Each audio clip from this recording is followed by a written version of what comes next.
Anyway, that's it. That's the personal news. We're gonna talk about what happens next because the Hormuzzi is still closed. Hormuzzi still closed. Situation monitored. Epstein's Fury Day 50. Gaza doctor Adam Hamawy running for Congress. Saturday Fun Day. Okay, buddy, and more. Get in and now. Did you watch any of Austin's Master Bakering? No, I haven't seen shit, dude. I've been so tapped out of like what's going on in the world, like what's going on in my own goddamn backyard. I'm just so oblivious to it because I've been in the world's backyard, way more focused on what's going on in the backyard of Iran at the Strait of Hormuz. That's what I've been dialed in on. So I haven't seen shit. We've been monitoring the situation. Perhaps too much, and therefore haven't really monitored the situation in our own backyard. So I will be looking at that kind of stuff as well. So the Soviet Union was one of the greatest catastrophes of the 20th century. Hassan is right. It was catastrophic for former Soviet states. It was catastrophic for the world. It was catastrophic even for Americans. Y'all can get mad, but facts are facts. There were 8.4 million excess deaths immediately after the collapse of the Soviet Union. Hyperinflation reached upwards of 2,000%. In Russia alone, there were 4 million excess deaths. The life expectancy for Russian men declined by 6 years to the levels seen in the 1950s and the 1960s. Prostitution was everywhere.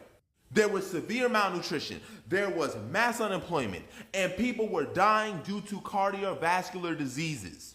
There was also the what is this? Maybe there's too much capitalism? Abkhazian Wars between Abkhazia and Georgia. There was the Chechen Wars. There was the Nagorno-Karabakh situation. The collapse of the Soviet Union led to the collapse of leftist movements. Person Nagorno-Karabakh. That's not. It's globally, and it led to the collapse of American standards of living and our rights. Look at this chart. You see that the number of Americans. Dude, one of the things that people don't realize is that like without the Soviet Union, we are not going to the fucking moon, right? Like there is no technological innovation that was born and bred here under a fully capitalist mode of production, right? We just did that shit to flex on our ops. People don't realize that. And this is not even like contested, right? This is, I had this conversation with, you know, someone who I wouldn't consider to be a socialist by any means whatsoever, right? I had this conversation with, God damn it, what was his name? I'm forgetting now. Oh God, my brain is so fried. With, what's the guy? I was on a flight with him. Yeah, Neil deGrasse Tyson. Neil deGrasse Tyson and I had this conversation when we were flying back to Los Angeles, where we talked exclusively about this, like about how like the USSR and the Soviets and their innovation is what caused Americans to engage in the space race in a meaningful manner. So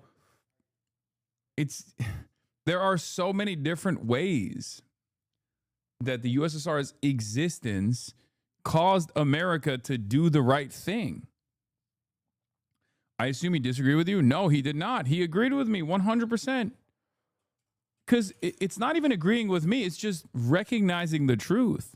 Married and owned a home craters after 1991. That's not a coincidence. The collapse of the Soviet Union is the reason why we don't have social safety nets. It's harder to get a job. We're making less money because the American capitalist class no longer had to worry about the external pressures or the fear of a working class revolution. The Soviet Union is the reason why your parents were able to afford a home and get a high-paying job. It's also the reason why Black Americans had civil rights.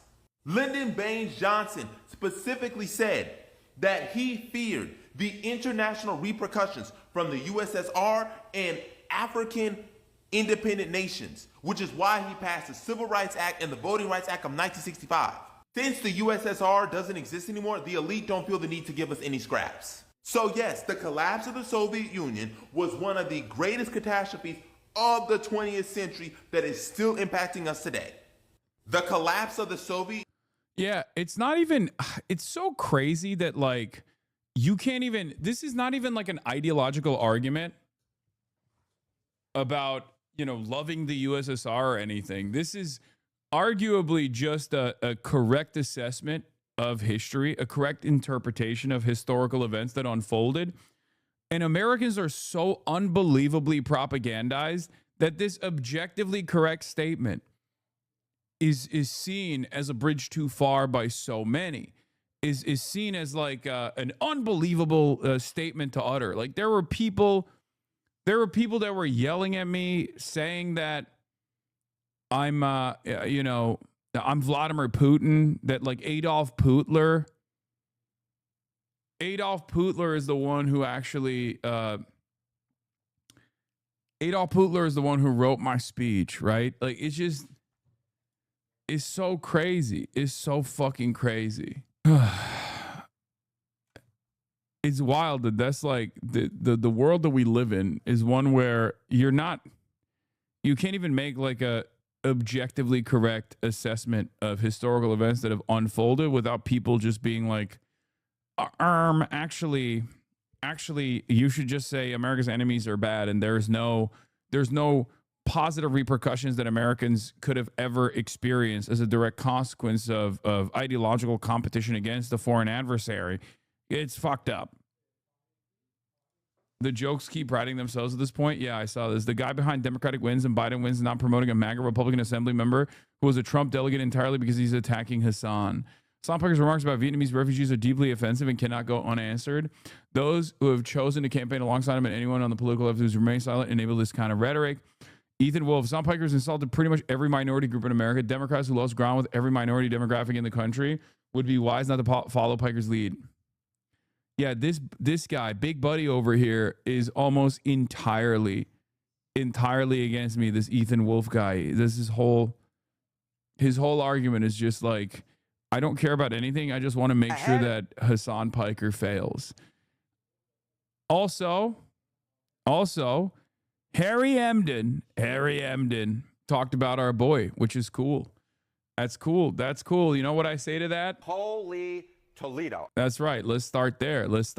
Okay. Our boy, Dr. Abdul El-Sayed, making it on the main stage, making it up to the Harry Emden broadcast. Holy Toledo. At least according to the cash prediction markets, but below 50%.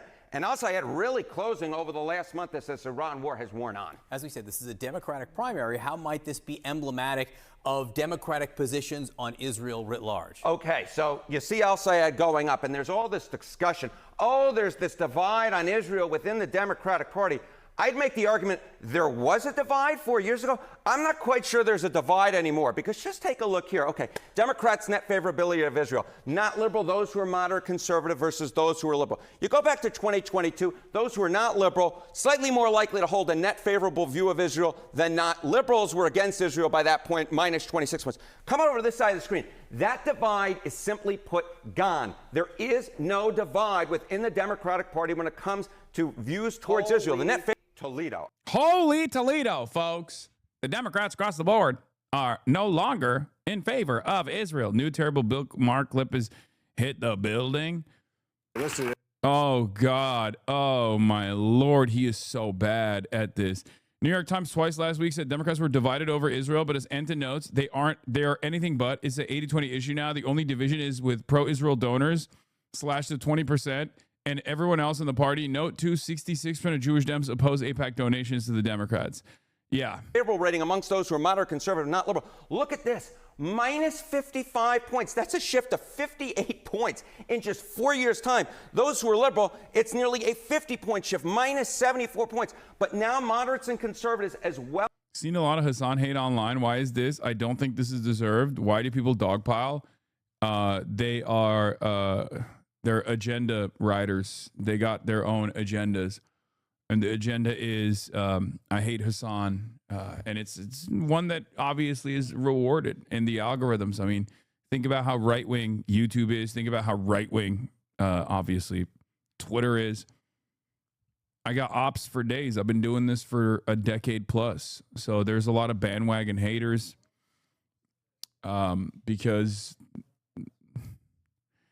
they've been conditioned to assume that better things are not possible. As liberals, those within the Democratic electorate are united on their views towards Israel. It is unfavorable at this point. Does age factor into this? Does age factor into it? Okay, age was another divide that we saw, but that age divide is breaking down. Look at this. Democrats' net favorability towards Israel. Age 50 plus back in 2022 was plus 10 points. Those under the age of 50, age 18 to 49, minus 25 points. Come over to this side of the screen. Again, these are just dramatic. Come over to this side of the screen.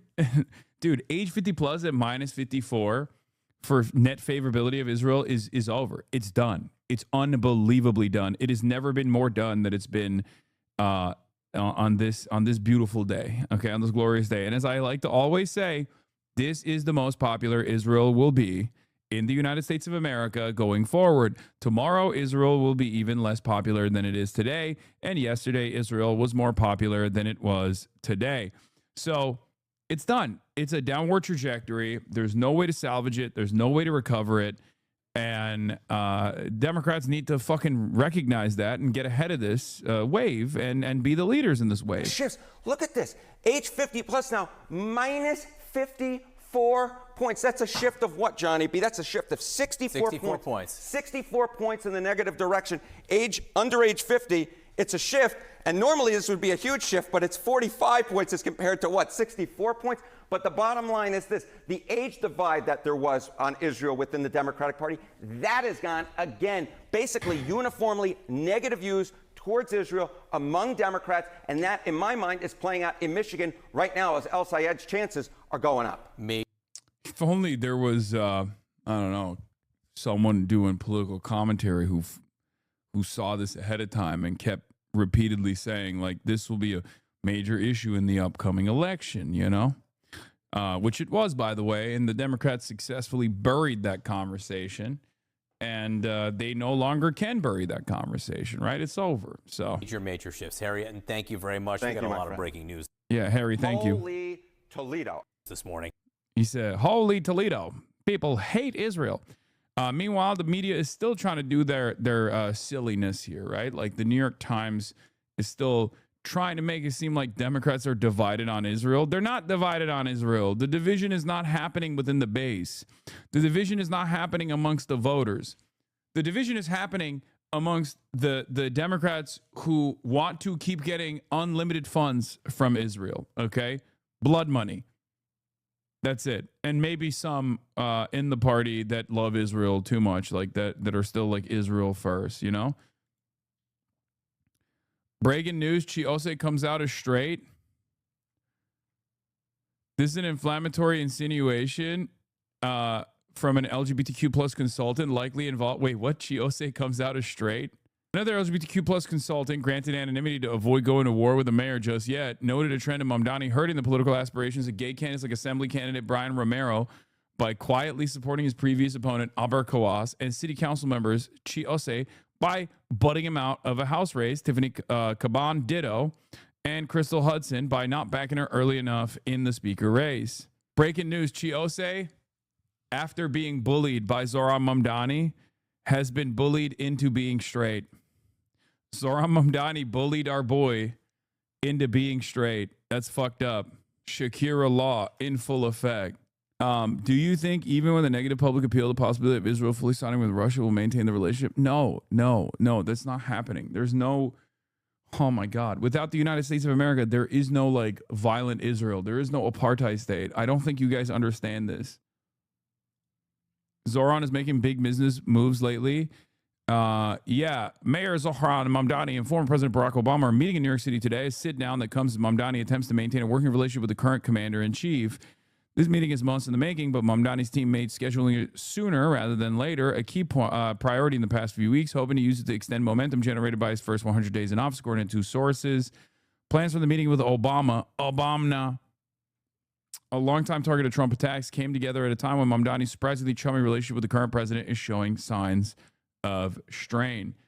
I mean, Obama is probably just promoting his Netflix show. Yeah, my assessment on this is Obama should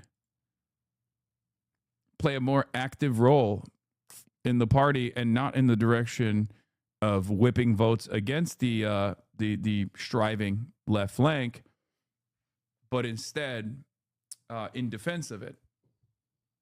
That's what I think. How much is Obama charging for the meet and greet? Who knows? Matthew Hassan with good criticism about AOC. A California assemblyman put out a 3-minute video about you being racist towards Vietnamese. I don't care, man. Sure, whatever, dude. Okay, yeah, you got me. All right.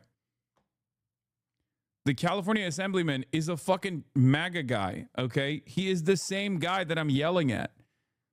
Buddy, if you're a right-wing shithead, I don't give a fuck about your feelings, okay? You can suck me from the back, too. It's so stupid. Motherfuckers be like, oh, yeah, this racism coming from this progressive woke libtard cannot go on. And that's why you should vote for Donald Trump, the least anti-Asian man in the country. Is that what the argument is? Like, shut the fuck up. You can disagree and even be vulgar with right-wing shitheads just because they come from an Asian background doesn't change. Like, you can't use that as a defensive mechanism when you're advancing the anti-DEI and the white supremacist agenda of the Republican Party. What are we doing here? It's so stupid. It's so funny because, like, we've seen this already. We know, like, it's the classic story of like minority groups tokenizing themselves under the altar of white supremacy over and over again to be like, wow, you're criticizing me? Well, I guess if you're criticizing me, well, I'm a black conservative. If you're criticizing me, that means you hate black people. It's like, no, I'm criticizing the conservatism. Like, it has nothing to do with your identity.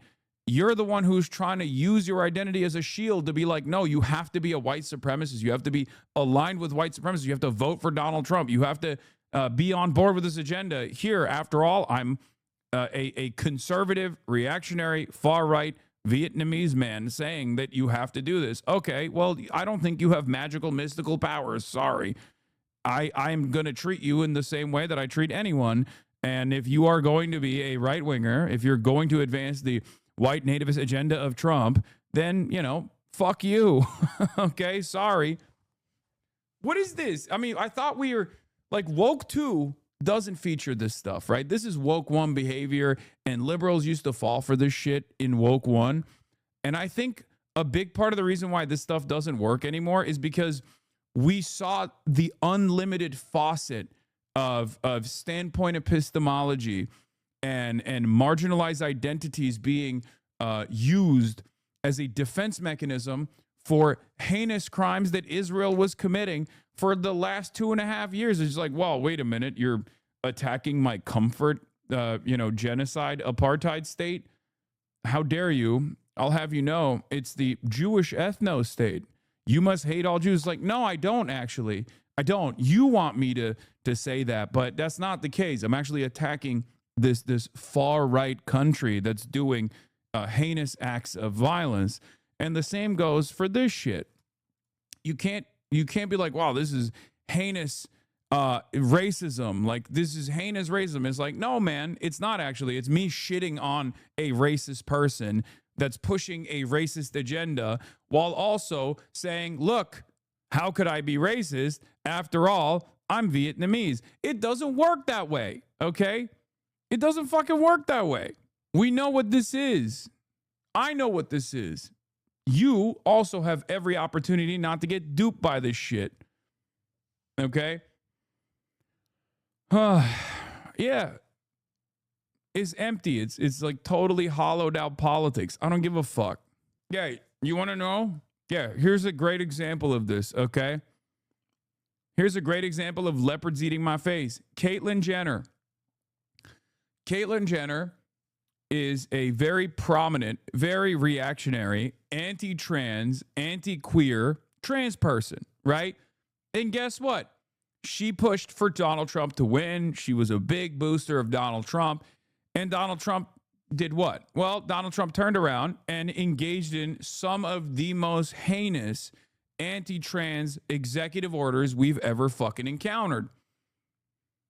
Caitlyn Jenner, being a trans person, was not able to avoid some of that unnecessary cruelty. Now her passport gender identity has swapped back to male. Okay?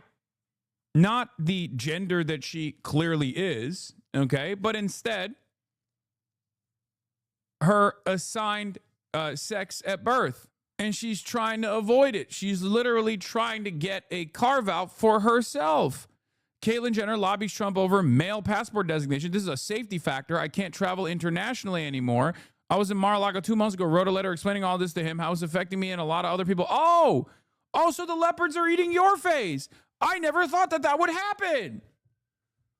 Now, the worst part about this is because these fucking freaks are so goddamn wealthy, okay, that they still will abide by their class interests. So, like, she is unironically trying to just get a carve out just for herself and maybe a couple other select few people, and she probably was still going to support Donald Trump. That's what's so crazy about this shit. Tokens get spent. Okay? Tokens get fucking spent. We told you. We've been talking about this. I hate this shit, but it's a great parallel to this guy fucking being like, whoa, I can't believe it, Hassan. You're so anti-Vietnamese refugee. You told a old Vietnamese Trump supporter to suck your dick. It's like, yeah, I did, okay? And I'll tell you to suck my dick too, okay? Shut the fuck up. We're not doing this. We're not playing this game anymore. If you support Trump, then fuck you, okay? If you're a right-wing Republican politician, okay, you can suck my dick too. Fuck you, okay? What is this? The fuck do you mean? You're like, whoa. I was supporting Trump Vietnamese style. Like, it doesn't matter. You're still supporting Trump, okay? You're talking about a guy whose unaccountable thugs are literally kidnapping people that look like your relatives off of the fucking streets right now. That's happening right now. And you're fucking advancing that agenda. Suck my dick. The fuck do you mean this is racist? You clearly don't give a shit about racism. You're advancing it. I hate this. I hate this nonsense. It's so silly. It's such a silly thing that people do. It doesn't work, man. Who is this fucking for? Anyway, and yeah, this is the alternative. This is exactly what takes place when you actually so aggressively petition for Trump, so aggressively push for Donald Trump and his reactionary fascist agenda, okay? They take your rights away. Wake the fuck up. Recently, I had my passport. I had to get it renewed. I sent it back. Comes back gender marker M. Screws everything up. So there's a form in there. If they made a mistake, you can correct it. So I fill out all the proper forms. I'm not calling anybody. I'm not calling the president. No, they didn't. They did it on purpose. The cruelty is the point. That wasn't a mistake. That's actually what you voted for. That's actually what you petitioned for. That's actually what you aggressively demanded. Okay? That's what happened. That's what happened. You got what you wanted. You got what you wanted. The problem is the overwhelming majority of trans people did not want this. As a matter of fact, you might be one of like the 10 trans people in the country that was like, I'm going to vote for and actively demand others vote for the most anti-trans campaign and the most anti-trans administration that has existed in American history. And you got what you fucking wanted. It's unbelievable. It's unfucking believable, dude. Oh my God, how could the leopards eat my face? Got his personal cell number. I'm not calling anybody. I like I'm to see if I Hassan, can but sometimes fix this he needs to myself. wrap it up. Take a week It's off, not bitch. just about me. It's about all people in this situation. You know? So I even sent a hard copy of my birth certificate, Caitlin Marie Jenner, gender, sex, female. I did everything. And they sent it back M. They didn't change it at all. So now I'm in a position, Tommy, that what do I do? Right. This is a safety factor, okay? I can't travel I've seen too many liberals being so excited to misgender Jenner. Yeah, I mean, that's also bullshit. I don't do that either. Like, that's the thing. I won't attack someone on their background. I will expose the contradictions of being, someone who uses their like Vietnamese refugee status or someone who uses their trans status to hype up a dangerous right-wing anti-trans or anti-migrant agenda. Okay. I don't think it's an opportunity to, it's not expanding the permission structure where you get to engage in the same kind of right-wing maneuvering, right? You can, however, talk about, what it looks like to be a token for such a dangerous right-wing agenda and how that harm inevitably comes back to you. Yeah, this is the real chickens for KFC moment. Okay? Yeah, Vietnamese diaspora in Orange County, by the way, Charlie Kirkway and Day, Westminster. They got conservative Viet diaspora got a street named Charlie Kirkway. Yeah. It's the same energy as saying you'll call ICE on your Latino Trump supporter neighbors. Yeah, I don't fuck with that stuff. As you guys know, I don't do that shit. Okay?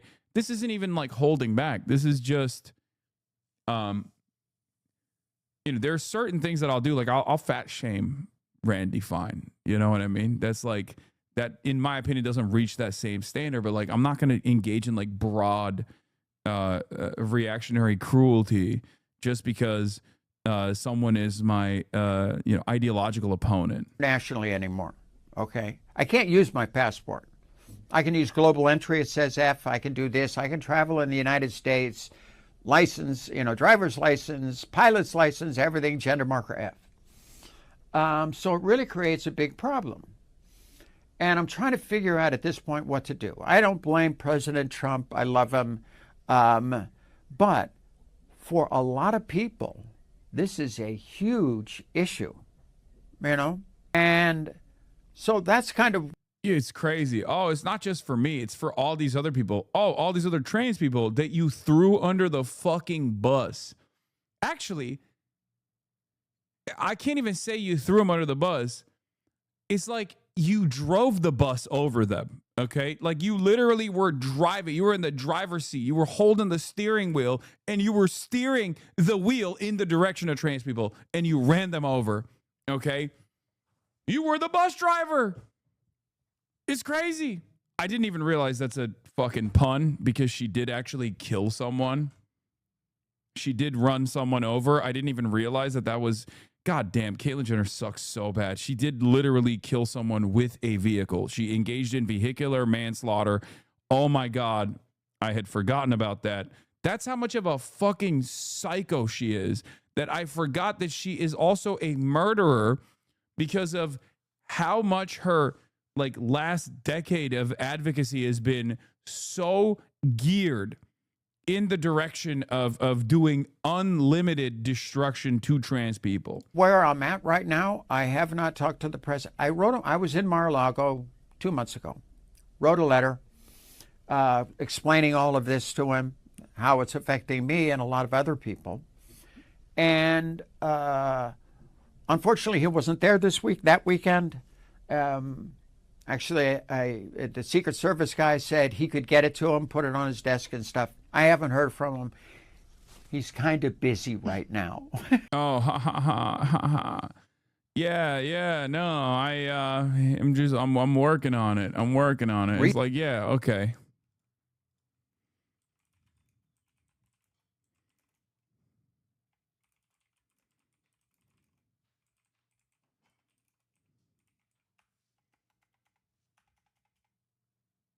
Yeah, I didn't think the leopards would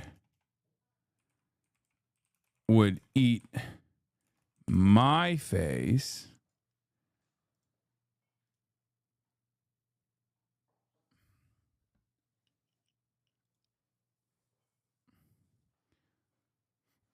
I really don't get the point of fat shaming Randy Fine. I don't give a fuck what size he is. No one else gives a fuck that actually cares about Randy Fine. They care that he's a sick fascist fuck. Okay, guys, stop. Every time I bring this stuff up, every time I talk about like, you know, certain pejoratives that are otherwise deemed inappropriate in most circumstances being utilized, there's always people who want to sanitize language even further. Okay, I understand your argument. You're morally righteous. I get it. You're correct. Okay, they're not a Randy Fine apologist. They're just doing the argument against fat phobia and fat shaming in general. You're right. You're right. I'm a bad person. Okay, I'm just a bad person. I'm a bad person. I promise you. That's what it is. I'm just a bad guy. That's it. And I can't hold myself back from being a bad guy. All right. I know it's bad and I still do it. And yes, it's the same with using the term libtard. It's just saying the R word with extra steps. I know. Okay. You got me. I'm a bad person. And I also eat meat. Okay. I eat meat. I'm not a vegan. And that's also bad. It's immoral. I'm an immoral and bad person. Please. I'm imperfect. Anyway. I miss the time when insults only apply to the target. Yeah. This is ironically what Republicans exploit with regular frequency, by the way. The constant need to sanitize language, the constant demands from the left to hyper-focus on aesthetics. This is exactly what Republicans are exploiting, which is, you know, part of this puzzle, part of this process of what I was talking about with respect to, you know, how you get a right-wing reactionary guy who is like a Trump booster in Orange County, turn around and act as though they are woker than thou. They don't have to be woke at all. They can be a giant piece of shit, a total right-wing Republican reactionary monster. But as long as they can get enough people on the woke left to tune into their message and to reconsider their support for certain people or whatever, then they won, right? They won. They won. They were able to successfully get you on board even for that moment, right?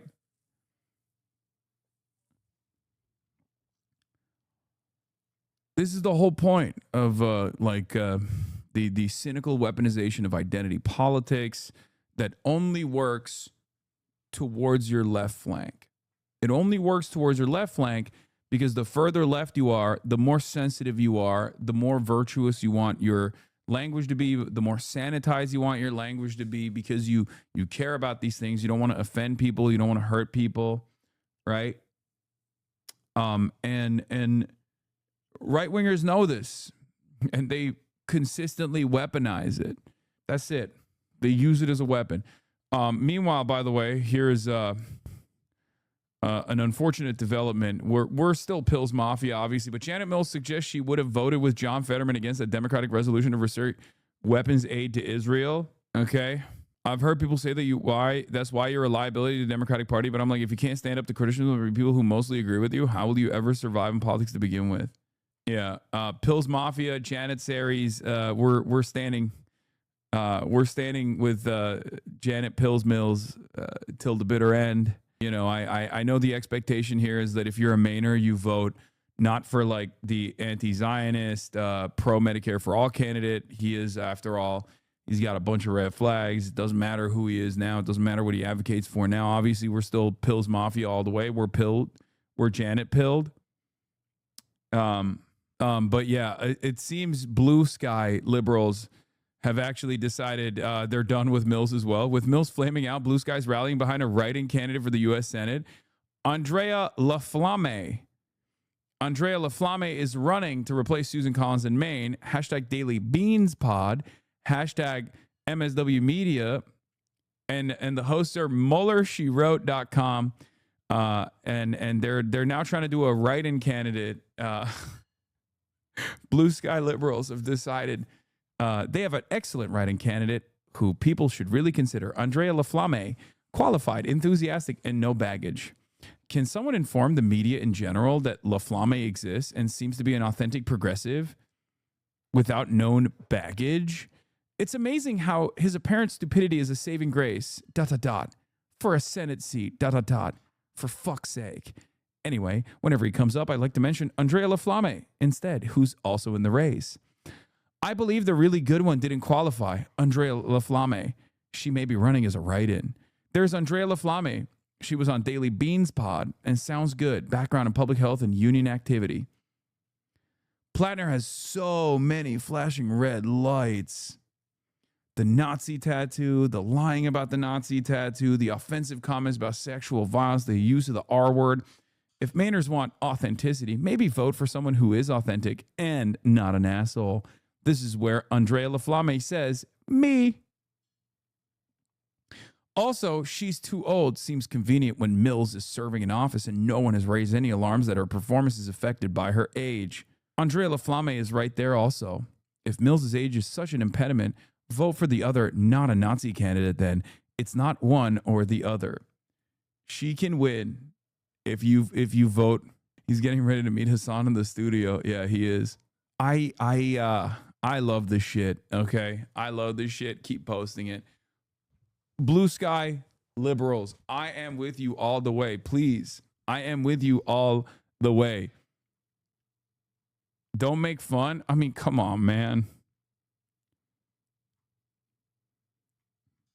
Like, there is definitely a blue sky liberalism, right? There is definitely a real blue sky liberalism, like a slant of liberalism that's out there that's just like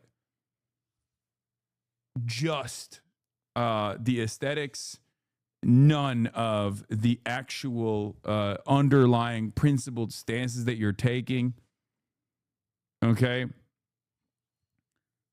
And Blue Sky has been able to create this unique ecosystem where on the one hand you got the rad libs who are like, this guy has said the R word that's like, you know, disqualifying. We should vote for the centrist Democrat instead. And then you have the Maoist third worldists, the ultras who look to Grant Plattner's background, where there's a lot of red flags as far as like him being a machine gunner, you know, and Blackwater mercenary, and go like, no, that guy is a baby killer. We're the troop exploders. We will never vote for Grant Plattner. Now, what's really funny about it is most of these people don't live in Maine. You want to know why I know that? Because Grant Plattner is basically become an institution in Maine, okay? In the electoral cycle, since he announced his candidacy, he's just been putting the work and going and meeting people everywhere around the state. And it turns out everybody in the fucking state loves his ass. So it's really funny that everyone is just like chirping in the wind from outside of the state. And everyone inside of Maine is like, no, we love this guy. We absolutely love this guy. And I think it's important to identify why. Okay? And I know why. I've told you why. It's because he says all of the right things. He is very good at communicating all of the angst, the anxiety, the anger that people feel. He's very good at tapping into that. And not only is he very good at tapping into that, he redirects that animosity towards the people who are actually responsible for it. This is what people said about Fetterman. I know. You can't get over it. Yes, he's John Fetterman. Yes. Who knows? What if he has a stroke? What if he actually has a stroke that makes him unbelievably conservative? Like John Fetterman had a long track record of advocacy for virtually every progressive cause, okay? And then he had a stroke and he flipped on it to such a degree that his fucking wife was an undocumented immigrant and now he's pro-ICE. And you guys are like, what if that happens again? I don't know, man.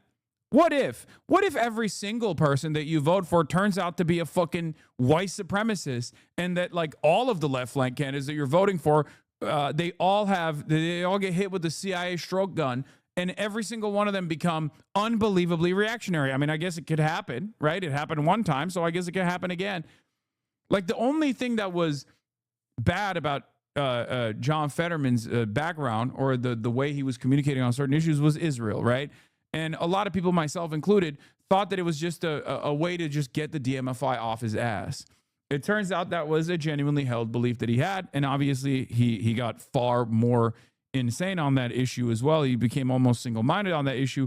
But like, it's just funny to think that like this guy wasn't already in politics in the state and hadn't actually defended certain values over and over and over again. And now he has gone back on all of those values. John fucking died. I literally knew him not well, but more than random chatters who were 6 when he was mayor of Braddock. Yeah. Like everybody always points to the neighborhood shotgun thing to be like, see, the red flags were there. It's like, I agree. That is a red flag. I mean, that's insane. He did that. Except the guy who he chased with a shotgun literally was like, yeah, I get it. Like, what do you want me to say? The guy who he chased, the constituent who he chased with a shotgun at the time came out and was like, I actually like him quite a bit. He's been a pretty good mayor overall. I endorse him. No offense, but you're a terrible judge of character. Yes, you guys, on the other hand, are excellent judges of character. You got it. You're right. The point I'm trying to make is it's an impossible standard to apply, or rather, it's a universal standard. It's a universal standard you can apply to every politician. You should just never vote ever again because, God forbid, a person that you vote for, a person that you door knock for, could turn out to have a stroke and become unbelievably reactionary. One of the worst, most right-wing candidates, you know?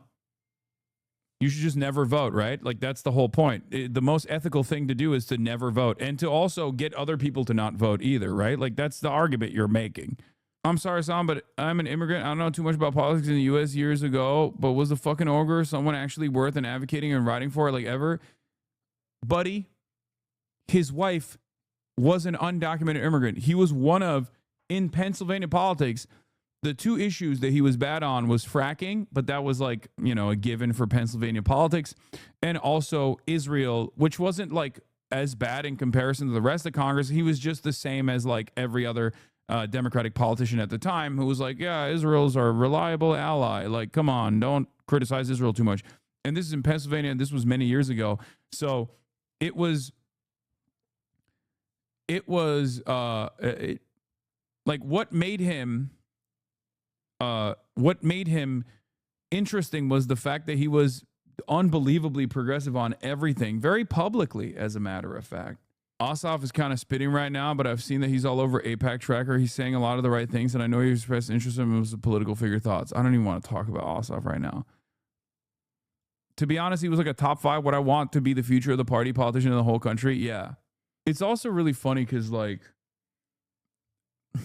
everyone does this, and I don't even fault you for it, okay? I don't even fault you for it, but, like, we all do this thing where we look at things with today's vision, okay? We look at things with a lot of hindsight. And it's very funny to do this all the fucking time. It's very funny to do this all the time, especially to someone who was there when these things were happening. And you know, I covered a lot of this stuff, right? It's just, I was there. I had the same politics that I do now. You probably didn't. You probably weren't even fucking tuned into what was going on at that point. Every time people compare someone to like a John Fetterman, it's an irrational fear because it's a standard you could apply to every single politician. Chatters are so desperate to believe they're in control of their own thoughts, and a stroke couldn't just turn them into a right-wing ghoul. They're wrong, and it's too scary to accept. Yeah. I don't even like Plattner, but saying Plattner's going to be a Fetterman while his opponent is like, I love Fetterman, and he's saying, yeah, we don't need another Fetterman in the Senate. Janet Mills suggests she would have voted with John Fetterman against the Democratic resolution, and Grant Plattner's like, I don't think we need another John Fetterman in the Senate. And everyone's like, he's going to be a John Fetterman. This is a classic John Fetterman move. Unfollowing just in case you get a stroke and become Hassan Fetterman. True. I mean, that's real. That could happen. You know, I got 13 years of progressive, socialist, anti-imperialist advocacy, but who knows? What if I fucking stroke out of nowhere and become right wing? You can't never trust anybody, you know, don't even trust yourself. You never know. You're one stroke away from John Fettermaning out, you know? Never vote for anybody ever again. Anyway, yeah, where was I? What were we talking about? All right, so do I trust the voices in my head? Don't even trust the voices in your head, chatter. Don't trust nobody, not even the voices in your head, okay? I'm shivering. That's true. How do I unfollow myself? You get ahead of it by stroking out, okay? You get ahead of it by trying to trigger a stroke for yourself, and then that's how you basically accelerate the process of becoming a Fetterman. The John Fetterman fear is a little bit like the mental illness that is transvestigations. Because at the end of the day, like the maximalist position as a transvestigator is the assumption that you yourself are trans, right? Because you have no guarantees. What if your parents secretly transmogrified you, you know? And it's the same thing. Like, what if I'm John Fetterman? Oh my God. The only way to test that theory out is to trigger a stroke for yourself and become John Fetterman. Yeah, Fetty Wap Man, John Fetty Wap Man. All right. Speaking of, I don't know. I don't have a good segue. Let's just get to the Strait of Hormuz. Okay, the Hormuz is tight. It's impenetrable. Many people want to penetrate it regardless. And Iran is saying no. You shall not cross. You shall not cross. Okay, that's where we're at. Let's get started. It turns out everything that Donald Trump said yesterday was a lie. It turns out that the Hormuz is still closed. The Strait of Hormuz is back under its strict control. Just one day after Iran announced the strait is completely open, Tehran now claims control has returned to its previous state until the U.S. ends its blockade on Iranian ships. But Trump has said that blockade stays in place until a deal is reached. Will remain in full force and effect as it pertains to Iran until such time as our transaction with Iran is 100% complete. This comes as President Trump warns attacks on Iran may continue if a deal isn't reached by the end of the U.S.-Iran ceasefire. It expires in just 4 days. Maybe I won't extend it. So you have a blockade. And unfortunately, we'll have to start dropping bombs again. The president also walking back his claims that the strait is completely open, posting the waterway as, quote, open and or rapidly opening. This critical passageway for 1/5 of the world's oil has been closed for weeks, sending oil prices surging. This satellite image showing some of the 700 ships and tankers stuck in the Persian Gulf. After these announcements, the situation is unclear. Data from Friday showed about 24 ships started to make their way through the strait, then most of those ships turned around. Trump is also claiming Iran has agreed to give up their enriched uranium and work with the U.S. to bring the material back to the U.S. We're going to get it by going in with Iran, with lots of excavators. But Tehran flatly rejects that, saying Iran's enriched uranium is not going to be transferred anywhere under any circumstances. Late last night, Trump said negotiations will be happening with Iran over the weekend, but even if a deal is quickly reached, Gio, economists warn it could take months for gas prices to come down to where they were before the war began. All right, Selena, thank you for your reporting from Washington. Yeah, it's because America did not stop its naval blockade outside of the Strait of Hormuz. And that's the reason why they were saying, like, okay, well, you're not abiding by the ceasefire, so it's back on. There was also a little bit of drama between Abbas Saeed Araghchi and the IRGC in the way that Abbas had communicated, the foreign minister of Iran had communicated that the Strait of Hormuz was open for business, unimpeded. Everyone could go through as long as they, as long as they went through the IRGC standards, which caused a little bit of chaos internally as well.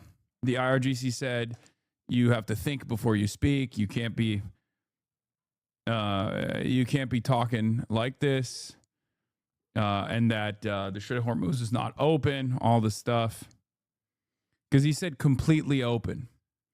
And that was what was frustrating for the IRGC. So I think it was Tasnim maybe that kind of scolded him very publicly. دریایی تا زمانی که آمریکا به آزادی کامل تردد شناورها از مبدأ ایران به مقصد و از مقصد به مبدأ ایران پایان ندهد، وضعیت تنگه هرمز به شدت کنترل و به حالت قبلی باقی میماند. I think on an objective level, the worst thing the Strait being closed has caused or will cause is the fact that Northern Lion said he canceled the Super Cruise in part because of the Strait's closure. Just keep it closed. There's no point in anything anymore. I agree. Guys, I know a lot of you were very excited. I myself was very excited as well. As I told you over and over again, I was one of the secret guests on the Northern Lion Super Cruise. And yes, this has devastated me, as I'm sure it's devastated many others. That we were going to transit the Strait. Like we were planning on pushing through. And now, I mean, what can you even trust at this point, right? Like if you can't trust to get MPreg at the Northern Lion Super Cruise, like what can you even look forward to, right? صفوفی متراکم و مسلح. Reps chat for the cruise, yes. Call your congressional representatives. And also call your politicians in Canada. Call your politicians in Iran. I mean, these are the key countries that are responsible for the Northern Lion Super Cruise, you know, Canada, Iran, the United States of America. Let's try to make this happen, y'all. Let's do it. Let's try to make this happen. Obama just heard about the cruise. Michelle and the girls are gutted. Hope everyone's having a great day. And pussy too. I hope you people are fucking happy. You just couldn't keep your little jokes and memes to yourself, could you? Now, the one thing I was looking forward to most has been canceled. I'm never going to get my Super Cruise t-shirt. I'm never going to lose my virginity. This is fucked. Cruise captain on moment and be like, let me be steer. Let me steer. I already contacted my MP about the cruise. Hopefully he forwards it to King Charles. Good luck, chatter. I believe in you. I believe in democracy. I believe in the democratic process. I believe in the Northern Lion Super Cruise. Yeah. I'm out of the loop. Why is Northern Lion being brought up? Well, because he was, I mean, he is someone who he's someone who has a firm commitment to making sure that all the waterways are navigable and unimpeded and open. He I don't know why. He's a guy who loves to play, you know, silly crossword puzzles and stuff on stream, but then that's the one thing that he really cares about is just making sure that you know, that waterways all around the planet are kept open unconditionally. He is the Singapore of streamers. Yes, exactly. It's the cornerstone of his commentary. I don't know why, but that is just something that he really cares about. And apparently he loves cruises. Every morning he does an update on international shipping. Chatters need to get in before the notification. Yeah. This is the thing that he cares about the most. I don't know why. He just really cares about this. And I think he's like the lemonade stand of free trade. I thought lemonade stand was the lemonade stand of free trade. They are the free trade boys, aren't they? But yeah, international waterways has been a long-standing passion in his life. A cornerstone. Is that him on screen? Yes. This is Northern Lion. Yeah. And yeah, he's also been a big booster of the Ansar Allah movement until they implemented the Red Sea blockade. And that's when he actually had a big political fissure. He was on board with the Ansar Allah movement in Yemen until they did the Red Sea blockade. And it's like, he's obviously anti-genocide, but he couldn't stand, like the higher priority for him was that the Ansar Allah was blocking shipping from taking place in the Red Sea and the Bab el Mandeb Strait. And that was devastating for him. He's going to kill you for this. Yeah, this is the Eastern Lion Tola. The Lion of Tehran. پنجه در پنجه درافکنده و ضعف و مذلت آنان را در انظار دریای دلاورش آماده است تا تلخی شکست‌های جدیدی را به کام دشمنان بچشاند. دشمن. What do we know as to what's happening right now in the Strait? Yeah, interesting as well, listening to the president saying that his Northern Lion had another accidental Nazi moment again. Wait, what? Really? Stop with this. Stop with the 1488 damage, okay? I've got enough problems in my life. Oh no! Stop with the 1488 damage, okay? That's 2 times in a row. You've made your point. Best airplane movie is Flight.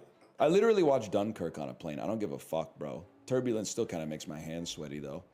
Anybody else get turbulence on the airplane and then check their Galaxy Watch to see what their heart rate's like? No, but I will now. Yeah.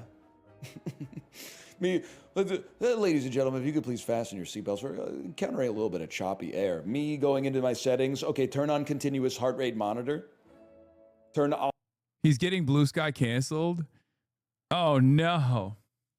I do feel like Northern Lion has a unique audience where his audience is almost entirely aligned with my commentary ideologically, but they don't fuck with me at all. Half of them are Hasanabi heads, and then the other half are people who are like, Hassan is the most dangerous reactionary that has ever existed in American politics and perhaps around the globe, and must be shot and killed in order for us to have to continue having normal conversations on the internet. Like, straight up, like half are just like, oh yeah, Hassan, I love that guy, I watch him after you're done, Northern Lion. And then the other half are like, if you watch Hassan, you should go to jail. You should literally be in prison for watching the most dangerous person in American politics. Same with what's his face? There's a couple different communities. Yeah, like Germa's audience. Germa's audience, 100% trans, 50-50 split on whether or not I should be thrown in prison. Very weird. I don't know why I have this kind of impact on so many different communities. Squeaks fans fuck with you heavy. Yeah, Squeaks fans 100% support though, I think. With the Wubby fans, that makes more sense. Because Wubby is like edgy. And so you have like the dirtbag leftists that watch Wubby, but then you also have like the actual right wingers. So like that makes a lot more sense that Wubby's fans would be like, I fucking hate Hassan. It's because so many people in this community love norms. If you're not a norms lover, they're going to hate you. So many people in this community love norms. Yeah. I have a very leftist friend that I can quote you to and she'll agree on every issue. But if I tell her it's your quote, she'd go into a psychotic breakdown. Yeah, a lot of people don't know. A lot of people don't know what I stand for and have just been duped by clips. There's a big clip economy out there, and it is what it is. What are you gonna do?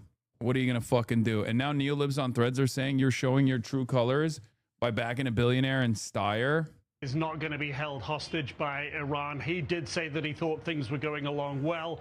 I think everyone thought about 5 or 6 hours ago. Since then, the Iranians have appeared to attack 2 shipping vessels in the Strait of Hormuz. One tanker just off the coast of Oman, so very close to the Strait of Hormuz, said 2 IRGC Iranian gunboats came at it and didn't talk to it on the radio, literally opened fire on this tanker.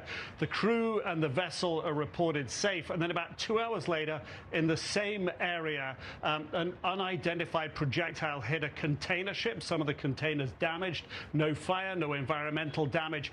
But this comes just hours after the Iranians said they were reversing. Langium, thank you for the 5 gifted subs. Their opening of the Strait of Hormuz. We've heard a lot of pushback from hardliners in Iran saying that that move essentially was too soft and that they are not responding well to the fact that President Trump said that the U.S. blockade would remain in place. Iran accuses the United States here of not following through on its obligations on the ceasefire. So we've gone from a point of early this morning where things look looked like they were moving along well, talks getting close, people talking about potential of talks here in Islamabad in a couple of days.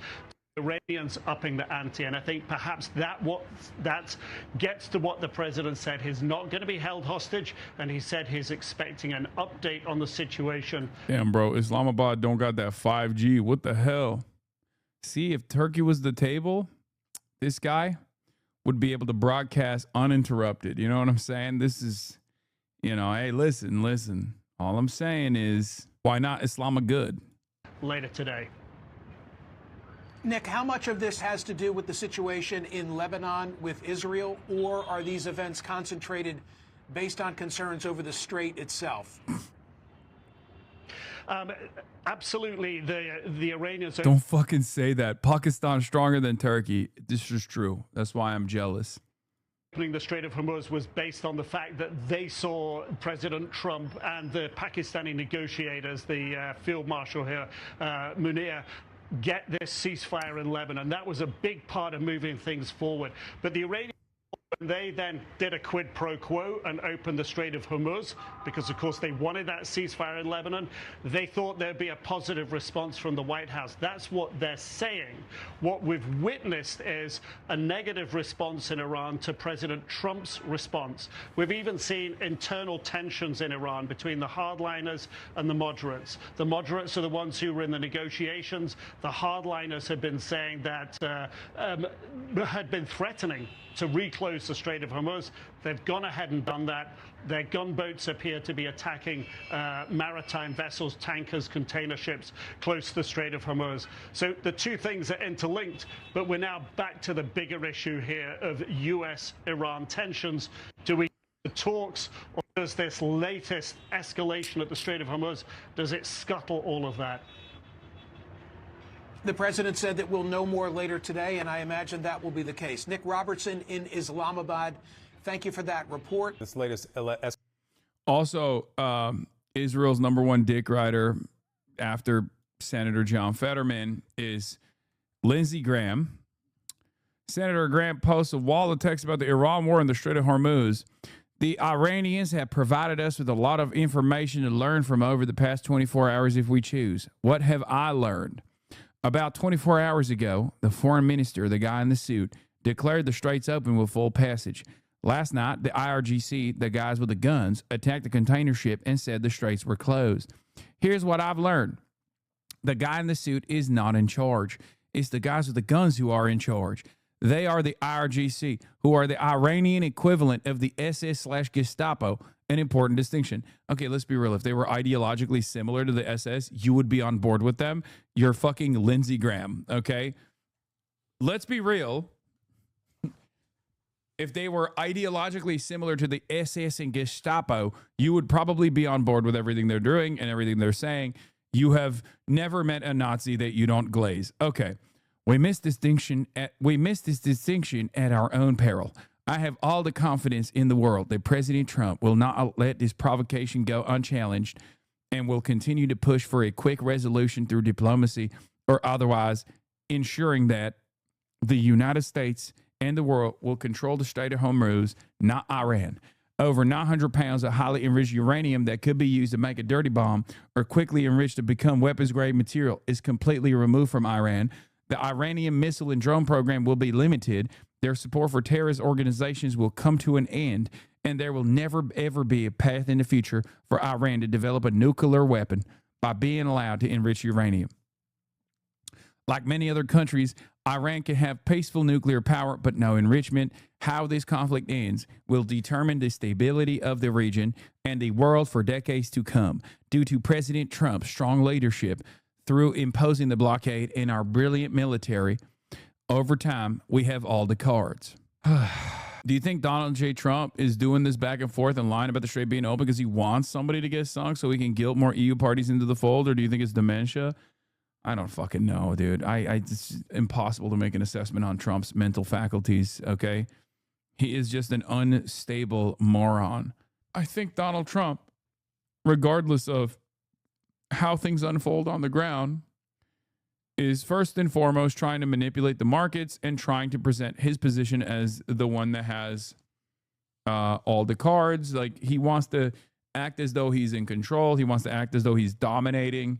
We've seen that over and over again with the buildup to this negotiations process, where like there have been so many articles that have come out from reputable institutions like the Financial Times to institutions that are less reputable, like the New York Times, that have openly stated that the side that was trying to come to the ceasefire table, the negotiations process, was the United States of America, and that Iran was not invested in the negotiations process, and that they were firm and committed to making America abide by their 10-point ceasefire negotiations.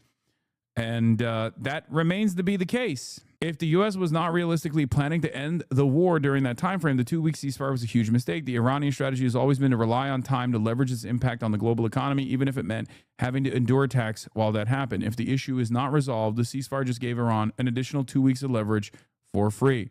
It allows Americans to tighten the blockade. It doesn't do anything. Tightening the blockade only means double block. Hello? The whole point of the ceasefire process is to open up the Strait of Hormuz. Okay? It's so strange. If the purpose of the ceasefire was to literally open the Strait of Hormuz, and America's brilliant technique here was to double block the Strait of Hormuz, then they're not accomplishing their goal of opening the Strait of Hormuz. It doesn't make any sense. It is the fighting equivalent of punching yourself in the face, or if you're doing Brazilian jiu-jitsu, actively choking yourself out before your opposition chokes you out, and then being like, haha, this was a brilliant technique. I am the one who choked myself out. It doesn't make any sense. Escalation could mean big issues for oil and gas prices. So let's discuss now with Yahoo Finance correspondent Ben Worschel. Ben, good morning to you. Obviously, the impact, the consequence of these Iranian gunboats firing on a tanker go beyond that exchange. It's the chilling, as Nick said, of any willingness of any of the other companies to send their vessels through. Fit this piece of the puzzle into what has been clear as mud over the last 24 hours about the Strait of Hormuz.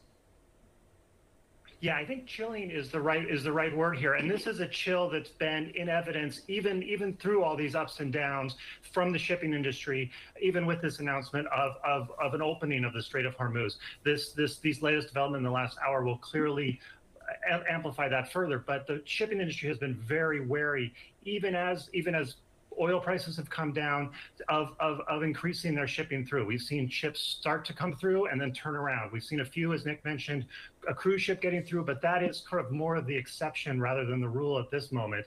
Prior to the war, it was over 130 ships that would pass through the Strait of Hormuz on a given day. Now we're hoping for sort of 20 on a given day, and we're not even there yet. So what I'm hearing a lot from the shipping industry is that this is going to be a long road back, even in a best case scenario here of a Strait of Hormuz, some sort of level of reopening. Obviously, the last couple hours have made that even more difficult, but this is going to be a long road back with hundreds and hundreds of ships still stuck on either side of the strait. Yeah, those vessels, and we can put the map back up, they're not moving on rhetoric, right? They need some proof, they need some security. The oil prices yesterday certainly moved on rhetoric. Brent crude down 9%. Around $90 or so a barrel. I wonder, is the expectation that after what we saw today, that the inverse is going to happen? Could be, yeah. We will. The oil prices, we won't know sort of how the oil prices move for a little bit, given it's the fact that it's the weekend. But the ships are simply not going to move until there's a lot more clarity on this. Another aspect of this that's important is that even this opening of the Strait of Hormuz from the Iranian side has been couched as towards the end of this ceasefire. That ceasefire is set to end on Wednesday, and even President Trump has talked in the last day about resuming bombing after that. So these shippers need a lot more certainty here about whether they can pass through, whether they can get the insurance to get through, and kind of increase the oil flows that were to pre-war levels. We're a long ways from that. And even if we see a a lot of good developments in the last week, it's going to be weeks and weeks after that before we kind of see markets fully stabilize on this. All right, Ben, let's talk gas prices. The president was in Nevada talking up the economy. By the way, $4.99 a gallon in Clark County. Nationally, the average this morning, according to AAA, is $4.06. Here's the president talking about the economy, his narrative on gas and the economy at large. Well, they're not very high. If you look at what they were supposed to be in order to get rid of a nuclear weapon, with the danger that entails. In the report released last week, core inflation was down to the lowest level in 5 years, and very shortly we're going to be probably 8 or 9 years. Don't forget, we're having some fake inflation because of the fuel, the energy prices. We had the best economy in the history of our country in my first term, and we're blowing it out now. We're blowing it away now. And despite our little diversion to the lovely country of Iran. Yeah, and the president also saying that, prices on gas are going to come falling down.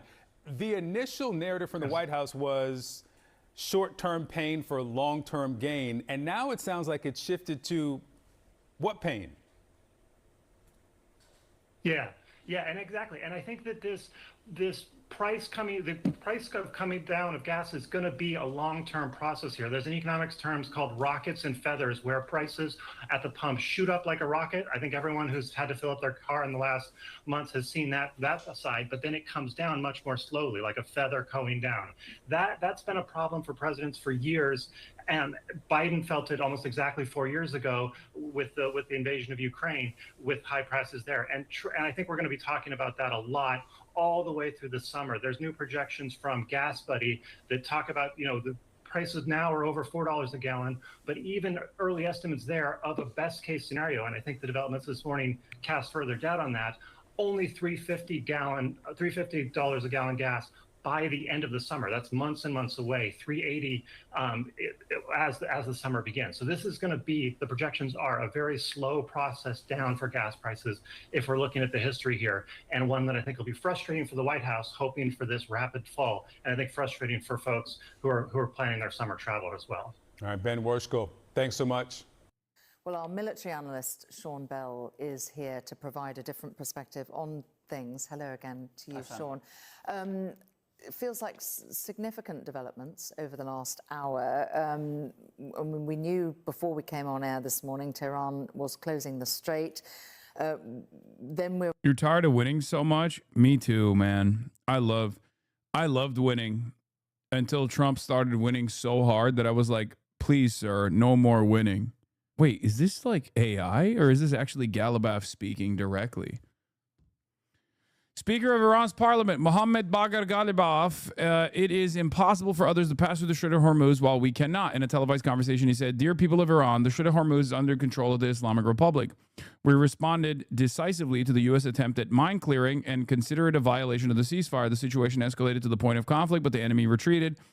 In Islamabad, I told the American delegation that if their mine clearer moved even a bit forward from his position, we would definitely fire upon it. They requested 15 minutes to get orders and then retreated. If there is traffic in the strait today, control of the strait is in our hands. The Americans have declared a blockade for several days. This is a reckless and ignorant decision. It is impossible for others to pass through the Strait of Hormuz while we cannot. If the U.S. does not lift the blockade, traffic in the Strait of Hormuz will definitely be restricted." A note on Galibaf's Telegram account said the full details of this conversation, which addresses various aspects of the country's situation, will soon be broadcast on the news network. U.S. Navy plans to board Iranian-linked ships. China will get the express pass. What the hell? U.S. military prepares to board Iran-linked ships in coming days, official says. Seize commercial ships in international waters. The planning comes as the Iranian military continues to tighten its grip on the Strait of Hormuz, attacking several commercial vessels on Saturday as it declared the waterway being strictly controlled by Iran. The development sent shipping companies. I thought it was open. America engaging in more piracy to force open the Strait of Hormuz is crazy. I don't know, because most of the Iranian tankers, both in its shadow fleet and also openly flagged tankers that are going through the Iranian ports are going to China. So, not exactly certain as to how this is going to work without America directly attacking China. But having said that, they are pretty crazy. So, America's pretty crazy, man. We've gotten increasingly more crazy. If the war restarts, likely, do you think there's a possibility that Jordan gets invaded by Iraq on the way to Israel? Jordan is playing quite an important role, housing both Israeli and U.S. Troops. I don't know about that. I don't know how much smoke the Iraqi militias have. But what I have to say is this. Not war, not war, not war. Just peace, just peace, just peace. Forever, forever, forever. Peace forever. No crazy war. No crazy. Yeah, that's what I have to say about everything that's going on. But America is taking the exact opposite stance where they're saying, no peace, just war. Just war. Just guerra. Si guerra. Just war. No crazy peace. We're getting reports that last hour that some of the vessels were coming under gunfire. We understand that to be IRGC gunboats firing on vessels, and the Supreme Leader, who we haven't heard very much from, now posting on Telegram that Iran's navy is going to be inflicting bitter defeats on its enemies. What's militarily, how does this feel to you? Does this feel like a significant escalation? Well, the short answer is no. And the danger of saying that when there's gunfire and everything may mislead people. But by context, I mean, the Strait of Hormuz was closed by the Iranians, then America was trying to open it, then Iran's opened it, and America is sort of still closing it, because the Iranians have said the blockade that America has in place really isn't part of the deal. And therefore, when it was open, we were seeing a flow of traffic around the Strait of Hormuz, this live tracker, which we've regularly been following. But of course, when, as you say, the Iranians said it was going to be closed, you're now the Iranians. You've actually seen now quite a lot of this traffic moving around. The green is cargo, the red is oil tankers, and therefore you want to stop that traffic. Now, the way to do it, rather than just say something, some of these vessels are really big. They've got a lot of momentum, $100 million worth of oil. You can't turn around You can't just turn them around quickly. Some of the vessels can, but some of them can't. And therefore, you've got to make sure that you believe there's a credible action. Now, there's lots of different reports coming out, but the common ground at the moment is that one vessel has reported that 2 IRGC gunboats opened fire and potentially hit the ship. Now, that in itself, if they were genuinely serious about taking down shipping, you'd have anti-ship missiles and all sorts of other things. This feels much more like a very overt threat that we are serious, so that vessels that are on their way through just get out the way. Any other vessels turn around, and we're already seeing evidence of that happening. The fact that Mujtaba Hamawy has also turned around and said, our navy, that was destroyed. In other words, it's not destroyed, will wreak havoc. I think all of that is still all about positioning for the potential for peace talks, because you remember President Trump has said, Iran doesn't control the strait, we do, and that's why they've got down here their blockade. But actually, Iran's going around and saying, no, we do control the strait. You claim that we promised that we weren't going to close it again, but actually you haven't got rid of the blockade. We can close it and we can demonstrate that power. This is all about power play in advance of that conversation. Well, let's talk about that, because if you follow the trajectory of what has happened, and we wind forward to Tuesday night, Wednesday, when these talks are going to be hopefully going ahead, what are the broad contours that you see of that negotiation? Well, for me, the big picture is that are both sides motivated to get some sort of deal? And I think the answer is yes. Iran doesn't want to see this continue, neither does America. The challenge, of course, is time. I think Iran's patience will last a lot longer than President Trump's, and therefore Trump desperately wants to see something. Now, we saw a flurry of 7 tweets or truths in a row within an hour overnight. And the parliamentary Speaker of the House turned around from Iran and said not one of them was true. Clearly, both sides are positioning that there'll be some sort of deal. By way of context, nuclear is the core of this. The last time this was all discussed, it took 18 months, 20 months to come to a deal. This is not going to be solved in a matter of hours. I think what's increasingly been talked about is a memorandum of understanding. That sounds typically vague, doesn't it? But it might be that that provides the platform for President Trump to walk away and declare victory, take his hands out of this particular mangle, Iran to turn around and claim victory, and then potentially the international community. We've been hearing about that the last couple of days, particularly with Trump, with Keir Starmer and Macron working together. Maybe they can therefore find a way of getting rid of the mines, getting normality back to the Strait. All right, Sean, thank you. So it's day 50 of the Iran war. Straits of Hormuz, long been a centre of this conflict, has been closed since the start, was opened up in response to the ceasefire being called in the Lebanon. Although the Iranians claimed it was fully open, which on the left-hand side they claim it was, if we look at the screen itself, the actual minefield that was positioned here meant they had to route traffic, and it clearly wasn't open to all the American forces either. But at 9:30 today, the Iranians announced that it was now closed, largely due to a US blockade that's out over the Persian Gulf.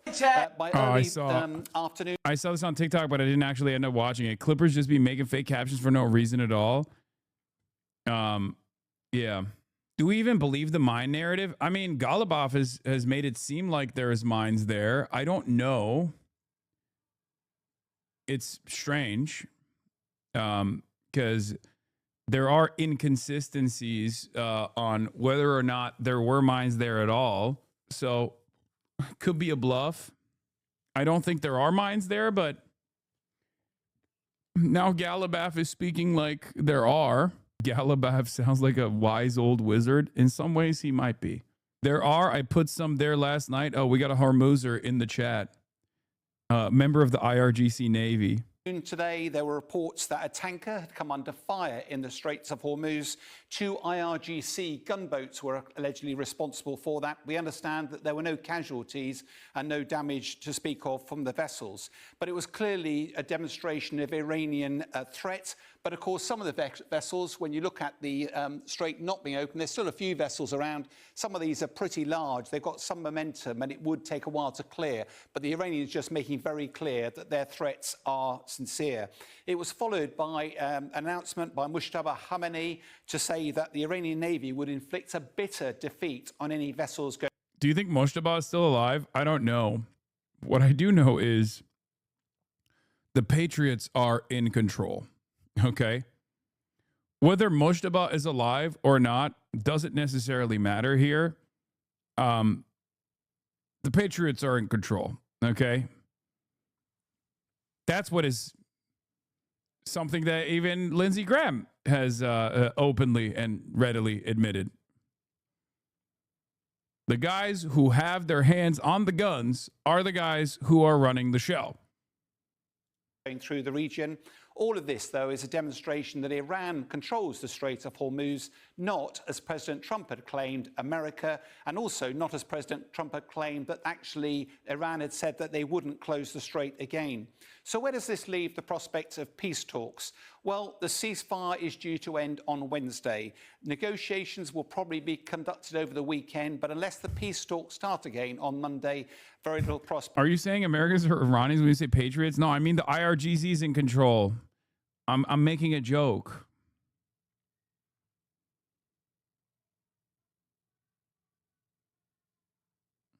Of peace. Now, Trump has always claimed that Iran has no cards to play in this negotiation.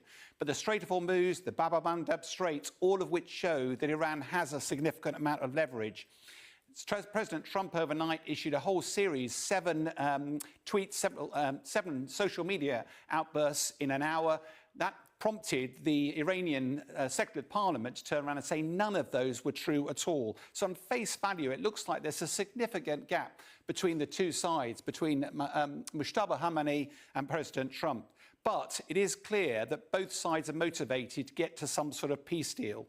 America will be focused on the nuclear program and also the enrichment of uranium, and will probably use unfreezing Iranian assets and also the prospect of sanctions relief to provide some time. But from the Iranian side, time is clearly on their side. President Trump needs an off-ramp, and much quicker than the Iranian leader does. What doesn't make sense to me, and I guess I'm getting duped by the madman style of posturing that Trump engages in is that he's acting like time is on their side. Time is on the American side and not on the Iranian side. The way he's moving, the way he's maneuvering, feels to me like he doesn't give a shit if the global economy implodes, and that any kind of respite, any kind of like statement that he makes is enough to engage in, I guess, market correction. Which is not market correction, making the market more insane, in my opinion, because like it's not like new barrels of oil are fucking moving and transiting through the strait. They're not. It just doesn't make sense. He wants to punish NATO and increase reliance on the U.S. I guess his additional blockade on the Strait of Hormuz did work in that way to apply additional pressure to NATO. Because like NATO countries could do bilateral deals with Iran and then transit their you know, and Asian countries as well could commit to separate deals with Iran and transit unimpeded through the strait. But now America's like, if you touch an Iranian port, we won't let you go through the strait.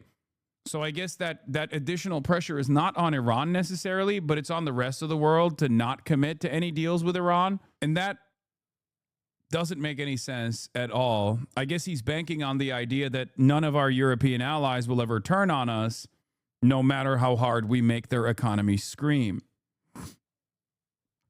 There won't be any NATO deal. EU will try to make a deal for themselves regardless of other NATO members. No, that's what I'm saying. They have. European continent nations have already gone to Iran to talk to Iran directly.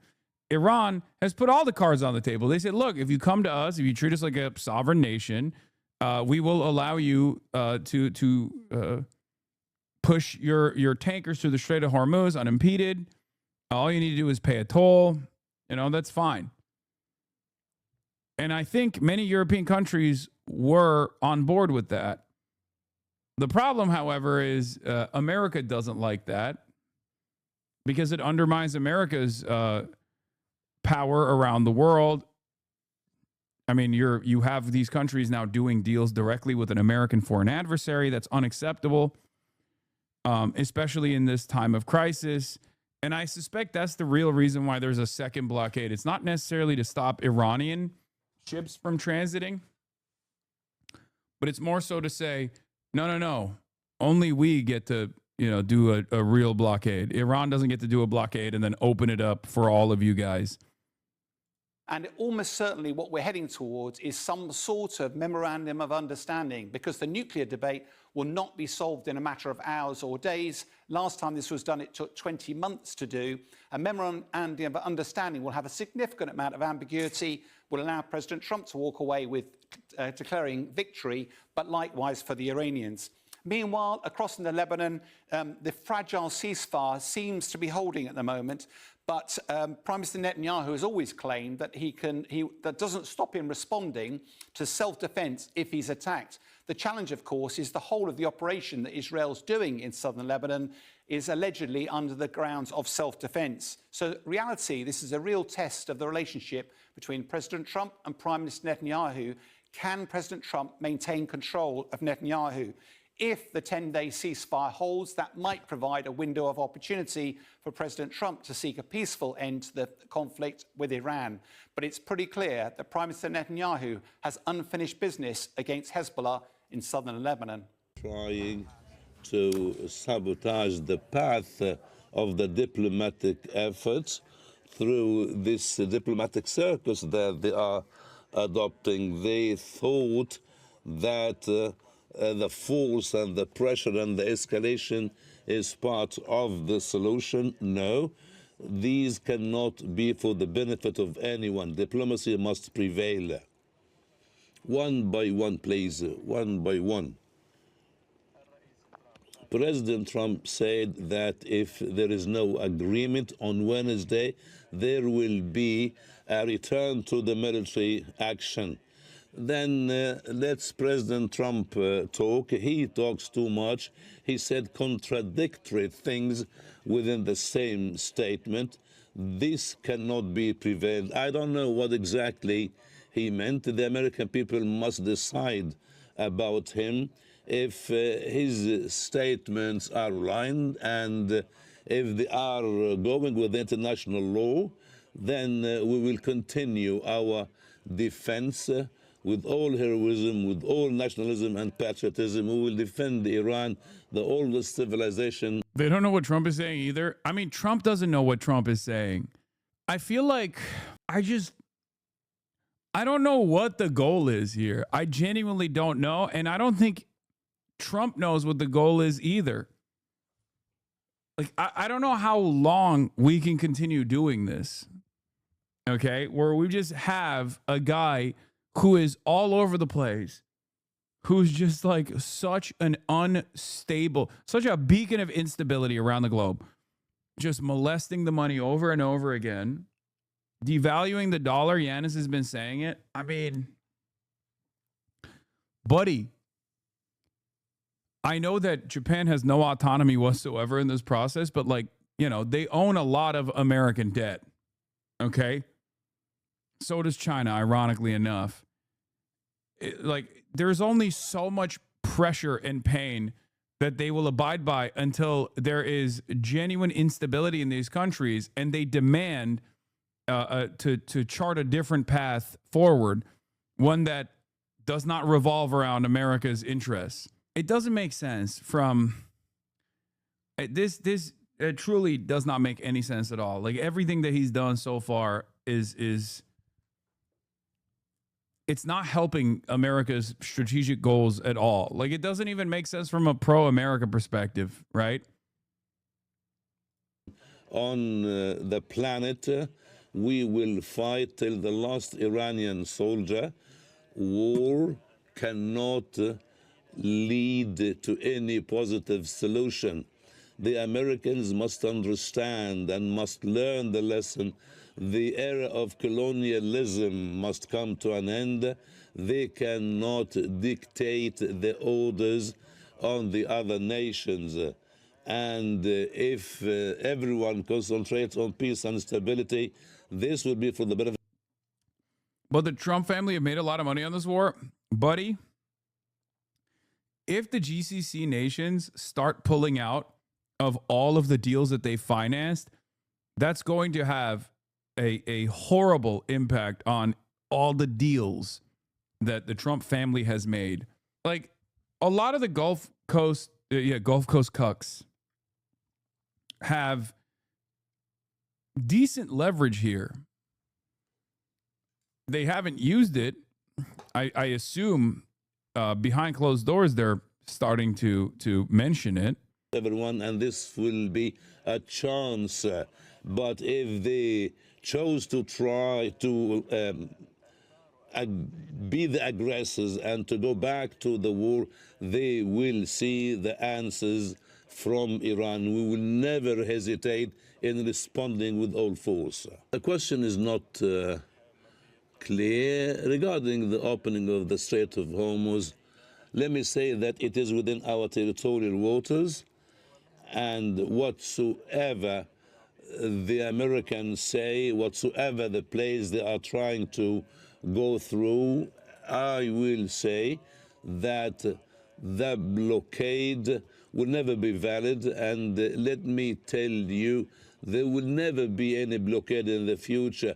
No one can dictate their desires on us, the Iranians. What about the support of Azerbaijan? We appreciate all the efforts of all our friends, including Azerbaijan and Turkey and other countries. All these countries have good relations with... Yeah, he's in the Antalya Diplomatic Forum alongside the Turkish ambassador Tom Barak, who is also there. Turkey is still at the table, folks. Iran and the presidents of both countries have phone calls since the very start of the war. We appreciate every decency from the countries of the region, but this aggression... At least it's like Trump couldn't golf today, I guess. Like, that's probably going to put him in a bad mood. Small victories here and there that we can hold on to, you know. He had to do a situation room once again, you know, convene in the situation room and monitor the situation. Was not legal at all, and the Iranian defense is legal according to the international law. The last question, please. Bro, you were in such a good mood half an hour into the stream. I mean, it's hard to be in a fucking good mood when the entire world is at the mercy of a madman who is making moves that are so unbelievable that it's impossible to discern what his goals are. We're all hostage to the whims of a psychopath. What is your expectation regarding the Pakistani mediation? Like, I you know what I feel like?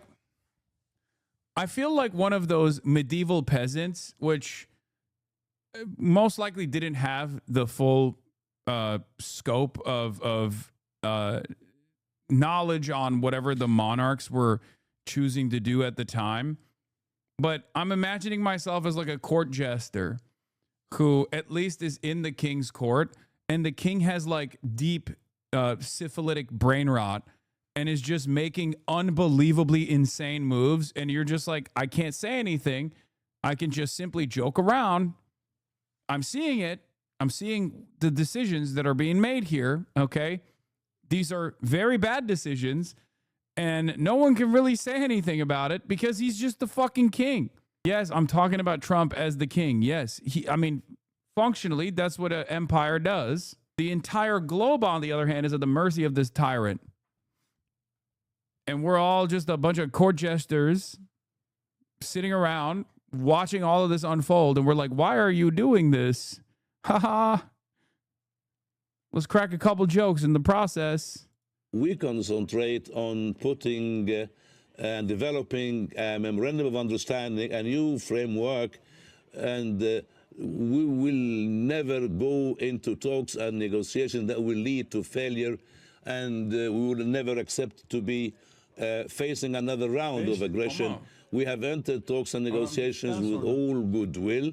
In January, we were in the middle of these talks, but they are treacherous and they have violated the rules of diplomacy. We need to be fully aware regarding the goodwill of every party, particularly the Americans, because of their previous aggression. Hard to call him a king. Kings somewhat give a shit about the populations. I'm not calling him a king because of the way he's moving. I mean, I'm calling him that because of the unbelievable amount of power that he has, and also how unchecked that power is. And also, not only that, but I said he was like a syphilitic king, you know? Like he's because there's not really much you can do in that situation. If the king has syphilis and has brain rot because of that, there's not anything you can do. You just hope that he, you know, at some point perishes. and you get a more competent monarch in his stead. We reached that point now. This war is a defense from us and aggression from the other side. And we have seen them assassinating Ayatollah al-Khomeini, the leader of Iran, in his office. They have killed other commanders. It's not in the front line. Some of them with their neighbors. So this was a war crime, and during the war, in the first minutes of the aggression, they also attacked and bombed an elementary school and they slaughtered 168 small kids at the age of 7 to 11 years old. All the media, you have to reflect the ugly picture of this aggression, and you have to be careful not justifying the ill political agenda of those who started this aggression. Israeli regime wanted to have the greater Israel and to change the geopolitics of the region. So this defense that Iran is doing is on behalf of the whole region, is on behalf of all the free countries, and we don't have any option just to win this resistance, which we are very much determined to do that. Until we agree on the framework, we cannot, set the date. As soon as we agree, there was significant, actually progress made, but then this maximalist approach by the other side, trying to make Iran an exception in international law, prevented us to reach an agreement. I have to be very crystal clear that Iran would not accept to be an exception from the international law. Anything that we are going to be committed, we are going to commit within these international regulations. Thank you. Thank you so much.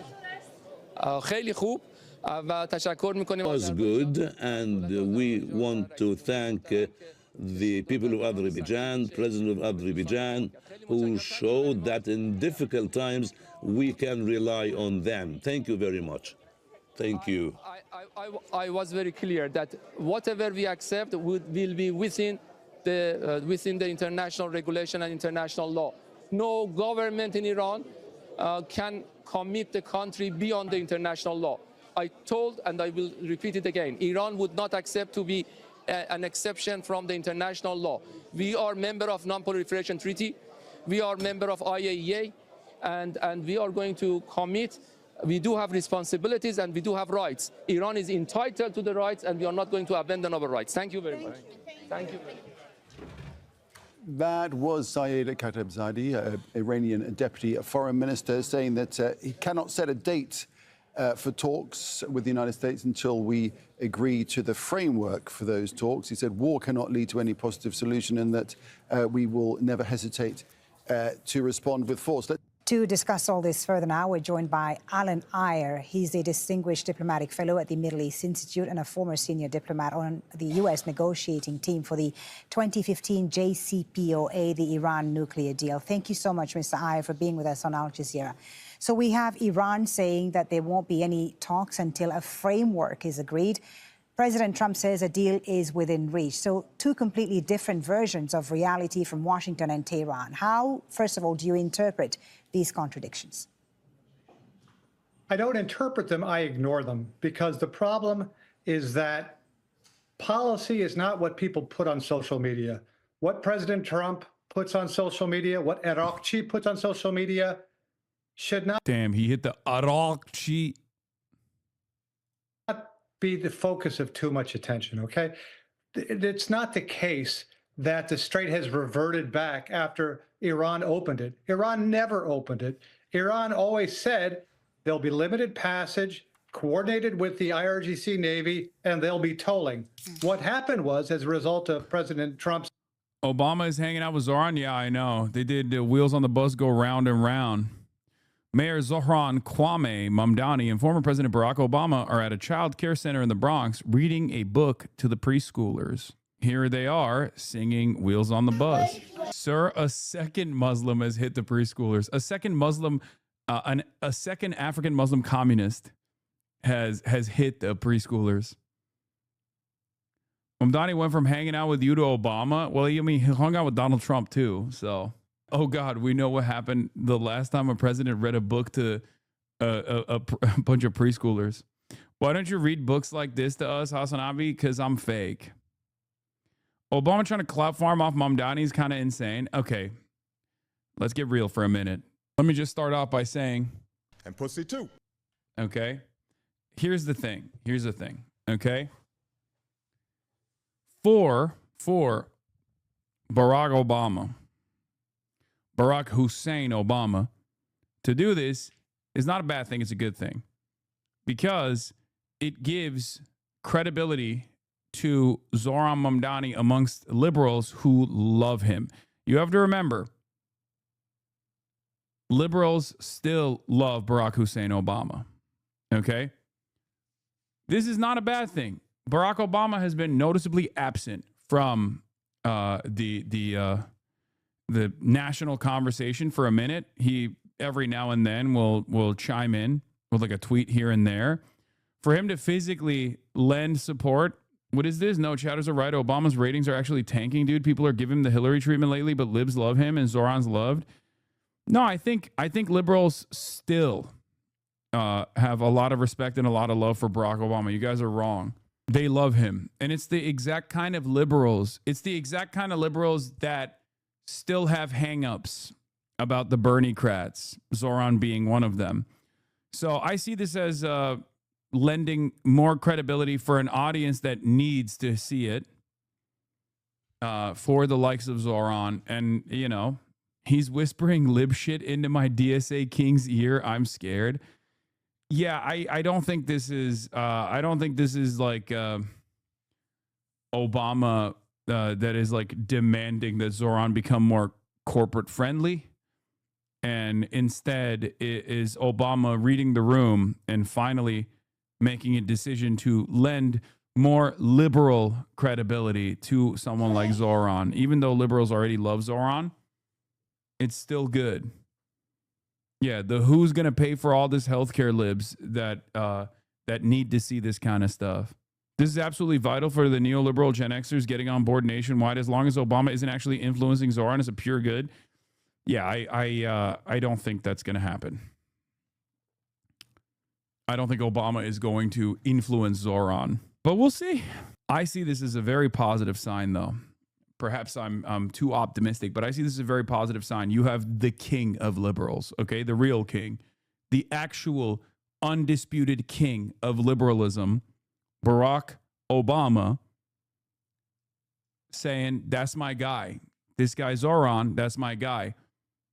This has, in my opinion, tremendous positive impact for all of the Gen Xers, the lead poison generation.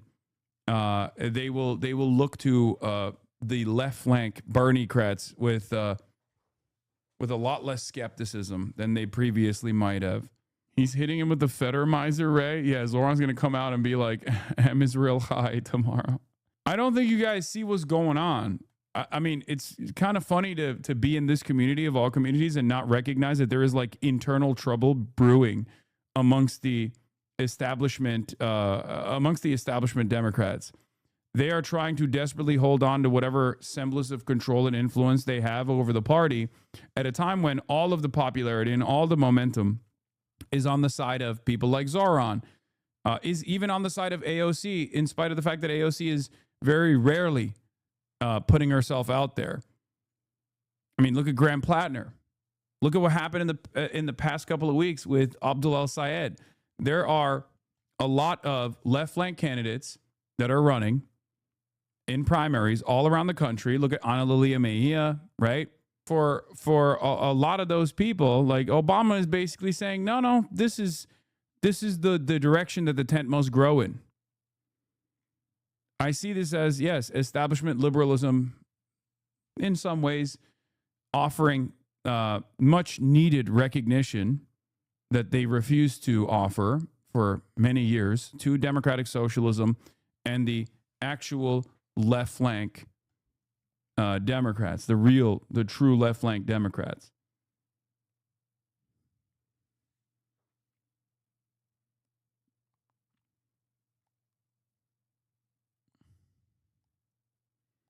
Obama endorsement is like a fatwa for the Democrats. You can see it that way. You think Hillary or Kamala will do the same or not? No, they should stay away. It's fine. Obama is actually, in many respects, the perfect person because I think Hillary and Kamala Harris have a lot. I would go so far as to say they have more haters in the Democratic Party than Obama does. Obama is more of a uniting figure. It reminds a lot of older boomer Democrats, like a moment where America was on the right trajectory. There was a handsome, charismatic person leading the party. Obviously, we have tremendous criticism for Barack Obama here, but we're not talking about our audience.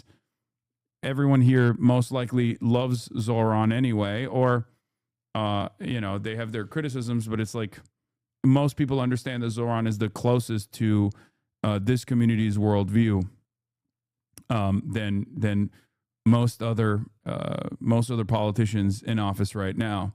So for the people who still have hangups about Bernie-crats, about left flank candidates, Barack Obama's presence next to Zoran Mamdani is a good thing because it forces them to see Zoran in a positive way. because they love Barack Obama. I don't think they're going to turn on Obama. All those people who fucking complain about like the pod johns, right? Because there are a lot of them that complain about the pod johns all the time.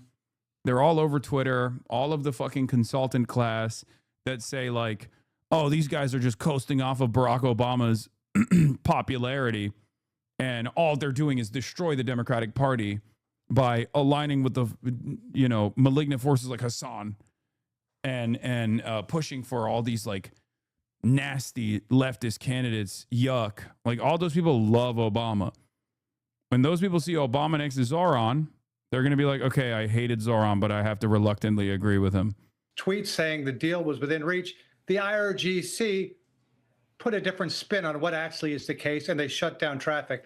But the reality is there has been no appreciable change in the ability of ships to transit the Strait. Iran is still going to maintain a chokehold on that until they get what they want. Yeah. And in terms of how close we are to a deal, not close at all. There is no low-hanging fruits. Still substantial differences between the two sides. On the differences, and I want to get your expertise on the nuclear issue more specifically, because you were, of course, part of the negotiating team in the JCPOA deal. The U.S. today is demanding zero enrichment.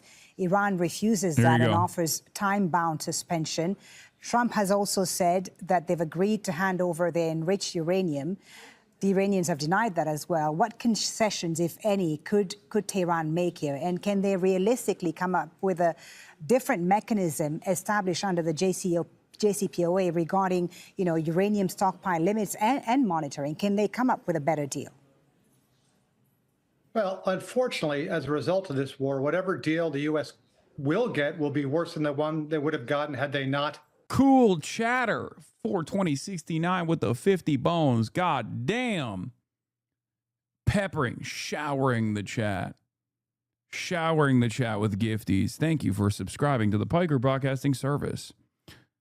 Thank you for your contributions to independent media. Your contributions to the PBS, Piker Broadcasting Service, allow me to maintain my editorial independence. Piker Broadcasting Service, for tomorrow's news today. Piker Broadcasting Service, for the people, by the people. Thank you. Attacked. Whatever deal the U.S. could get will be essentially the JCPOA, which is Iran is willing to temporarily suspend uranium and put limits on the uranium it keeps within country in exchange for a source of money. Sanctions relief, unfreezing of blockaded Iranian funds. That's a crazy take. Obama's never done anything but undermining leftist/progressive since he left office and doesn't make appearances without an agenda. Yeah, I understand the skepticism. I just don't think it'll work in this circumstance. This is an awesome photo. That's so funny. I'm not so skeptical. You understand? The essential calculus that the two sides have to play with. Restrictions on Iran's nuclear program in exchange for money. A problem is that Iran's demands, U.S. demands of Iran haven't changed since before the war, which is no indigenous enrichment, which Iran will never agree to. Harmuzi 91. Thank you for the 5 gifted subs. No uranium on Iranian soil, which Iran might well agree to. They've indicated they would be willing to keep minimal reserves of enriched uranium on Iranian soil. But the key variable is, what does Iran get in return? And what do you think they would want to get in return, especially on the question of transferring enriched uranium? President Trump talked about joint cooperation on that. How would that work practically? Wally, there's two things Iran wants. It wants security, so it's not attacked again 6 months and a year from now by Iran and Israel. That's hard to get verbally, but luckily for Iran. John Sexy Elder. Thank you. What the fuck? Thank you for the 25 gifted subs. They found a way to guarantee that, which is the Strait of Hormuz, which is the new equation is you pressure us, we close the strait. And the ability Iran has to close the strait requires so little military power on their part, it effectively can't be taken away from them. That's one thing they want. The second thing they want is money. They've got anywhere from $300 billion to $1 trillion worth of damage. Their economy was horrible even before the war. So they need money, whether that's reparations, which no one wants to pay them, unblocked Iranian funds, which isn't anywhere near enough to pay for that, or relaxing, if not eradication of sanctions, which is politically unpalatable for the Trump administration to give with elections coming up. Right. But that's what Iran is looking for.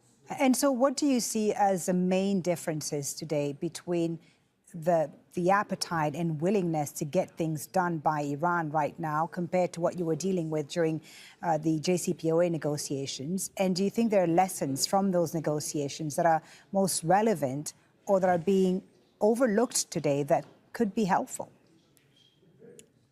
Well, unfortunately, we've blotted the Up is down. copybook. I Thank mean, you you for don't need the a lot 10. of trust between two sides to negotiate, but there has to be some. The fact that the U.S. twice attacked Iran. Why do you think Bernie's not endorsing Tallarico? Interesting question. I don't know the answer to it. Maybe Tallarico hasn't gone to Bernie. I'm not super close to the Tallarico team, so I have no idea what their what it looks like what they're thinking of.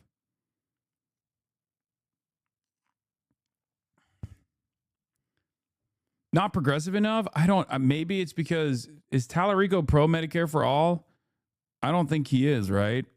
That might be part of it. It could be a timing decision. Miriam Adelson donation? No, I don't think Bernie gives a shit about that. It's Texas, bro. Could be because Texas, guys. Bernie is popular everywhere. Okay, including in Texas. Anti-establishment politics is very popular in Texas. Bernie is an anti-establishment figure.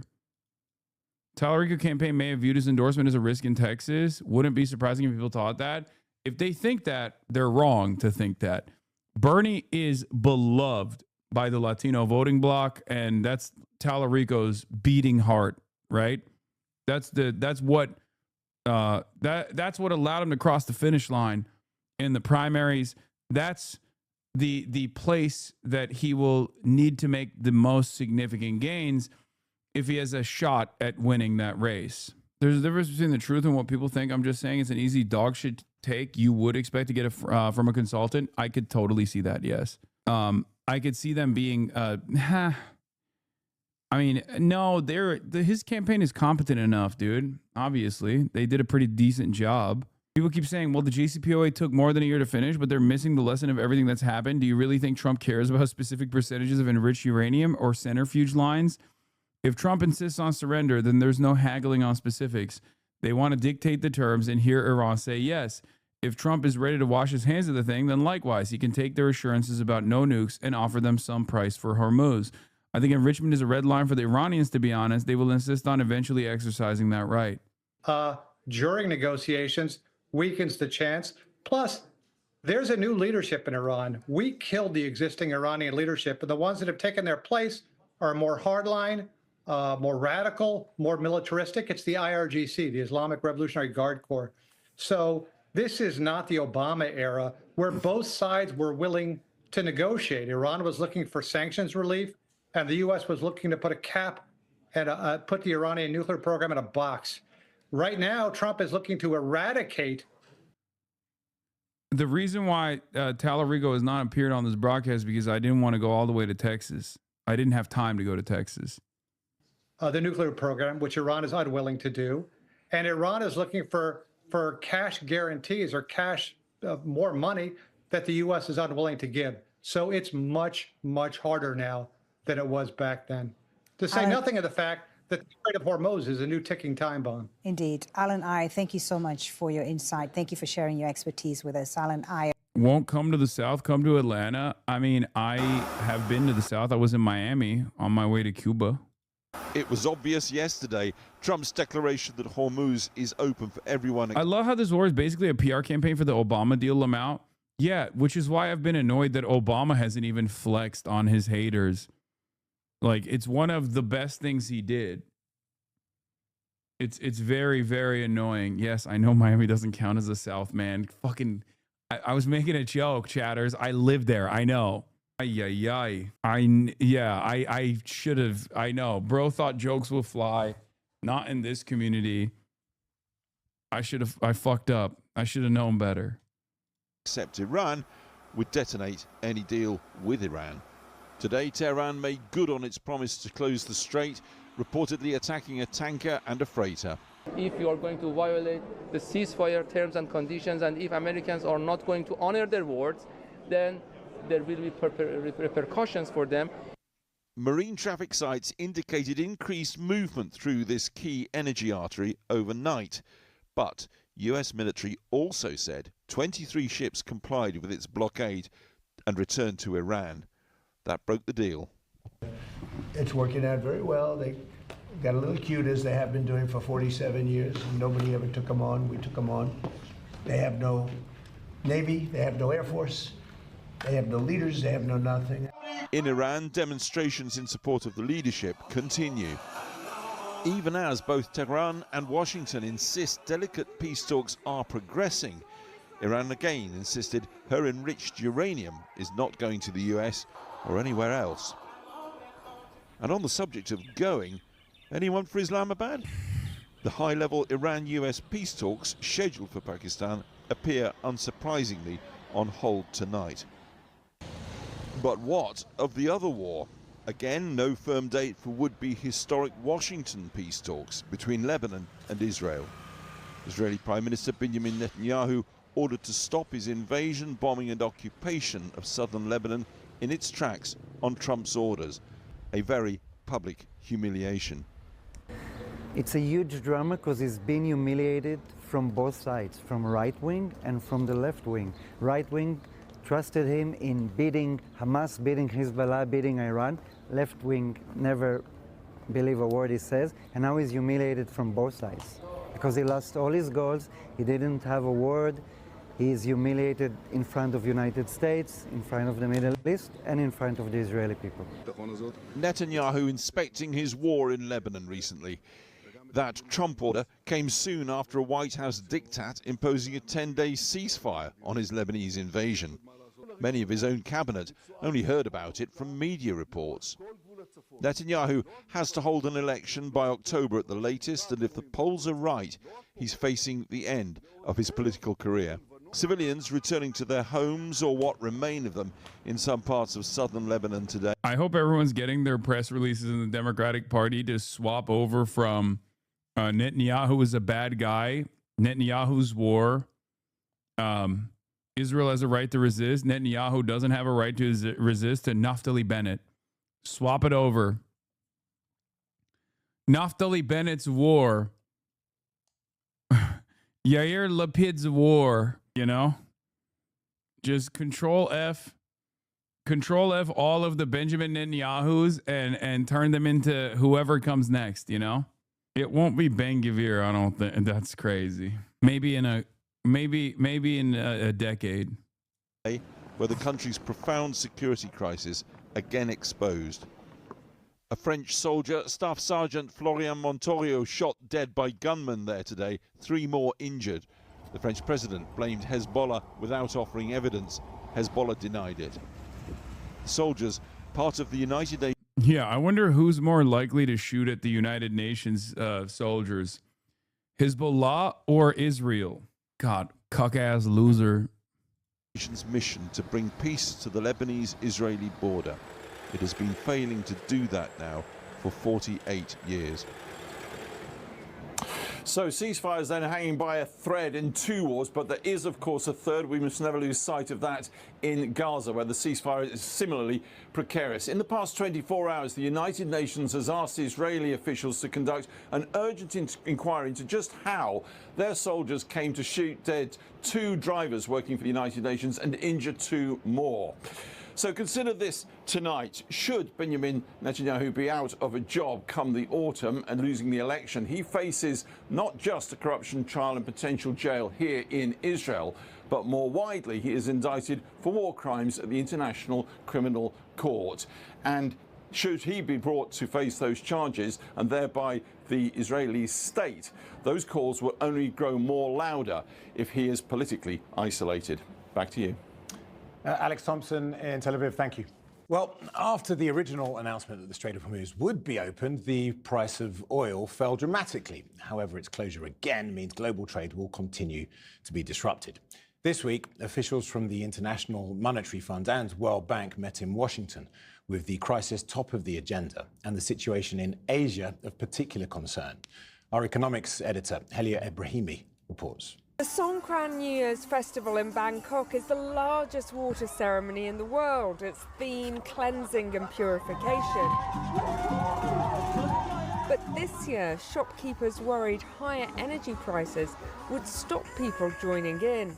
In Asia, what's been happening in the Middle East is already a crisis, and the Strait of Hormuz reopening is an economic necessity.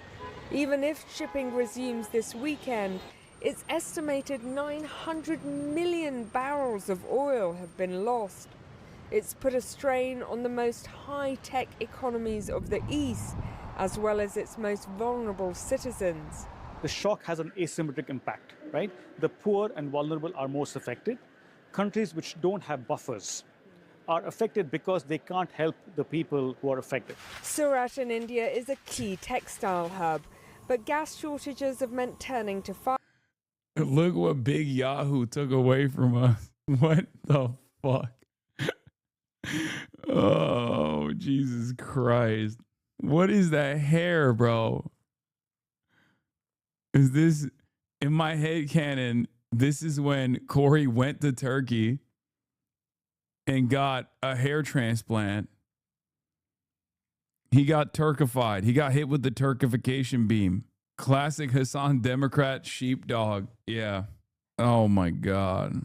That hair is coming off his forehead. Yeah, he was like, I want a forehead. I want a two-head. Firewood to get boilers going. In Bangladesh, energy rationing means closing the gates on Dhaka University and suspending bus operations, while in Myanmar you only get to drive every other day. Rationing has been underway from India to South Korea, and news anchors in Thailand try to persuade their viewers to conserve energy, with the government advice urging people to take off layers before turning on the AC. If you're addicted to cold air conditioning, well, now you don't have to be.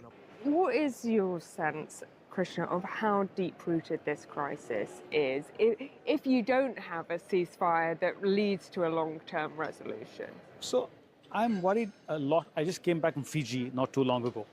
And the key theme in these small islands, there were 14 countries being represented there. The one thing they talked about was the cost of living, living standards, and all this was just right after the shock.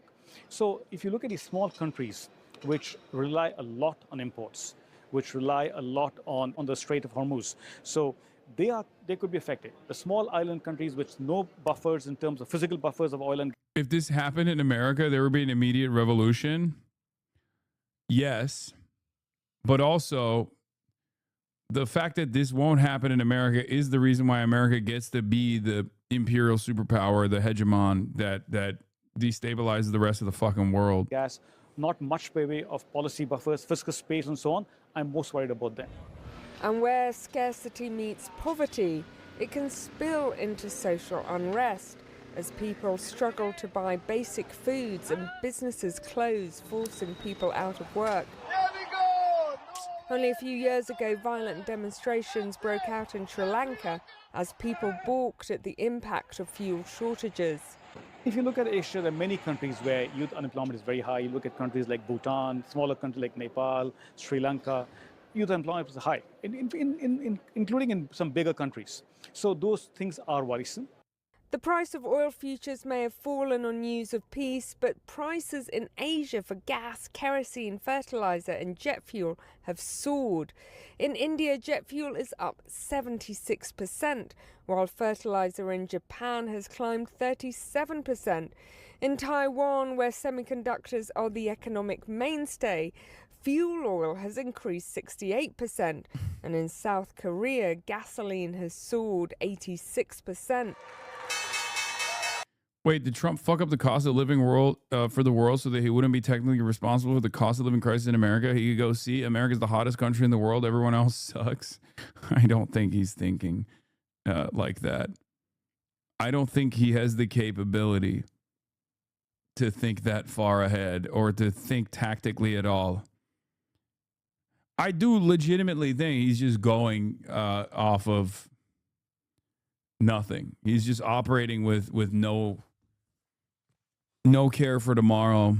On Wall Street, the promise of reopening the strait created a buying frenzy that pushed stocks to near record highs. But it's not financial bets that will help farmers here. They will have to wait for the physical shipments to get to them. Life shows any signs of getting easier.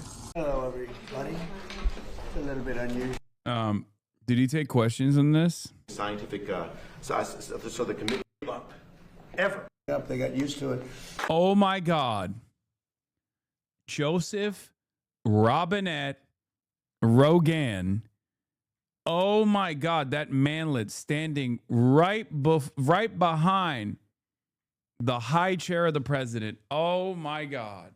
Oh my God. Someone in the chat said, I was wondering if he had noticed. No, I didn't initially notice him because he was hiding. He was hiding behind the high chair because he's a tiny, tiny man. Remember when Joe Rogan was like, oh, why is Trump doing this? Why is Trump doing this? Joe, oh, I feel politically homeless, Rogan. Joe, oh, I'm not actually a Republican, Rogan. Cuck. Yeah, no, he's not 5'8". Let's be real. He's like 5'4", maybe. Yeah, now we know why he, whenever he talks about the Epstein stuff, he rarely ever brings up Donald Trump. Breaking Gallup advisor just now, there's a warning of a sudden attack by America and the Israeli regime. Incredible work. I don't know if that's real or not, but we'll see. We don't know yet. We don't know. On WrestleMania weekend, yeah, it's really fucked up that they're doing this on WrestleMania weekend. Folks, and I think we'll keep it on the subject pretty much. You'll have some questions on Iran, I know that, but this is such an important subject that I'd rather let this just speak for itself. And we'll be talking about Iran later. We have very good conversations going on. It's working out very well. They got a little cute, as they have been doing for 47 years. Nobody ever took them on. We took them on. They have no Navy. They have no Air Force. They have no leaders. They have no nothing. Actually, their leaders are, it is regime change. Bro has Danny DeVito vibes. How dare you? Danny DeVito is the GOAT and a lifetime big donor to Democracy Now! Fun fact. Danny DeVito has always had incredible politics. You call that enforced regime change? Big Bernie bro, too. But we're talking to them. They wanted to close up the strait again, you know, as they've been doing for years. And they can't blackmail us. In fact, a lot of the ships are coming up to Texas. I don't know if you know, in Louisiana, the ships are coming up. They got used to it.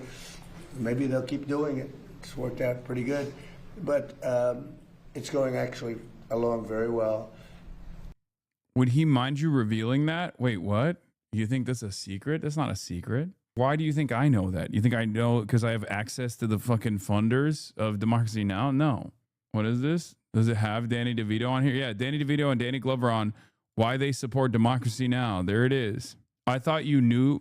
Oh, you thought Danny DeVito and I know each other personally, and he told me. You think Joe Rogan will lose followers because of this? No, man. At some point, y'all got to realize something that is fundamental, okay? Right-wingers are stupid, okay? Sure, liberals are stupid. We're all stupid. But right-wingers are extra stupid, okay? And when your audience is entirely comprised of extra stupid people, they lack object permanence. They lack the capacity to comprehend who's actually doing them the harm. It's much easier to sell to right-wingers, okay? It's not a secret, and that is precisely the reason why when a beloved content creator is falling out of favor or when someone has done like heinous crimes, they immediately pivot to thumping the Bible and also becoming a right-winger because they know that that audience is unbelievably forgiving, I guess, if that's the right term to use here. And they're very stupid. It's just, you sell to stupid people, okay? Selling to smart people is much more difficult. Selling to stupid people, on the other hand, is much easier.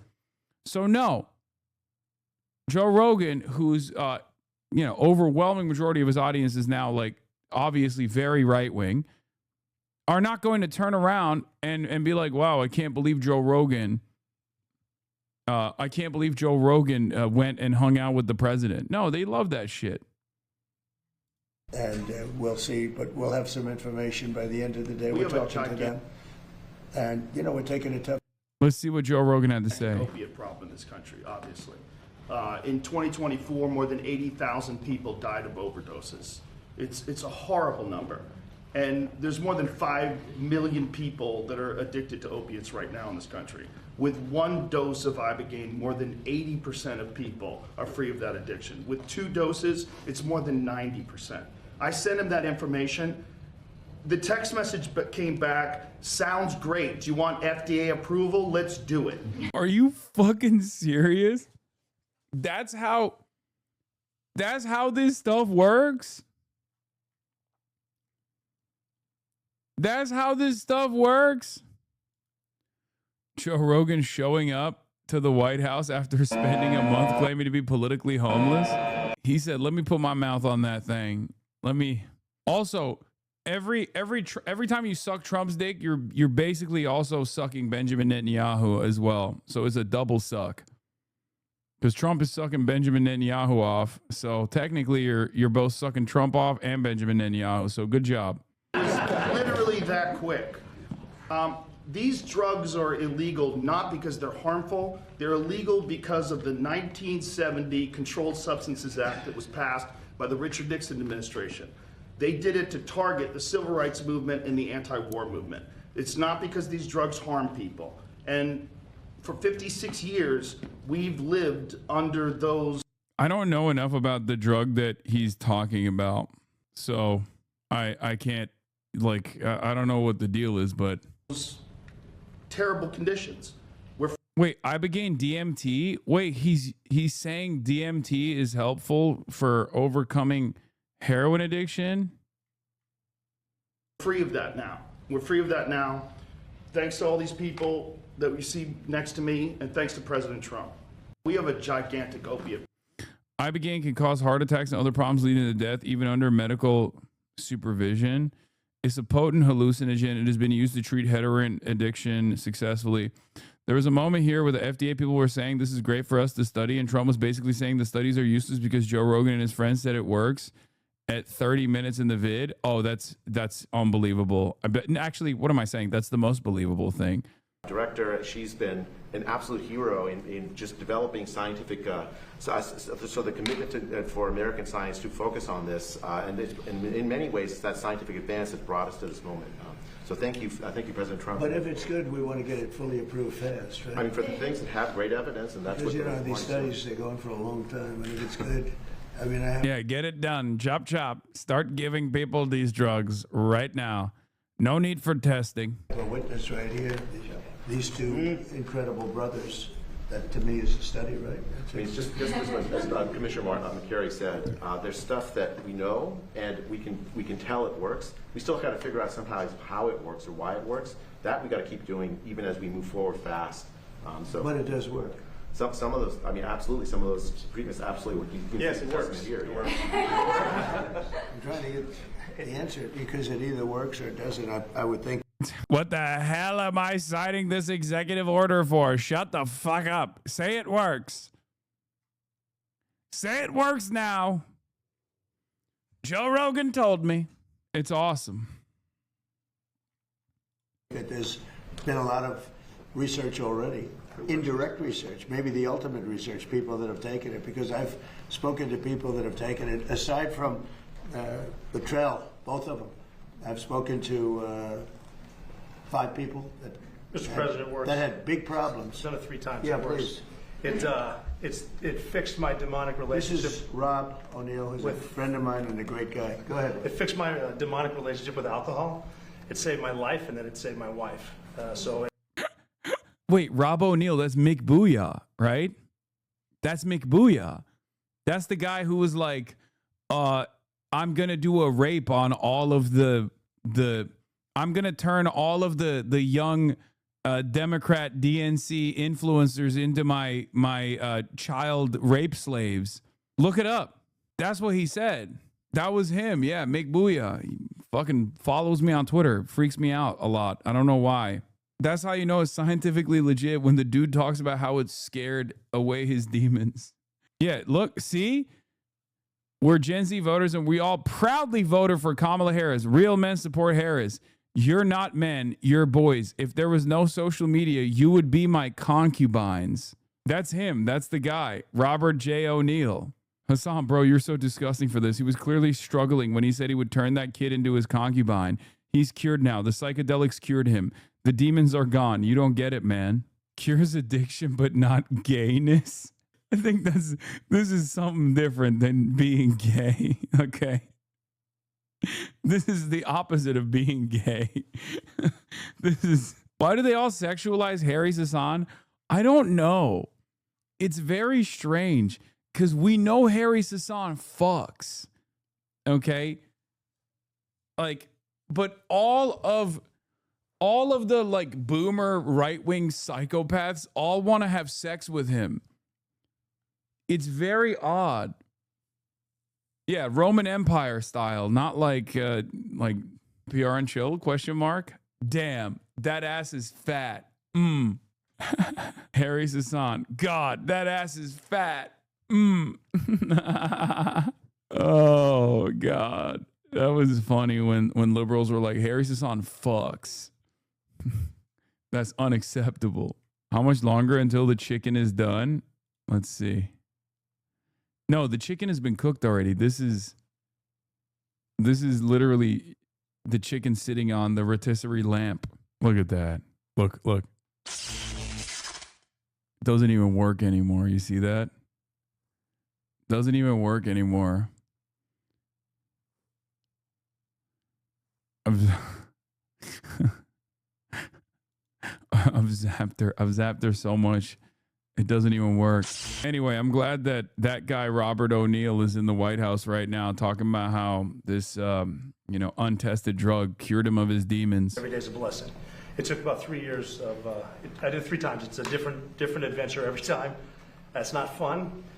So without it, you would have had problems? I did it with, there was a Green Beret, 28-year sergeant major, that told me when we finished, make sure you tell Amber Capone, the CEO of Veterans Exploring Treatment Solutions, that she saved my life because I was going to kill myself next week. 20% of women are on. Not news related, but did you see Cinna pop off on XQC cringe? XQ cringe? Cinna fried XQC after he tried pressing her? Yeah, I saw that. XQC really don't know what to say if it ain't behind a computer screen. I saw a clip of this. I did. She popped off, but the clip's not working. Yeah, she was like, you talk all this shit. Hi, guys. Don't play it? Wait, why? I can eat too. No, Finna, what is your worst take?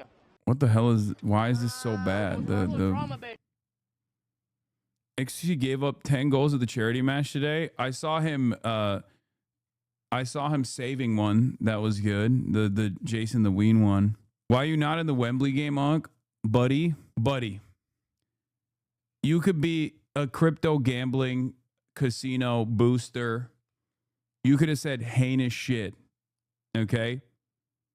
But as long as you're not a political commentator, you're always welcome at these sorts of influencer events. Okay? Because he never does fun shit? Nah. You could be a monster in general. As long as you don't talk politics. Okay? You talk politics, you are maximum controversial. You talk politics, you especially have you're a very loud voice as a critic of Israel. I deadass hate streaming culture. These people are swine. I mean, it's fine. You'd also probably be arrested if you went to the UK. No, I'm going to the UK. X talks politics. I mean, XQC he can talk whatever he wants. Like he's considered legendary status in these communities because for many years he was the top dog, and now when he talks politics, no one takes him seriously. And also remember, taking a right-wing position is not inherently political. As a matter of fact, it is utterly devoid of being political. I remember all the shit you used to be at before October 7. Yeah. You want in on this? Oh, that's XQC's favorite. Yeah, what about Bonnie? Oh! You defend Saikuna. Hold on, did you defend Saikuna because you cheated too? Like that motherfucker boosted the president, dude. The current president of the United States of America. Okay? Yeah, so. He's the fucking goat. Yo. You cheated on a dad. Yo. Don't ask me. Tara Yummy. Okay. What? Just start throwing buzzwords out there. Talk about how you threw Aiden under the bus for no reason. Wait, ma'am. I said I have no beef with Aiden, though. Yeah, but. So what do you mean? You're trying to defend him. We don't even have beef. Are you dick sucking him that hard? You said I cannot be you his got friend. a little bit of cum right here on your mouth, X. You got a little bit of cum right here on your mouth because I said I didn't have beef with him. Get his dick out your throat. If I said that, then I would be a sexist. You can say it. Say it. Oh, okay. There it goes. That's his high quality friend. Yo. You're burning our bridge right now, by the way. Not cool, man. You're burning our bridge. You're good at that, though. Yo, true. You're good at that. So you said what? It's a radioactive wasteland over there. Really? That's like your bedroom, though, isn't it? You're used to that. Oh. You're used to that, bro. Pulling out. This is like, pushing back on XUC in front of an audience like this, and also getting them to cheer you on is pretty impressive, especially as a woman. Holy fuck. Elaborate about your roommates. Mm-hmm. She was 18. Did you see that, or Yo. did you not react to it? What? Did you see it, or did you not react to it? Yeah. Wait, So you chose to not react to it. I don't think Let it's me about ask you her. something. I don't think it's about her. Let me I didn't ask react to it. I you- didn't react to so it. let me ask I you watched the whole something. thing. I watched the whole Let me thing. ask you something. Why don't you come to me about stuff with me rather than other people? I can come to you about the shit Wait, that what do you mean by that? What do you mean by that? I can come to you about the shit that you do. That's not true.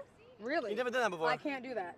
No, you can, but you never done that before. Also, let me ask you something. If you genuinely thought that something was wrong, using my beef with your friend in order to prop that up doesn't make sense. You could just come to me like an adult. No? Yeah. No. If you're vocal in public about one thing, right, but you right, but then cannot but then- hide it when but it's about then- your friend, though. So let me ask you something. So she reacted to or she said something the next day. Did you watch it? No, I didn't watch it. Convenient. So what did she say? Why don't you go watch it and ask her? Yeah, it's just like, XUC invited it in when he brought up Bonnie's name. Fuck everyone involved in that current drama cycle. I don't even know what the fuck happened in the drama cycle. All I know is this. Okay. Back in the day, content creators would not personally egg on some of the most like parasocial nonsense.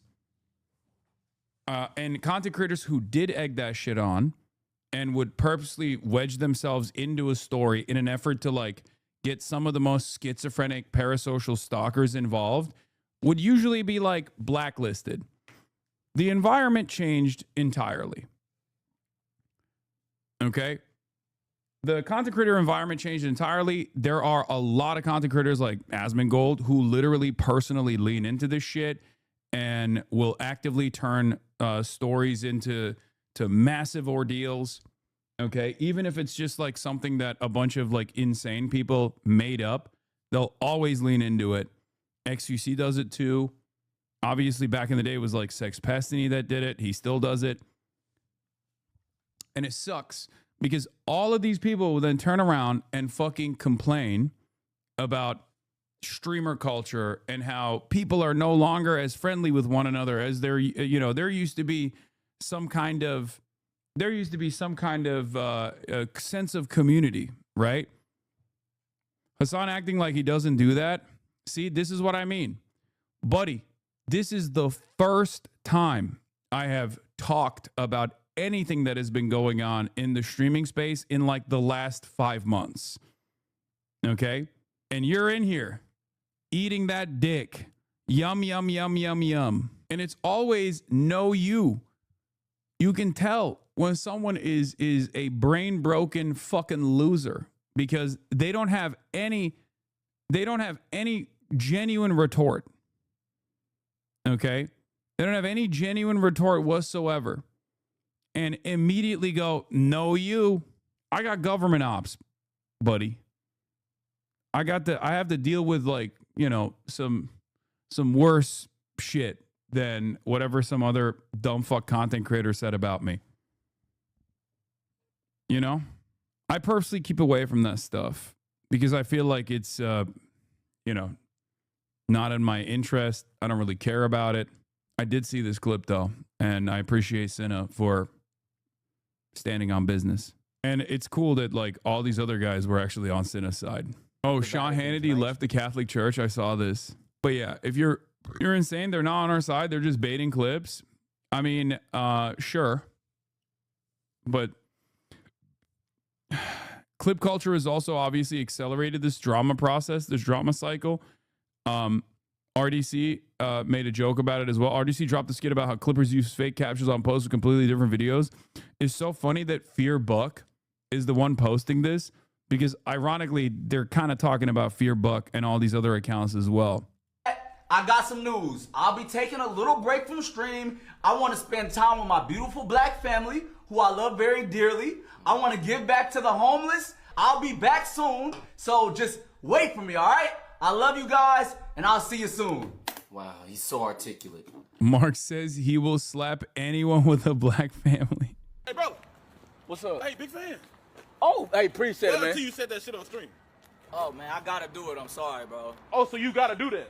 Yeah, I gotta do it, bro. You got to.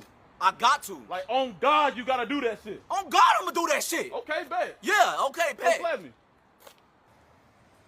Oh, you don't understand clip culture, bro. Like, so this is what they just be putting captions on shit. Huh? Slap me. No, I'm not calling you stupid, bro. I'm saying, like... Bro, both my mama and daddy are black. Yeah, I know you black, so I do So assume you that... No, I'm not roasting. I'm saying, watch the video. I'm saying, can you just watch the video? I just want you to do what you said. No, I'm saying... Do what you said. I didn't say that, though. You gotta watch the video, bro. Did you watch the video? My attention span is cooked. I'm not watching that shit, nigga. It's so real, dude. Motherfuckers can't even watch 30 seconds of a clip. They just read the fake caption and move on. They develop their opinions on anyone and they just move on. The fuck? That don't make no sense. Okay. Bitch. Okay. There was a clip recently where he told Zoran to tune out the noise, and the large clip account framed it as if you were telling him to ignore the Hassan haters. People don't even bother watching the clips.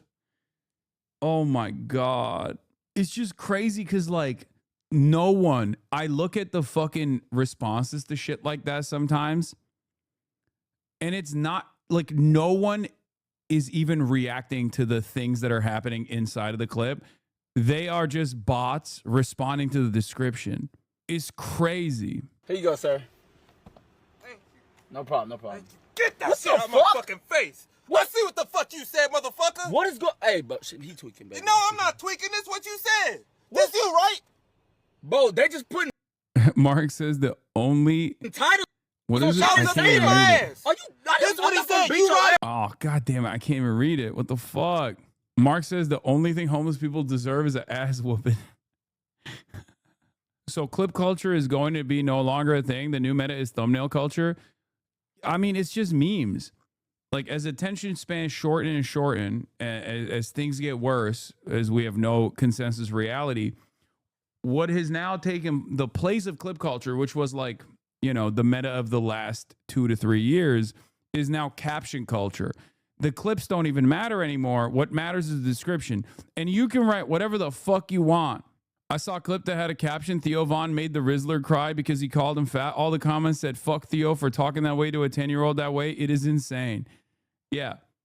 Eventually, people are just going to stop responding to even, like, they're going to forget how to fucking read.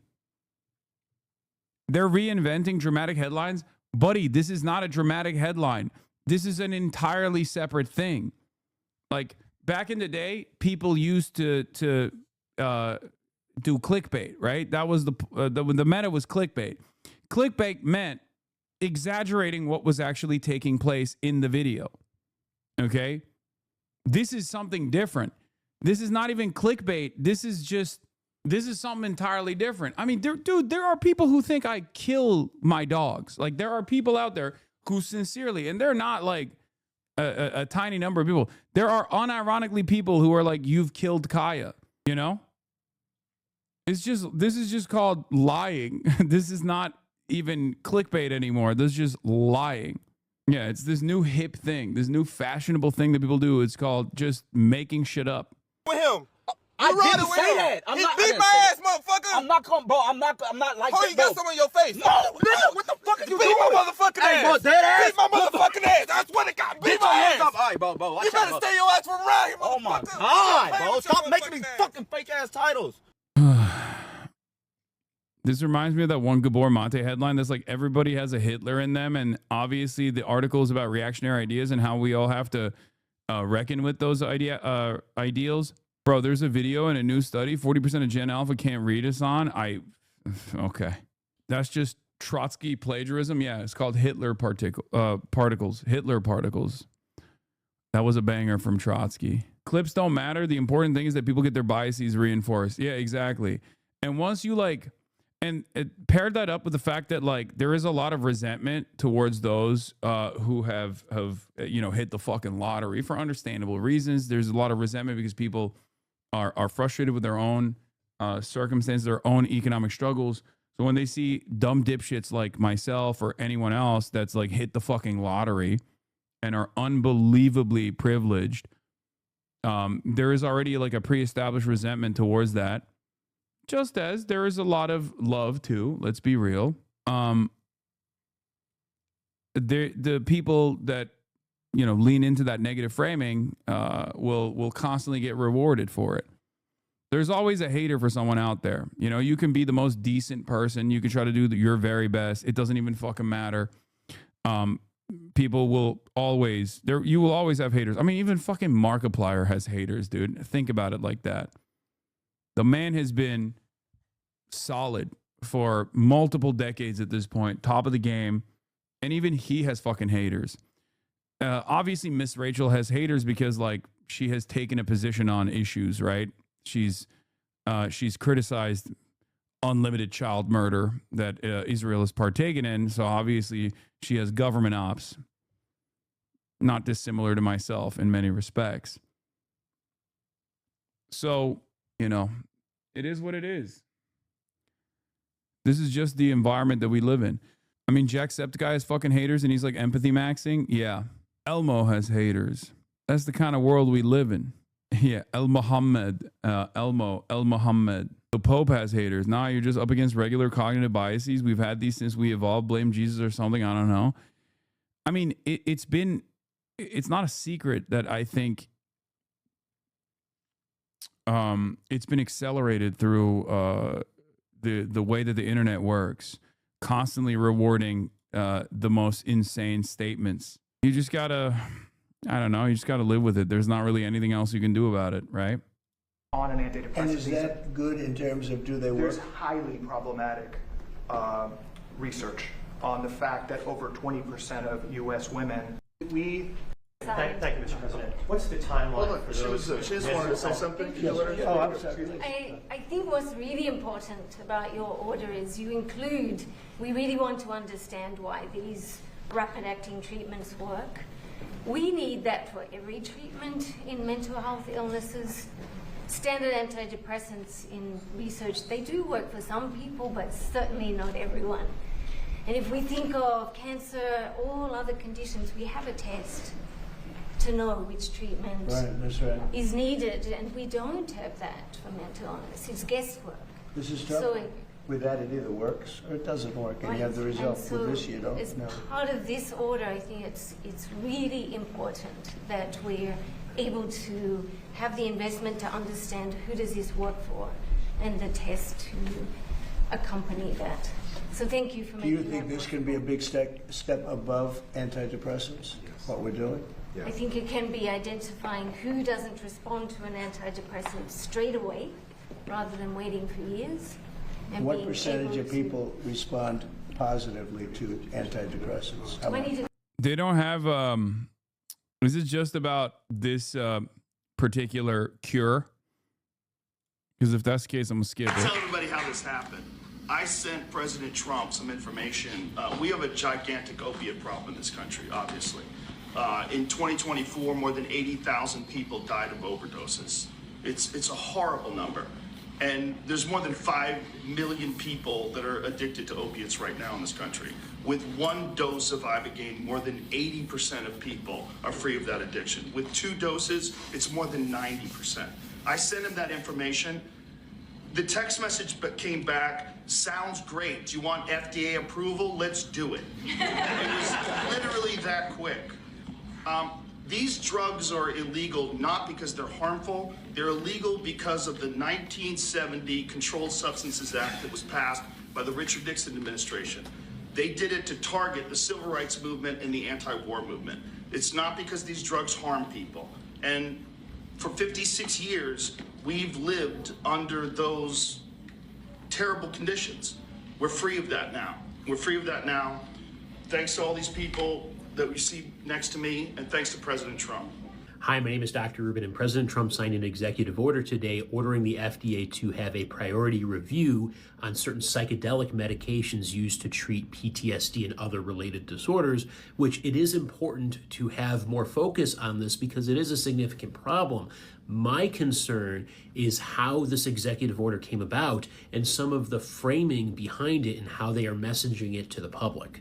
So Joe Rogan, who's a podcaster, not a medical professional, was able to send a small amount of data saying that the medication Ibogaine was safe and effective, and the president saying, hey, let's get this FDA approved, is not how the FDA actually works. It doesn't work on vibes. It works on evidence, looking at the body of clinical trial data to see if something is safe and efficacious. And right now, Ibogaine has very limited data in treating withdrawal and substance use disorder. In fact, it also has a lot of safety concerns because it's known to be potentially cardiotoxic. It can cause something called QTc prolongation, causing potentially fatal arrhythmias, and there's even been one death associated with this medication. It would not surprise me if the FDA doesn't approve this medication because recently leucovorin was being oversold by President Trump as a treatment for autism when in fact it didn't actually get FDA approval for autism spectrum disorder because it's really more about political vibes rather than actual data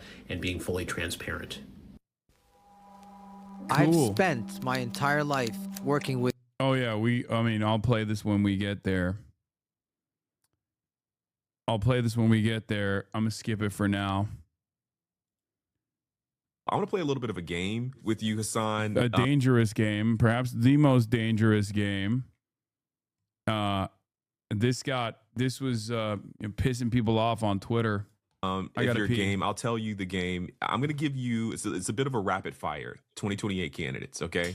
All right, let's do it. I'm gonna give you a name, and you'll say yes or no. Like we'll go down the list. All right.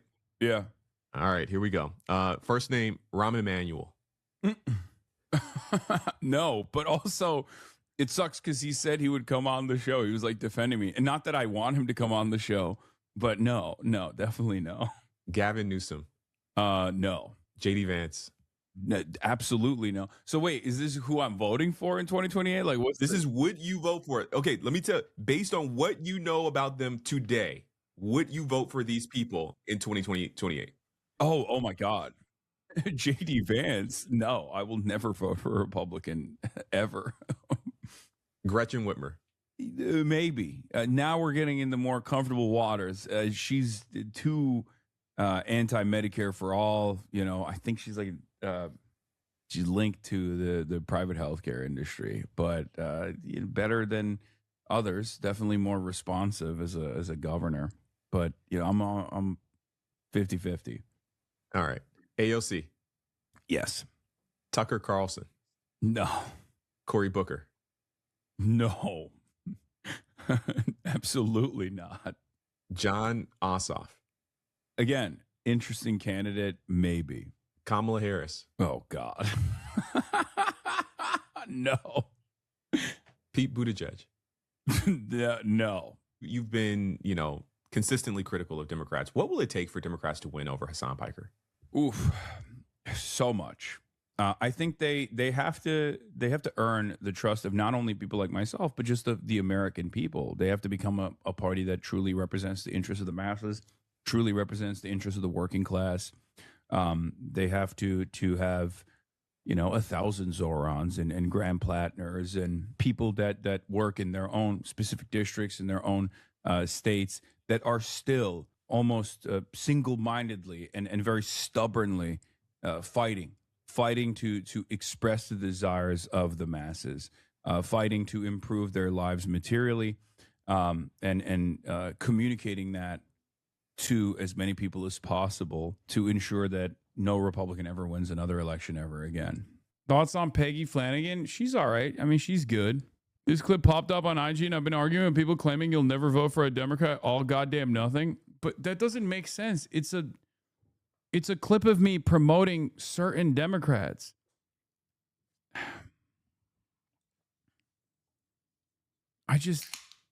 Yeah, Peggy is a lot better than the opposition there. So, Kamala truthers were calling you a racist. Yeah, Tom Steyer could be a very interesting governor for the state. You live in California. Who are you thinking about for the governor there? I mean, we have the only way for me to not be racist by the K-Hivers is if I push for Abigail Spanberger. Okay. You folks, it's been a bit of an upheaval lately. I mean, we could play the same game. I could give you a couple of names. You can tell me yes, no, and maybe give a little bit of an explanation. So let's start. Katie Porter. No. Katie Porter was a very interesting candidate. Obviously, like she was able to take over a purple district and was making a name for herself. She had the whiteboard. She would cook all of these like executives, and then even before we found out about like her anger issues, the thing that I care about the most on top of that, because that tells me what your character is. But what I also care about on top of that is like what your attitude is about, like what forces you're going to represent, who you're going to back. And her rapid change from being someone who was like somewhat pro worker, pro responsive politics, potentially a Bernie-crat, right? Has shifted. She became anti-worker, and I find that to be a very dangerous type of politics. So definitely no on Katie Porter. What about the people's billionaire, Tom Steyer? So I talked to Tom Steyer. I interviewed him, and I can't believe I'm saying this, but I think he's the most interesting candidate with viability right now in this race. Even before Swalwell's, sexual assault allegations came up, and he had to quit the race and also resign from office. Those were like the top three candidates, right? You had Swalwell, you had Porter, and you had Steyer on like the Democrat camp, and then you have Bianco and Hilton, right? The two Republicans. The further to the left you motherfuckers are going crazy with this part, yeah, I don't really care, man. When have I ever cared about that? When? The irony is like I'm in this weird predicament all the time where people just like assume that I haven't been reliably making pragmatic choices for electoral viability when it comes to pushing the needle to the leftmost position possible. That's always been the case. And it's so funny that like centrist Democrats would be like, Hassan has never voted for a Democrat. He hates the Democratic Party. He wants to destroy the Democratic Party piece by piece. And then people to my left will always say Hassan is a sheepdog for the Democratic Party and he doesn't care about anything. None of his values matter. And he's a horrible Zionist or whatever. I've always been fairly pragmatic. I mean, there are red lines for me, right? But I still care about, I obviously care about getting the most leftmost position, like the leftmost candidate possible elected. Yes. Hasanabi. I'm both simultaneously a radical and a revolutionary and don't care for electoralism, and also the guy who is always going to be a reliable Democratic vote. And I was genuinely terrified. I was talking to some other folks that also live in California. We were trying to figure out like what are we going to do here, and then also the Swalwell stuff came out. But yeah, I think Steyer, I can't believe I'm saying this, is probably a little bit more responsive than the rest of the candidates are. And all of those guys that we're voting for on the Democratic Party side, the establishment Democrats, they represent the interests of billionaires and millionaires regardless, even if they themselves are not billionaires or millionaires. So in the case of Tom Steyer, if he's advocating for, single payer health care in the state of California, that's a very appealing policy for someone like myself. I care about the policies and not the background of the person. So yeah, I think Tom Steyer could be a very interesting governor for the state. There are just so many attack ads on Steyer that that he's probably the better choice. Are there? I haven't seen any pro or anti ads at all. I don't watch TV, so I don't see it. Poe. Now to early 2028 presidential positioning with some Democrat candidates visiting swing states. Today, 4 of those Democratic hopefuls speaking at Michigan's Democratic Party convention. What about Becerra? He has a lot of momentum right now. The attorney general, right? Yeah. Chevron maxed out to his campaign. He refused to prosecute Chevron at the time. He is not great either. Or Becerra. Yeah. Directed someone calling you reformist to Stalin's foundation of Leninism, Chapter 7 strategies and tactics. Way too many people who haven't read theory come after you. It's just, I don't care. MS Now reporter Nnamdi Egwonwu is in Detroit, where Kamala Harris just spoke. So welcome, Nnamdi. What is her message today to the Democrats there? Are voters thinking about 2028 yet? Yeah, for Obama 2028 against Trump declaring state of national emergency, what? Leftist criticism is honestly meaningless and not worth paying attention to. I mean, I don't think it's always meaningless. I'm a leftist who criticizes many candidates. How is Kamala even showing her face after all that's happened? No shame at all. Like my assessment is oftentimes race by race, depends on the position that we're talking about, and beyond that, my assessment revolves around viability. And the reason why I say that is because, like, there are candidates who have closer worldviews to someone like myself on a lot of these issues, even in the governor's race, even in the gubernatorial race in California. But if they're trailing at 1% to 5%, at some point you have to. At some point you have to make these tough choices. As far as like the candidates that have viability goes, I look at who they are, like what forces they represent, And everybody always goes, Zoran was at 3%. Oh my fucking God. Ranked choice voting in a mayoral race in a crowded primary where there was ranked choice voting. And it was far before the election actually took place. Please, guys, you have to be a little bit more serious. Like, I beg of you. Also, I'm not a kingmaker. I don't know why people have believed this falsehood that I've never claimed to be. Okay? I don't have the capacity to make or break a race. I can, lean into certain candidates, but yeah, this is, Xavier Becerra, why is he a non-starter for some voters? Solicited maximum contribution from Chevron. Blocked lawsuit against Exxon while Attorney General, his successor filed suit. I said it was Chevron, it was Exxon. Fought to keep police officer records sealed while Attorney General hiding serious police misconduct and unlawful use of force.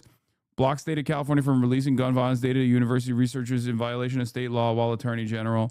Refused to endorse CalCare. Does not support abolishing ICE. Opposes billionaire tax initiative, will not speak out against genocide in Palestine, Israeli war crimes, or AIPAC. Can you explain what this private policy paper that Mallory McMorrow gave to AIPAC is? Yes. Candidates will go to special interest groups and will show them what their policies are going to be that are important to those special interest groups. Mallory McMorrow's team went to AIPAC. Mallory McMorrow's team showed Mallory McMorrow's policy positions on Israel, what she will do if elected on the issue of Israel. This call was leaked. Dropsite News reported on it back in the day. Here's a Mallory McMorrow donor talking to AIPAC. On a private donor call in August, a backer of Michigan Senate candidate Mallory McMorrow said that he had read her private AIPAC position paper and that it is outstanding. Okay? Which means she went to AIPAC ahead of time and was like, please don't spend money against me. I will be a loyal servant of Israel. Okay? You will like what I do about Israel. If you're wondering why that seems undemocratic, it's because it is undemocratic. That's just the way that politics is played in this country, where candidates, by way of their donors, will take their positions and how they will operate once they're in office to the different lobbying arms. Why didn't you bring this up in front of Abdul? Wait, what? You think Abdul doesn't know this? What are you, crazy? Which is why the other day, when Mallory McMorrow came out and said that she hadn't received a dime from AIPAC, I tweeted, I'd love to see the Israel policy papers your campaign privately gave to AIPAC. And where did you hear that, Hassan? From your own butt. I don't understand what these people are doing. Are these people just like why don't they have any shame whatsoever? Why do you think I'm saying something without any evidence whatsoever? And why are you not more embarrassed to just, retort like this? And not only that, but also, why do you even care about this race? Like, does this person talk about individual races, or is it just because like I'm on one side, so they have to oppose the side that I'm on? It was, I didn't even realize that this person had like a stake in the Michigan Senate race at all. I want to test this on one of these occasions where I just advocate for a candidate that I normally never would, to see if they would end up promoting the most progressive one, only to turn around and test out this theory. She's a grifter. She legit doesn't believe in anything. She called Ethan a genocide supporter before she worked for him. Gross. I just don't understand how you could betray any of your values like that. It doesn't make any sense. Very strange behavior. It's additionally strange that my former podcast co-host has people on his payroll that are specifically tasked with taking the oppositional position to whatever I say. But yeah, Stop Anti-Semitism came out against Mallory McMorrow. Said Mallory McMorrow states she isn't taking PAC money, even making a video denouncing AIPAC. Yet her husband just alerted us that J Street PAC is collecting funds for her. Hell yeah. I'm not going to touch this because I don't want Stop Anti-Semitism to stop posting this shit. You know what I mean? Good on her. That person got the slightest internet fame for literally yelling out her window at Trump rallies. She has literally attacked you for lack of activism, and this fool doesn't even get out of the car. Oh, she said some insane shit. Mallory needs to grow a spine and stand up to the anti-Semites who would throw her Jewish husband and their half-Jewish children in the ovens without blinking an eye. She miserably failed. Oh my God. Oh my God. That is an insane thing to say. Wow. What can you say? Very strange. Very strange. I'd love to see you get accountability for your violent rhetoric. Yeah. Have you heard of the Zionist movement? Yes. The only reason why I know about the Zionist movement is because, what's his face? Van Jones went to their DNC event. She brags on Ethan Klein's subreddit that she's always been a Hassan hater, but on her now deleted old account, she used to retweet you all the time. So odd. Huh. That's like, that really is a weird way to operate. Because, like, is it worth it at the end of the day? I mean, I guess if she's making money, I guess if she's actually getting paid, then it's kind of worth it, you know? She also withheld her primary vote for Biden due to his stance on Israel-Palestine law. Oh, my God. Alex, you'd be surprised. Many are. You know, many of the voters we spoke to, as well as elected officials, delegates, they resent the fact that Kamala Harris did not win this state during the 2024 election, and they want to change that moving forward. Kamala Harris herself, I got to tell you, seeing her take the stage, seeing her, the excitement she still generates among people in this state, it makes clear that she still is, as polling suggests, one of the Democratic frontrunners, one of the probably most high-profile contenders we see with regard to 2028. As far as what we heard from her, she was not in any way hesitant to attack Donald Trump from everything from what she called his penchant for using military action to distract from controversial things like the Epstein files, also criticizing him for his handling of the economy and suggesting that he is now embarrassing America on the global stage. I want to play for you a portion of her remarks so you can see that she wasn't afraid to throw some punches today. Take a listen.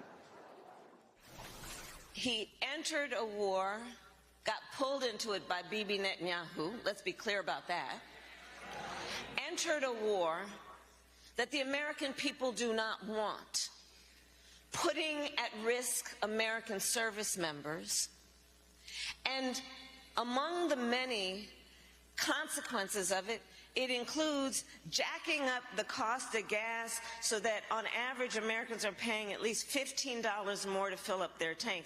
Diesel costs 50% more. So, Alex, so far today, in addition to the former vice president, we heard from Kentucky Governor Andy Beshear, who made brief remarks. We heard from New Jersey Senator Cory Booker, who actually chided voters here a bit for not, he described voters that agreed with Kamala Harris about 90% of things, but disagreed with her about 10%, and chided them for not ultimately supporting her, saying essentially you disagree with her about that little bit and now have someone at the White House that you don't like at all. So that was interesting to hear from him. I want to point out what we didn't hear from Kamala Harris today. Like it is. Here's Booker pushing a vote blue no matter who argument while hoping we all forget that he hypocritically refused to endorse his own party's New York mayoral candidate, Zohran Mamdani. After our primaries and Hillary Clinton was our nominee, there was some people, not all people, not even most people, some people said, well, I don't like her. I don't agree with everything she says. I saw it with Kamala Harris. There were too many people that say, I don't agree with her on everything. I mean, 90 out of 100, I agree with her, but those 10, I can't do it. It's funny because, like, there are now voters running around saying we need to do our own uncommitted movement, but this time in the opposite direction, the immoral direction, in direction of maintaining support for our favorite apartheid state doing a genocide. So now they understand taking a principled stance, except their principles are completely busted. Their principles are being pro-genocide. You may disagree with her on 10% of her views, but you let someone get in office who you disagree with on everything. You let somebody get in office who is locking up our children. You let somebody in office who... Bro, boomers are going to be the end of us. I swear to God. Boomers are going to be the end of us. The lead poison generation is going to barrel us down the direction of do nothing Democrats. They're going to keep pumping out vote blue no matter who narratives, harm reduction narratives, hoping that that will carry them across the finish line, hoping that that will allow them to eke out a marginal victory. Who's taking away our health care? You let somebody in office who's taking away workers' rights. You let somebody in office who got rid of... Oh, God. This kind of stuff only works to an audience that is already primed to vote blue no matter who. Okay? You have to win votes. What are we doing? It is the fundamental principle of theoretical democracy. You have to win the votes. You can't expect people in the margins to make up their own damn minds about the cruelty of the Republican Party.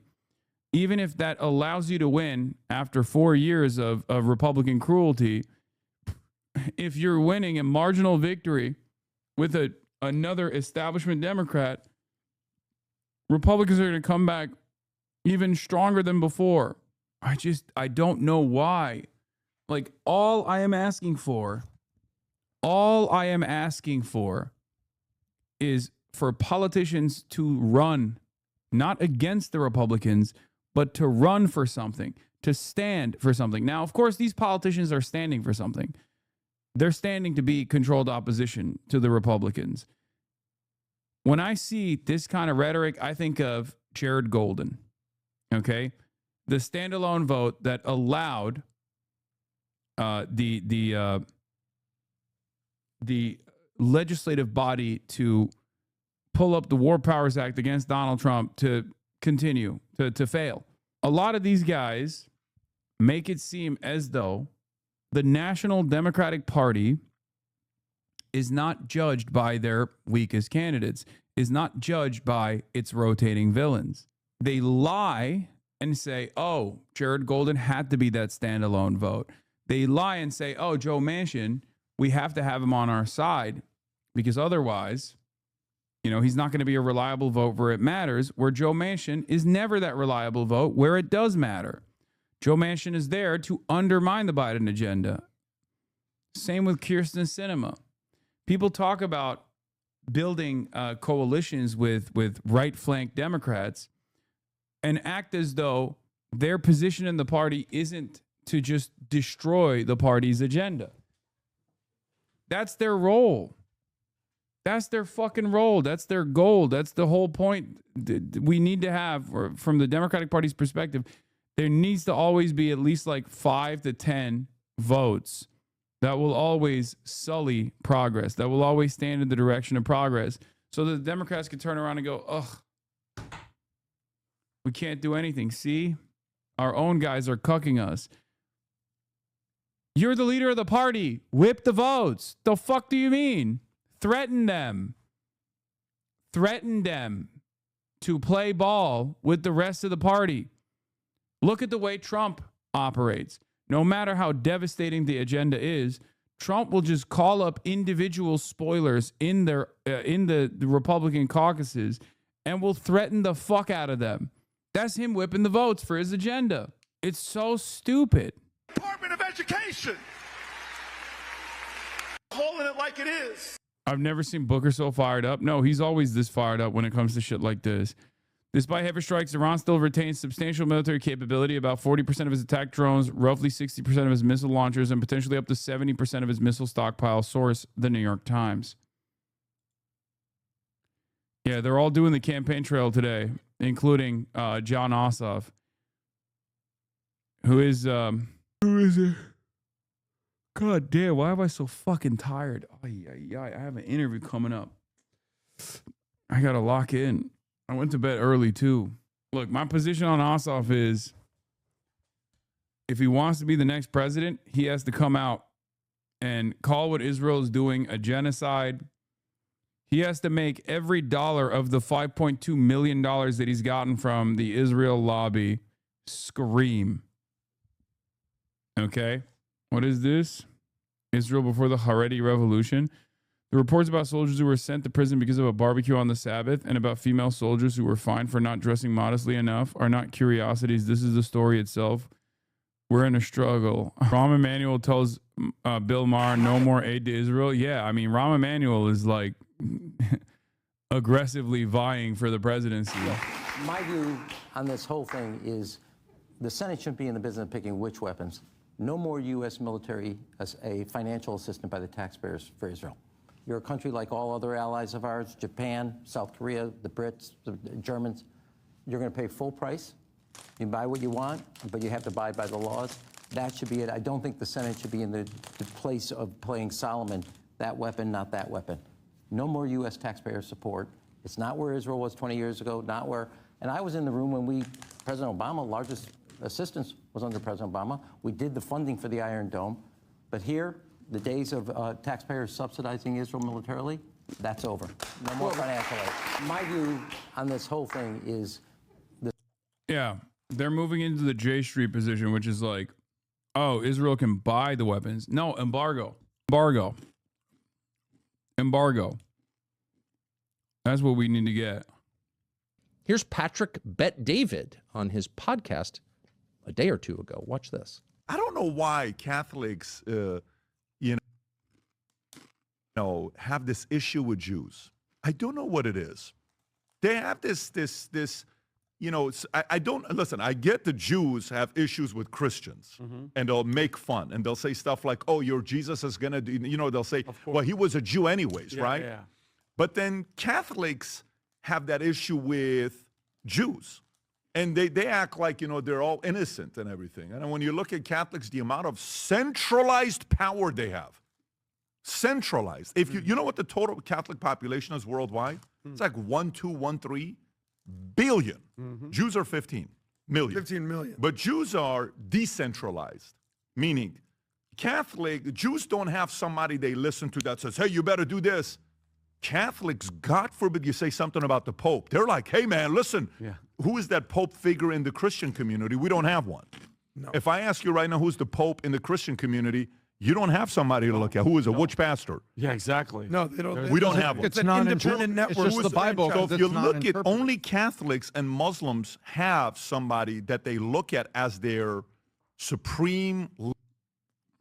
No, only Shias have that. And even Shias have disagreements on who it is. Sunni Muslims don't have a caliphate anymore, big dog. Leader, like, you got to go to somebody. But even more, it's Catholic. Well, there's Not only even- two theocracies in the world: Catholicism? Islam. I'm sorry, the Islam. I bet he's not going to say Israel, right? Islamic Republic of Iran. Yep. And the Vatican. Yeah. Those are the two major So- theocracies. So actually, the Vatican is very much like the Nazi Iranian government, the theocratic government, the mullahs. It's all basically the same. They've got the complicated dress.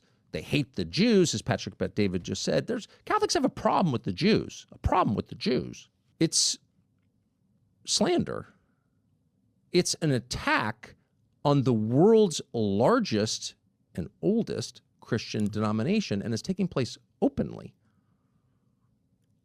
And it's all coming from the same source, which is Israel. The issue is Israel. Anyone who supports the Netanyahu government, not Israel as a concept, not all Jews, no, the Netanyahu government, anyone who ratifies every decision, no matter how violent or grotesque or genocidal of the Netanyahu government, those are the good people.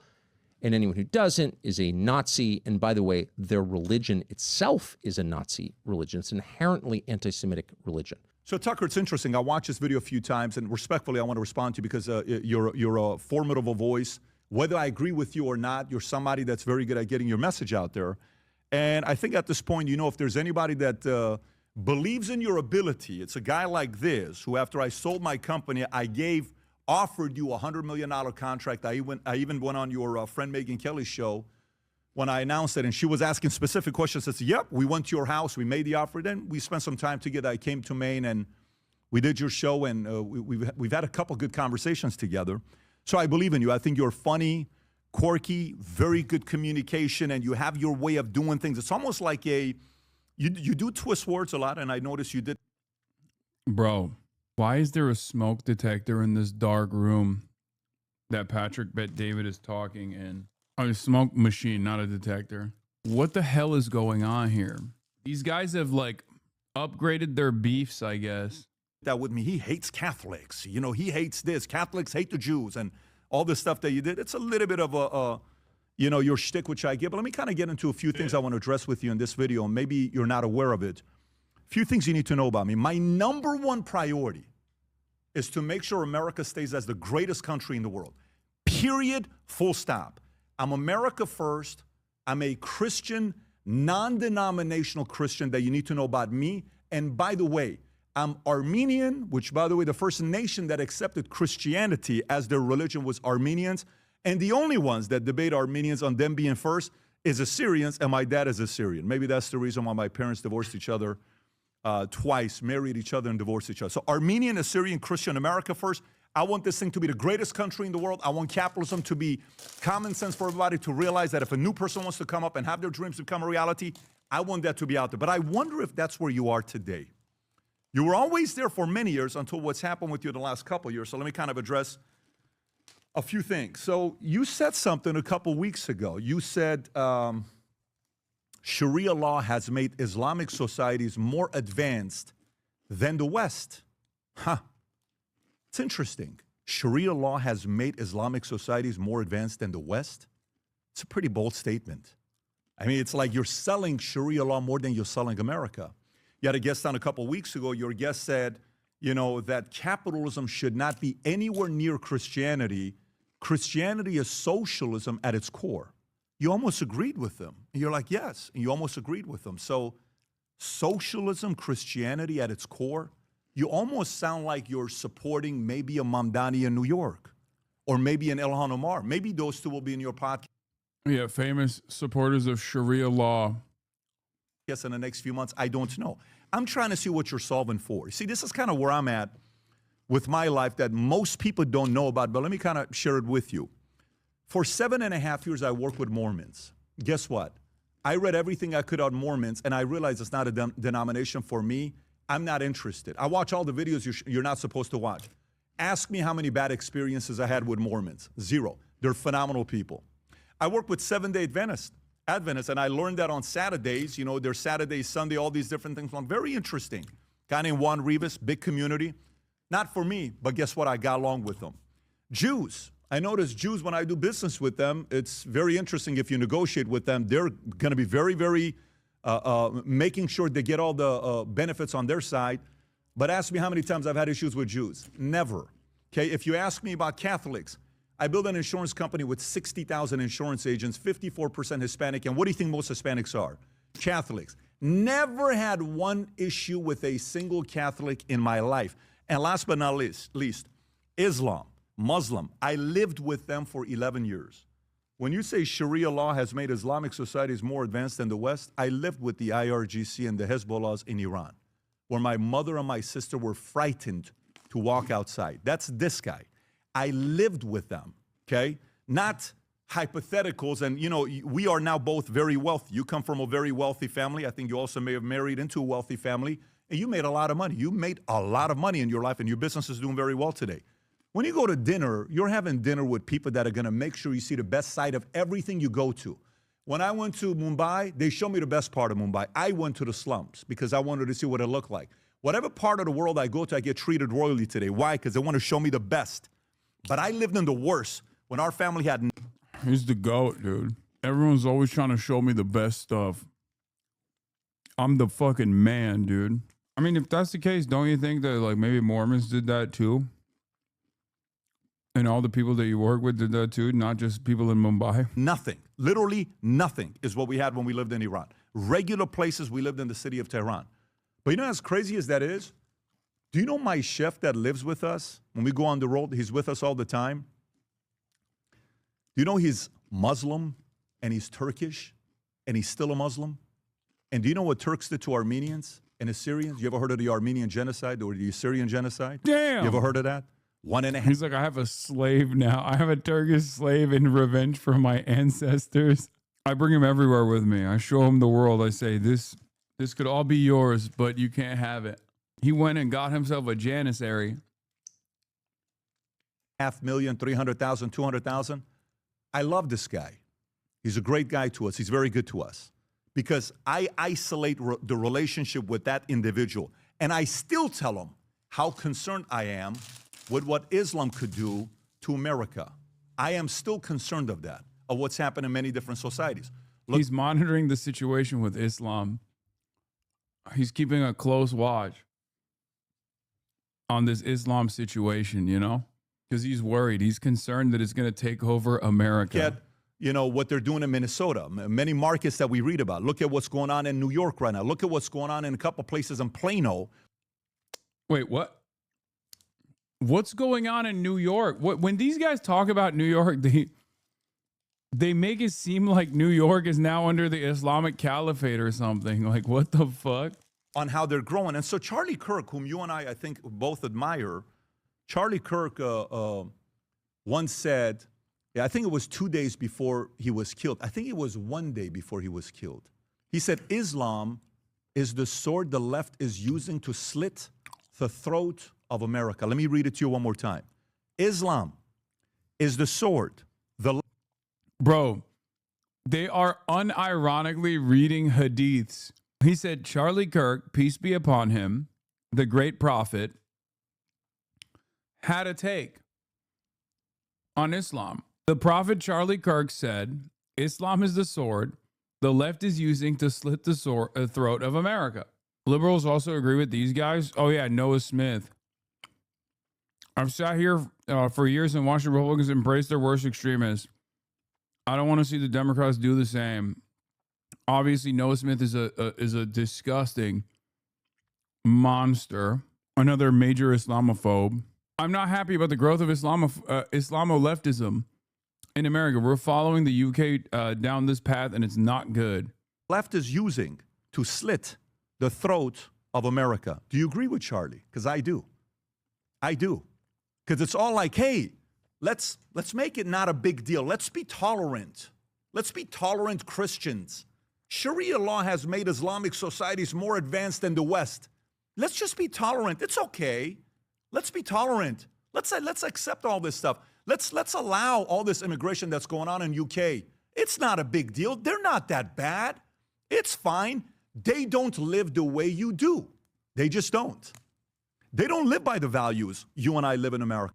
I love that he's not out woking Tucker, but instead out racisting Tucker.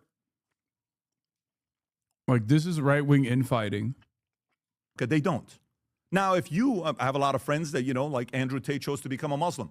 If you've already converted, but you've not made the announcement publicly, listen, to each his own. You're making that decision as an adult. I support it. More power to you. But my priority is America first. My priority is to make sure we advance America in a way that young men are able to make enough money to get married and have 3+ kids, preferably 4, and be able to have their kids' dream become a reality, where if they want to go build a business and make billions, do it. If you want to make millions, do it. If you want to go in the middle. Am I value tained? Always. Absolutely. Are you kidding me? Wait, what do you mean? You want the kids? You want... Guess who's having a shit ton of kids, man? Muslims. Listen, I don't want kids to be... I don't want people to come to America and Muslimically have 3+ kids. I want them to have kids Christian style. Military, do it. If you want to go out there and, have a regular... The best thing about Patrick Bet-David is that he's a brown man, Muslim. Wait, is he Muslim? No, he's not Muslim. Has an insanely Jewish last name and is Iranian, Armenian, Christian Shah enjoyer. Oh, you're saying he's a brown man, as in he's Muslim coded for that reason. Yeah, it is. He is everything, all at once. He's just the perfect guy to come out of South Beach. Okay.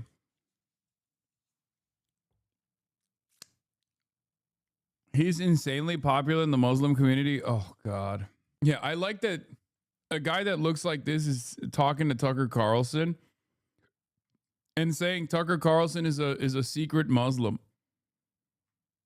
Job, making $58,000 a year at whatever company, but you're happy about your job because you're a school teacher, go do it. That's what I want. And as a Christian man, non-denominational, Christ is king. I say that comfortably.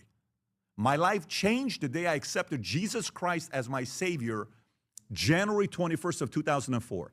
I will say that to a Jew, to a Muslim, to a Catholic, to anybody. That's my faith. And every day I fall short. When we first moved to Florida, for the first 30 days, every single night, I would walk and I would listen to this version of Amazing Grace, because that's the only thing I relate to. Those words, you know the words.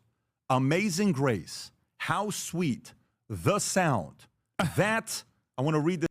He's the man, dude. That is what I listen to. Come on, how are you not value-tained? He's so funny.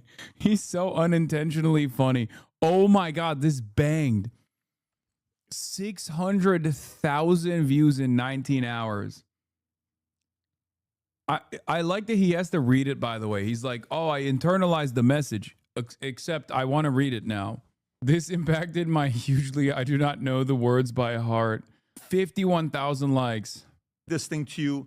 That saved a wretch like me, like this guy, regular guy, a wretch like me.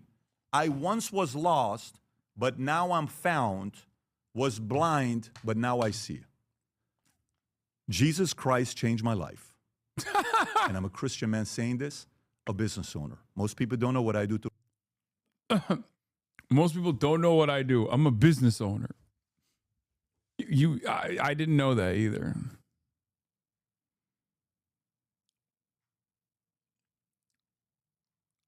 Throughout the day, I run companies for a living. I'm not a media guy. We've grown this business from 9 employees to 165 employees. I'm in meetings from morning till night, and I love what I do because I live in the greatest country in the world. So, message back to you. I don't want to be enemies with you. Although if you want to be enemies, I'm okay with that as well. It doesn't bother me, but I don't want to be enemies with you because I actually want to believe deep down inside you love America. You love America. I want to believe deep down inside you're there. And whether you know this or not, you have a lot of influence right now. I do think one of the topics that's going to be an issue on the back. Yeah, he's like a MLM schemer, by the way, which is probably unsurprising to zero people. MLM schemer, born again Christian, loves capitalism. That's his only real religion. I mean, think about how he talks about Christianity versus how he talks about the real Christianity, which is capitalism. Ballot for 2028 will be. Patrick Bet-David founded PHP Agency in 2009, a financial services company specializing in life insurance that operates using multi-level marketing model. Critics, including a 2019 The Daily Beast investigation and YouTuber CoffeeZilla, have likened it to a pyramid scheme, alleging heavy reliance on recruitment fees, $150 training fee, monthly fees, rather than just product sales. Yeah. Do you think he has to do reshoots if there's not enough smoke behind him? No, he's one take Jake, dude. Come on. Israel, control, AIPAC, all of that stuff. And I'd like to see how that, pans out and how it goes because I like debates. I watch these debates. I watch what takes place. I watch to see where the market is going to. So I don't know. I don't know what you're doing. I don't know if you're trying to get behind a Massey because I think he's a pretty capable, talented guy.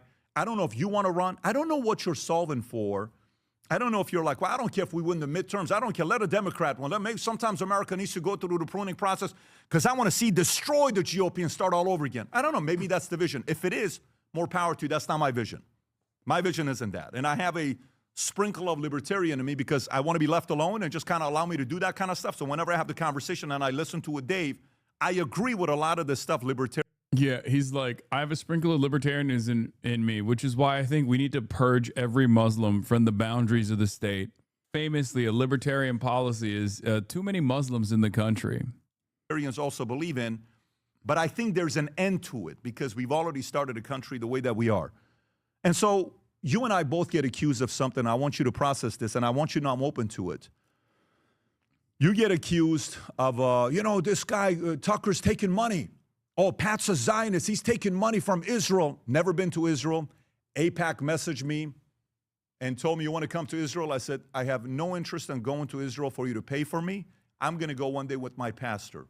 We've never taken money from anybody. And I'm so confident with myself on what I've done because there's only one thing I fear in my life, and that's God. I don't fear anything more than I fear God. And trust me, I fear God a lot because this thing's like this. Yeah, trust me, I fear God a lot. If you ever wanted to have fun, and let's just say, put it out there on the line, and again, I'll put the onus on you if you're open to this or not. Let's go hire 3 accounting firms. You pick one, I pick one, and let's get a third party that we both agree on, maybe like a KPMG, PwC, and BKD, hypothetically. Some of the biggest firms you probably recognize. You have money. You've done well for yourself. Let's have them do audited financials on me, my wife, and you and your wife, and report back to see if I've ever gotten paid from Israel and report back to see if you've ever gotten paid from Qatar or Pakistan or any of these guys. All the businesses, all the LLCs, all the accounts, you know how this kind of works. They can kind of figure that out. And let's be honest with the audience. Let's be honest with the audience. If you're open to it, I'm available. We'll have to spend $500,000, something like that, because it's going to take a few weeks for them to do it. I am fully open to that idea if you are. And by the way, I know this may make you feel uncomfortable. You don't have to accept this offer, but I'm telling you, I'm comfortable if you want to do it. You don't have to do it because it's a little bit private, so I'm sure you're going to come out and say, how dare he want to look at my wife's bank accounts and all this other stuff, because some people may say, well, they can. Patrick Bet-David is crazy. He pre-banned you years ago.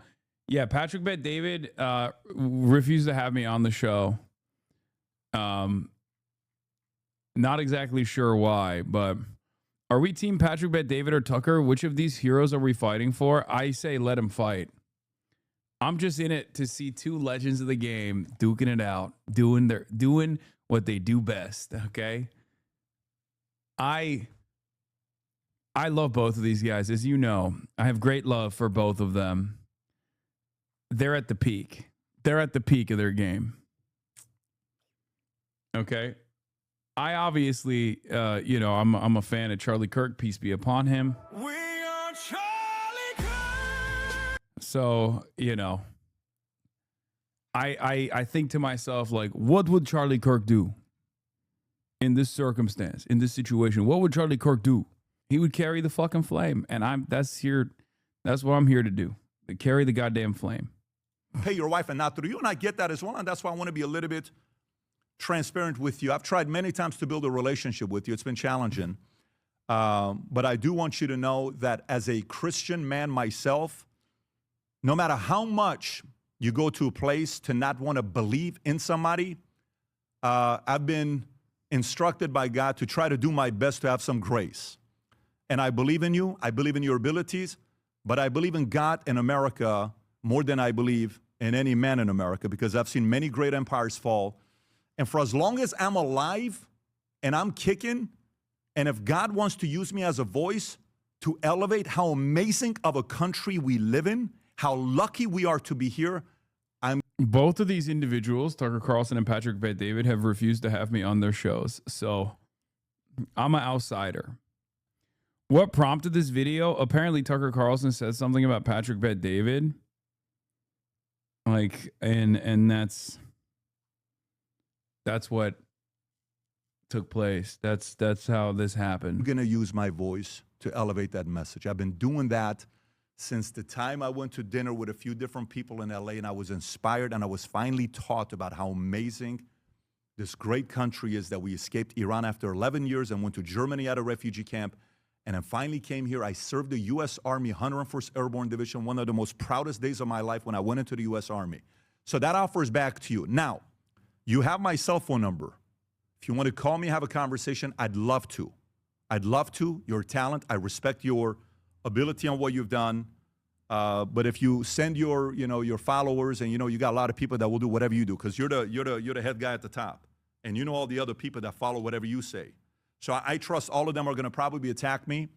I hope they don't, because I'd like to see that if the day Charlie passed, it was a heavy burden on me. Dude, peace be upon him. Charlie Kirk, the prophet Charlie Kirk. Because I have young boys that love Charlie. I've never seen my son get emotional for 30 minutes the day Charlie died, and I was at an event that I couldn't even get to my son that night. I think there's a lot of movements that need our help. He's like, the day Charlie Kirk died, it was really hard for me personally, okay? Because I couldn't be there to emotionally support my son, my adult son, who was emotional for 30 minutes. Okay, do you know how long 30 minutes is when you're emotional? It's very long. After 30 minutes was over, though, he ain't no pussy. He was back. He was back to Sigma grind set. Okay. As soon as the 30 minutes were over, he looked at me and he said, "Dad, it's time to start a new business." What prompted this is because... Just told us, can't be a Christian. Tucker on the new religion of Trump's America and his mockery of Jesus Christ. 1.5 million views. Oh my God. This is America B shit, I think. Or maybe it's America A shit. I just don't even know about it. That's crazy, though. 2 days, 1.5 million views. We have been focusing on monitoring the motherfucking situation like a bunch of dumb idiots, trying to make sense of what Trump is saying, trying to understand if the Strait of Hormuz is going to be open or not. Meanwhile, these guys are just fucking... These guys are talking about shit that Americans actually care about. It's amazing. But it's not just Lindsey Graham. This is everywhere today, in case you haven't seen it. Here's Patrick Bet David on his podcast a day or two ago. Watch this. I don't know why Catholics, have this issue with Jews. I don't know what it is. They have this. I don't listen. I get the Jews have issues with Christians, and they'll make fun, and they'll say stuff like, "Oh, your Jesus is gonna do." They'll say, "Well, he was a Jew anyways, right?" Yeah. Why you have no emotion on YouTube? Why do you think, man? Because I'm not some fucking reactionary weirdo. it's so dope. We have another schism in 2026 somehow. Yeah.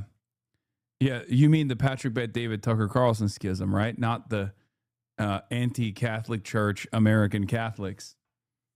Because that's the real schism. But then Catholics have that issue with Jews. And they act like, you know, they're all innocent and everything. And when you look at Catholics, the amount of centralized power they have. Centralized. If you know what the total Catholic population is worldwide? It's like 1.213 billion. Jews are 15. Catholic gosh, and we already Jews saw look this. at even To address we already saw this. Largest and oldest Christian denomination, and it's taking place openly. And it's all coming from the same source, which is Israel. The issue is Israel. Anyone who supports the Netanyahu government, not Israel as a concept, not all Jews, no, the Netanyahu government, anyone who ratifies every decision, no matter how violent or grotesque or genocidal of the Netanyahu government, those are the good people. And anyone who doesn't is a Nazi. And by the way, their religion itself is a Nazi religion. It's an inherently anti-Semitic religion. That's what they're telling you out in the open. And the kind of casual dismissal, the mockery, the loathing of the oldest and largest Christian church is just remarkable. Now, again, Trump is someone who, you know, has a lot of problems showing respect to other powerful figures. And it's not just Trump. Most men like Trump are that way. They get along well with women because they're not threatened by women. Woman's probably not trying to like kill you and become king. They're kind of loyal. But other men, every other man to a certain male personality type is a potential threat. That's why kings kill their sons. Every man is a potential threat. And so Trump is not, on a gut level, instinctively respectful of anything or anybody. And that's one of the reasons he was a much-needed transformative political figure for so long in the United States, because he was willing to ask questions that most people in Washington had never even thought of out of deference to the existing system. Like, why do we have NATO? Is it really a good idea to offshore manufacturing? Is our immigration actually, our system helping the United States or hurting, et cetera, et cetera, et cetera? All famously the questions that Trump asked about the way we were doing things were made possible. He was able to ask those things because he doesn't have reflective respect for anybody. Got it.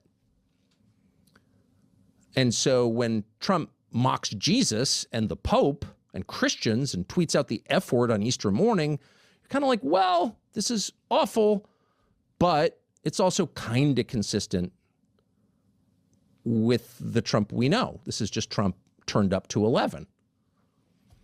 But what's interesting is there are certain circumstances where Trump shows sincere reverence. There are the outlines of an actual religious faith here. And they're not what you would expect. So here, for example, is Donald Trump, the month before the last election, this is October 2024, visiting the grave of a man called Rebbe Schneerson, Rabbi Menachem Schneerson, who he's since passed away, the leader of a large Orthodox sect. He's Eastern European by birth, came with many of his followers to New York, to Brooklyn, and built a very successful, though relatively speaking, very small center of religious thought and political power, actually. He died some years ago. There's the now president standing there. It looks like maybe Ben Shapiro there, Howard Lutnick, wearing a kippah on his head. As you look at that, ask, is it possible? Lamau, is this Trump is secretly Chabad? Yes. Trump is a Chabadnik. So is Zoran. And of course, how can I forget Vladimir Putin?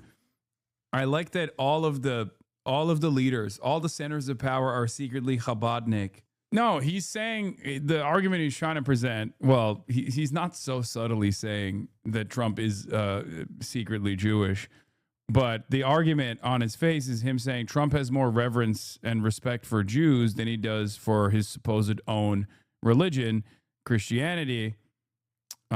a religion that almost all of his supporters do believe in. He's trying to basically sever by force Trump's ties with his own base of support. Able to imagine Donald Trump ever mocking Rebbe Schneerson, who, by the way, and this is kind of the point, is considered by some of his followers to be the Messiah. And to be completely clear, every American is allowed to decide for himself who the Messiah is, so that is not mockery of that belief. I don't personally believe it, but one of the reasons we've been able to live with people of different faiths in this country for 250 years is we don't mock other people's religious faith unless you're absolutely forced to, unless you're trying to make me attend your religious rituals or bow down before a God I don't consider God. Unless it comes to that, we kind of let each other have our own religious views. And that has worked. That's changing very, very fast, however. But ask yourself, can you imagine Donald Trump sending out a meme mocking Rebbe Schneerson? And of course, under no circumstances could you imagine that, because under no circumstances would that ever happen. Trump would not be allowed to do that, and Trump would never even consider doing it. But sending out multiple images mocking Jesus, no problem at all. So that gives you a more precise sense of what our civic religion actually is. I just don't think that Tucker Carlson has motion amongst the people that he is seemingly trying to communicate to. Like, I don't think that there are, Trump supporters that are watching him and going like, oh my God, Tucker's right. Trump might be a sacred Jew. You know? I don't. He absolutely does. Liberals love his takes. No, liberals like his takes. I think now Tucker Carlson has established an audience. He can still win back all the fucking Republicans like that, because it doesn't take much for Republicans to lend their support to someone. But I do think that he has a larger audience of like Bangladeshi unks than he does like American evangelicals at this point, at least on his YouTube page, and maybe liberals and independents as well. A civic religion, by the way, is not a conventional religion. Civic religion is a series of customs, some enshrined in law, not all, that a society, civilization, and its government observe. And it doesn't necessarily mean there's a God at the center of it. That's why it's a civic religion rather than a conventional religion. But our civic religion is, if you, again, takes 3 steps back and just assess the country with the eyes of a visitor, a modern Tocqueville, you can see it really clearly. What are the events? Who are the people who we treat with reverence? What are you actually not allowed to make fun of? What is blasphemy in modern America? Those are the questions you ask if you are trying to understand what our operative religion is. What's the religion of our leaders? Again, it's not a conventional religion necessarily. It's not Torah Judaism or Rabbinic Judaism or evangelical Christianity or Catholic Christianity. It's the actual religion, the real religion, the set of beliefs that we treat with reverence. Well, it just so happens there was a religious ceremony ongoing today in the United States Capitol, complete with very recognizable religious iconography, symbolism. You may not even have known this was happening, but it was happening today as part of an 8-day celebration of remembrance of the Holocaust, the period in the 1930s and 40s where the German government, the Nazi government, murdered, in addition to a lot of other people, a whole bunch of Jews. And that ended in part because the United States sent troops to Europe, millions of troops to Europe, to defeat the German government. And with the help of the Soviets, our allies at the time, we did that. And in the process of doing that, over 250,000 Americans, American men, were killed trying to stop the Nazi government from doing the evil things that it was doing. 250,000 more than American men died fighting the Nazis. But in today's ceremony in the Congress, there was no mention of them. There was instead this. Watch. Ladies and gentlemen, a museum leadership. Yeah, you say a whole bunch of Jews when you don't want to say 6. Okay. I think that's, I mean, maybe I'm reading too much into it, but he has had like the Holocaust revisionists and stuff on his broadcast before. So it's not, I noticed that too. I did perk up a little bit. Program has included more than 72,000 U.S. military members. Through examination of the Holocaust, they gain insight into their own professional and individual responsibilities. The candlelighters are members of the United States Army 3rd Infantry Regiment, the Old Guard. I am Sergeant Ethan Ottman. I remember. I don't get it. What's the, like, why is Tucker Carlson showing all this? I don't even understand what the fucking point is here. Like, what's the point of why he's showing all this stuff?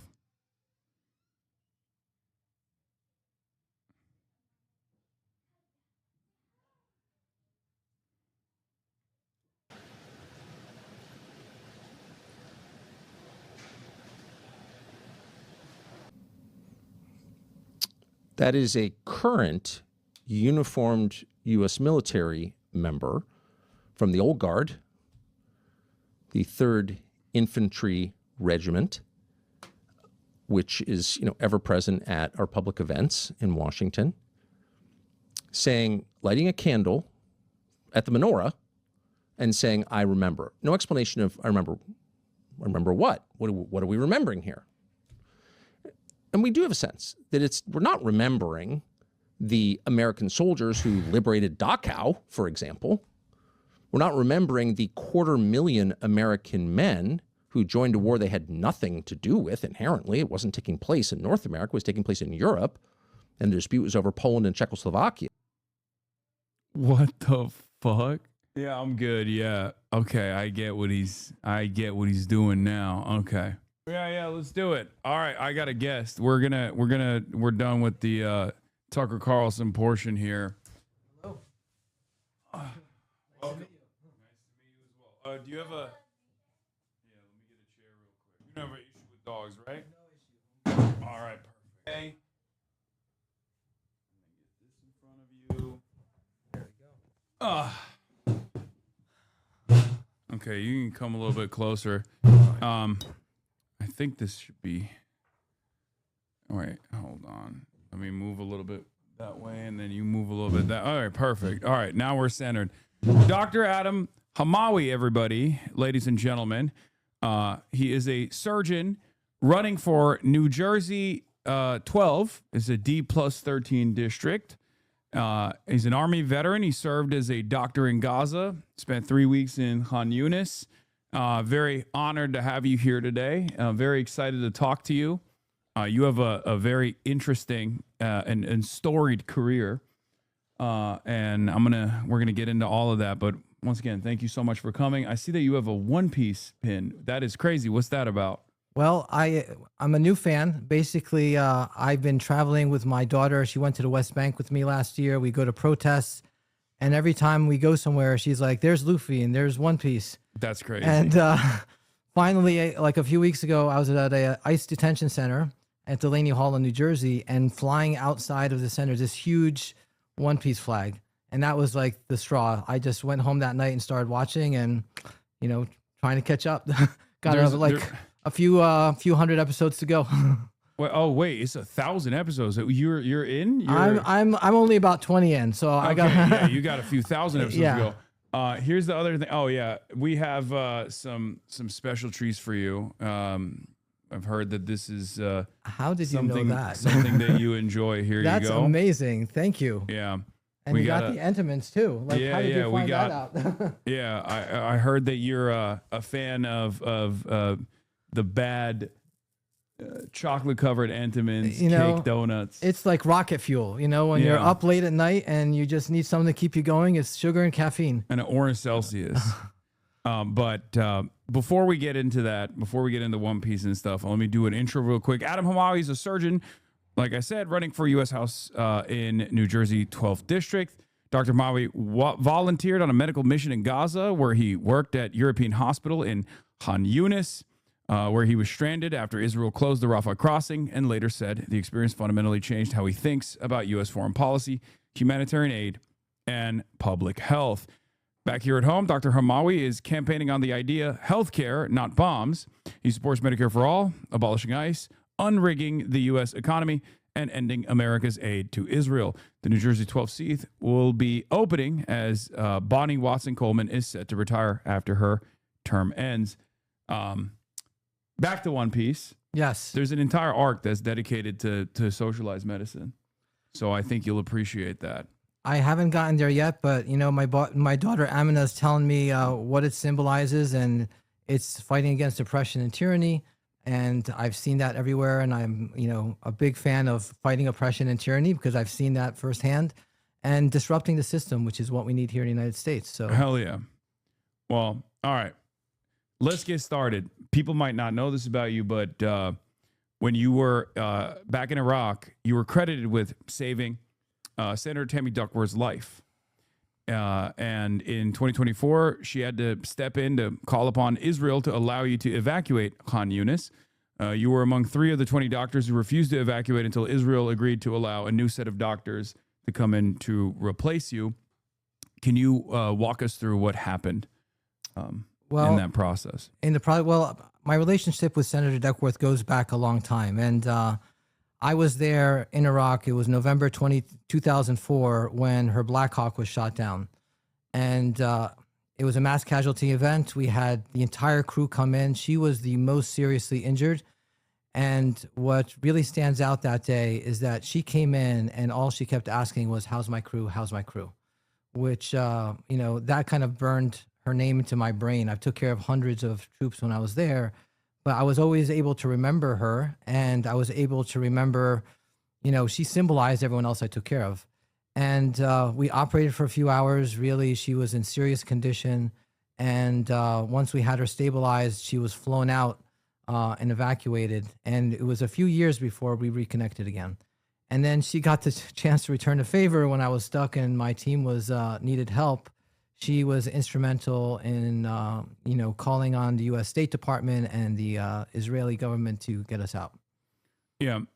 So let's talk about that experience. I've interviewed a bunch of doctors that have done medical missions in Gaza, Feroz Sidwa, the Beast from the Middle East, to name a few.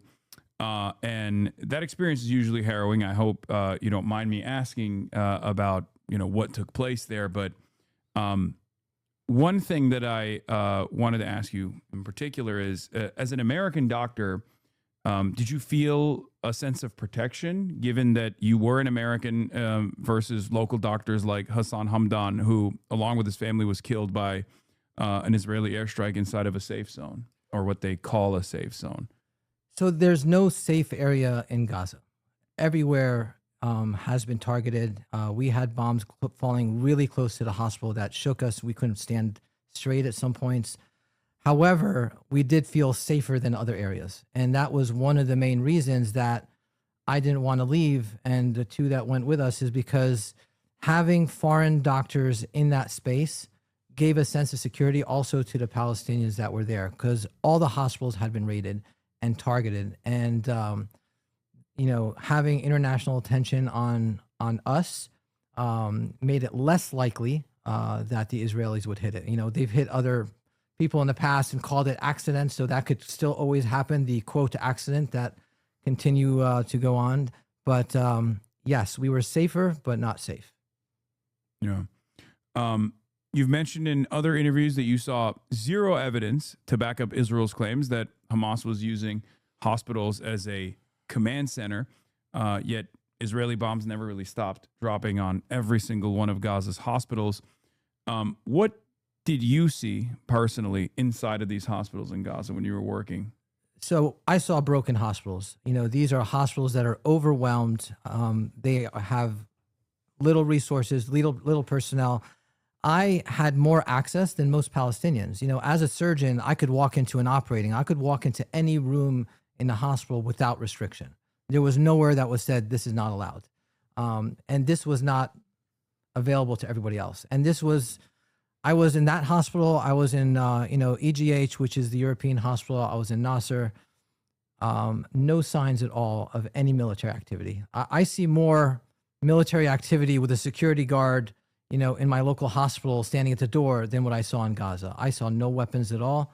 No one that looked at all like a military, person. And 99.9% of the people coming in were clearly civilians, unless you want to call any young man who is 20 or older a combatant, which is not reasonable. Yeah. You said that in the 3 weeks you spent at European General Hospital in Han Yunis, you performed 120 surgeries, and more than half were on children. All but one was for treatment and reconstruction of war wounds. Israel killed 2 of your colleagues while you were there. You stated that some of the doctors around you reported being tortured while they were under Israeli detention. How did this sequence of events change your outlook on humanity? And what do you believe we can do as Americans? What can the American government do? This was not my first time in a combat zone. I've seen war. I was in Iraq. I was in Bosnia, which was another genocide that was, 20, 30 years ago. I was, with the Syrian war, I was helping with the refugees, saw what that was about. And what I saw in Gaza was at another level altogether. This was a genocide. Every single day I saw, like mass casualties. And I'm talking not like 6 or 7 people. We're talking 20 people coming in at a time. And these are families that have been deliberately targeted. And the reason I say it's deliberate is you could call an accident when it happens once or twice. This happened every single day I was there. And having children and families come in maimed, dismembered, and these were our bombs that were falling. I'm paying for this. Yeah. I'm paying for this with my own tax dollars. Yeah. And I come home and people don't believe what's happened. And I witnessed it with my own eyes, and I took care of these children. And I felt guilty that I got to leave, and we had to leave Palestinians there. They can't get out. They have to live with this every single day. And I'm paying for their misery. And so I had to go to Washington and start talking about it. It was just as important as taking care of the children with my own hands there. It's just as important as operating is to tell, our lawmakers so that they have no excuse that they didn't know. Yeah. And now similar atrocities are also taking place, have continued in Gaza and is now taking place in Lebanon. And our tax dollars are also contributing to similar instances of violence in Iran as well, all at the direction or directly in the hands of Israel. In the New York Times, you were quoted as saying children who lost limbs and could not run or play specifically said they wished they had died, and some wanted to kill themselves. In the same article, multiple other doctors were quoted as saying, I couldn't believe the number of kids I saw shot in the head. How do we make sure this never happens again? And how do you feel about the fact that this level of reporting had to happen?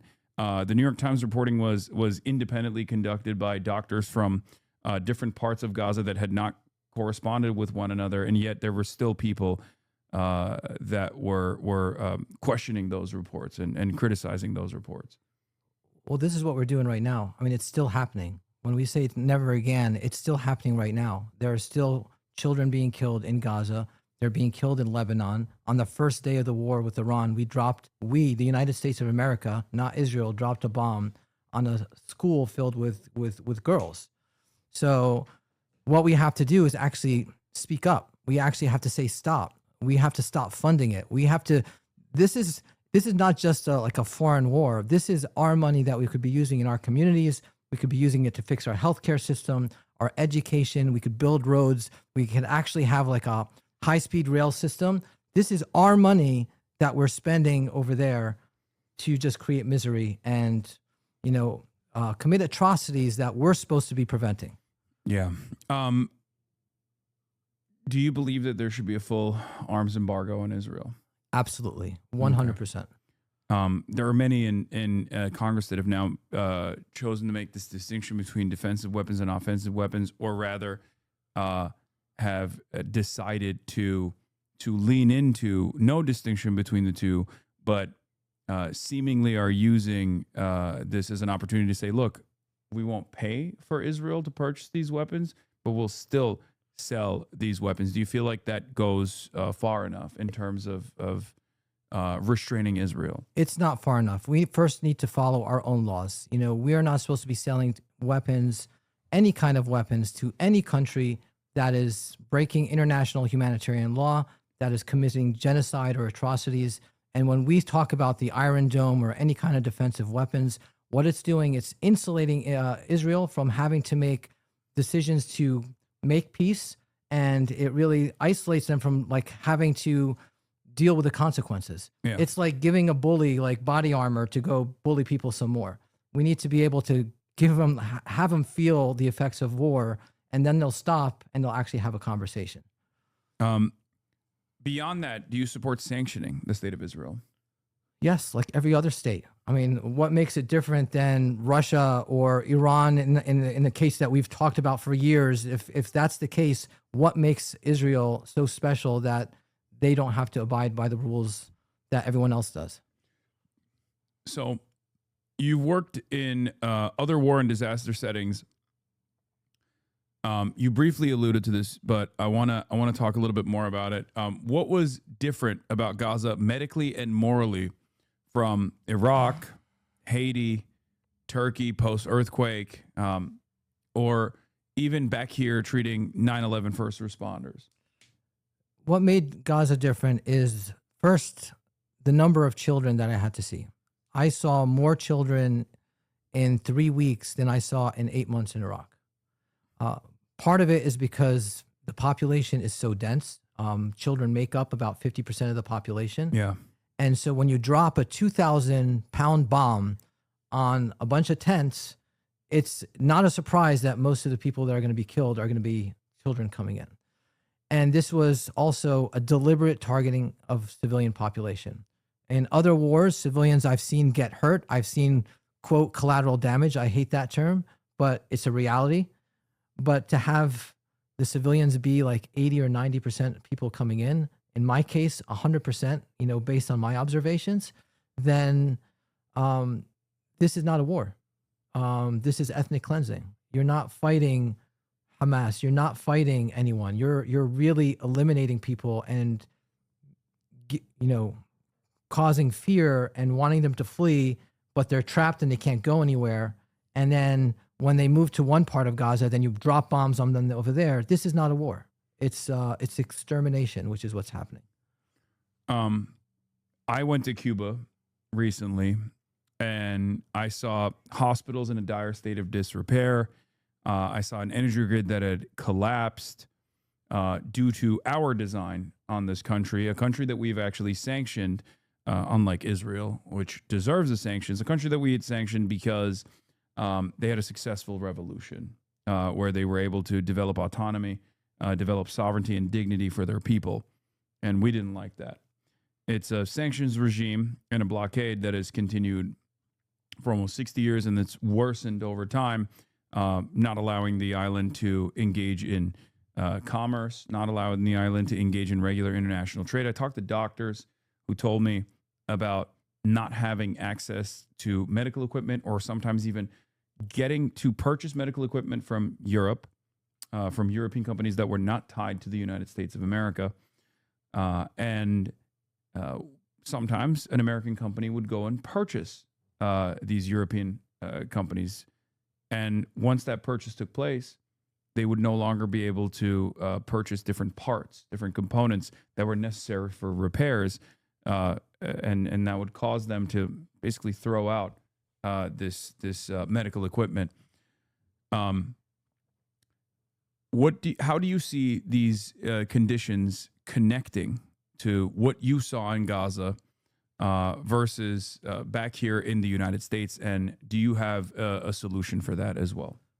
Well, when you do the sanctions, or in Gaza, when you're having this siege where you're not allowing any medication, where you're destroying their electricity grid, you're destroying sanitation and clean water, you're harming the regular people. You're harming civilians. They're the ones most vulnerable. Military, just like in the United States or everywhere else in the world, they're going to have priority. They're still going to be able to function. But what we've done in Cuba, for example, it's been 60 years. Everyone who made any kind of decision or was involved in a revolution has long gone and passed. And what you've left is their children and grandchildren who are still living with the consequences of policies that we have in place and punishing people who had nothing to do with it at all. And that doesn't move us forward. We're just avoiding the conversation. And what's happening in Gaza is, again, you're punishing regular people. You're punishing 2.1 million people. About 10% of them have been killed already. And you're not really solving the problem. You're not addressing the issues that are hard to face, is why this is happening, why, these are human rights we're talking about: food, water, medicine. And we're supposed to be the preeminent fighter and protector of human rights. Yeah. And what we've become is really the villain in this whole story, where we're taking this away from people. We'll move away from Israel-related questions because people always say I care too much about it, which is a ridiculous thing to say in general. It's the great crime of our generation. And I do think it's a good litmus test to see whether or not people who are running for office are responsive to the needs of their base of support. This has become a 90-10 issue in the Democratic Party. What distinguishes you from your opponents in the primary on this issue in particular? On this issue of on the issue of Israel. Before we move on, that's my last question. I've been on the ground. I've experienced it, firsthand, the genocide that's happening. There's very few people have been in Gaza, journalists. No one from the outside world could come and speak firsthand. I'm not watching, videos. I'm not listening to hearsay. I'm telling you as an eyewitness. And I'm not afraid to speak up since day one. And day one did not start on October 7th, 2023. It was long before that this is an apartheid state, that we're violating human rights. And I haven't been afraid to say it when it was not popular. And I will continue not to be afraid when I go to Congress, because that's where we need to be talking about this. We need to be saying, why are we funding, a country that, really doesn't respect us? Like I said, I was there. They knew as a U.S. citizen, I had a passport, I was wearing the flag, and they still had an M16 pointed at my face, and they said they didn't care. So why do we care about them so much? Okay, well, I lied. I have one more thing about Israel. Yeah. And your opponents. One of your opponents, Sue Altman, previously ran in a nearby district and had considerable support from AIPAC-linked group DMFI, Democratic Majority for Israel. She's now distanced herself from the organization and recently announced she's raised $400,000 in the first 2 months of campaigning. You're also up against East Brunswick Mayor Brad Cohen, who was also putting up six-figure fundraising totals in late 2025. There are nearly a dozen other candidates also vying for the seat. What differentiates you from your opponents, and what will it take to win this race? So I'm coming in as an outsider. All my life, I've been working with my hands, serving people. I take care of people in New Jersey every single day. I take care of them in my practice, in the emergency rooms. I've volunteered all my life, to selflessly go and serve people who need it the most around the world. I have not been involved in politics because I thought that I was making a difference, taking care of one patient at a time. And what I've realized is that I'm putting a Band-Aid, and you can't treat all these patients when the ultimate source of their misery is really coming from Washington. We're told, we have patients that can't afford insurance. We have patients that can't, that can't afford their premiums. They're deciding between, paying their rent and their medical bills. And I see we're spending tons of money on bombs and stealth bombers and aircraft carriers. And, this is the same problem. What's happening in other countries is affecting us because this is how we're deciding to spend our resources. we should be spending it on healthcare and not bombs. We should have a universal health system like every developed country that's out there, where healthcare is a human right. And if you walk in and you're sick, you're going to get taken care of and not get thrown in the street. We should be spending in our education. And so as a doer and as a surgeon who normally goes in and cuts out disease and fixes it, I feel I have something to say and something to do. And like I've always done in my life where I've acted, I'm not going to be the same old politician. I think we need a change in Washington. And I'm that change. You spent 8 years as a surgeon in the National Guard and the United States Army. Many young physicians choose a similar military path to graduate from medical school without having the incredible burden of student loan debt. What's your vision for guaranteeing young people's access to the highest quality education in the world without having to go into crippling debt to receive such educations? Yes, the military is a path forward for so many people in vulnerable communities that can't afford education, that don't have access to it. And I had the opportunity by joining the National Guard and eventually got a scholarship. But you shouldn't have to go to Iraq to be able to pay for Rutgers. And what we need is tuition-free public education. Again, just like healthcare, this is a basic that, we should be providing for, Americans to be educated, to be able to compete in the world. When we talk about national security and safety, education helps with that. We don't want to be the dumbest country in the world over time. So what we need to do is invest in our education and be spending there. And that starts with providing it for everyone so that they have the opportunities and we could thrive. What's your fast sandwich order? Turkey sandwich. No, okay, never mind. You said Rutgers, so I'm asking you. You gotta have a fast sandwich order. A fast sandwich. Well, listen, I'm back when Cluck You Chicken was around, so Okay. that's a long time ago. Yeah, I think it was still around while I went there. A considerable percentage of your district, 40 to 50%, work white collar jobs in offices. What's your plan to make sure they're able to continue putting food on the table as AI inevitably replaces some, if not all of those jobs, as some of these AI companies are claiming is going to happen? Well, AI exploded over the last few years.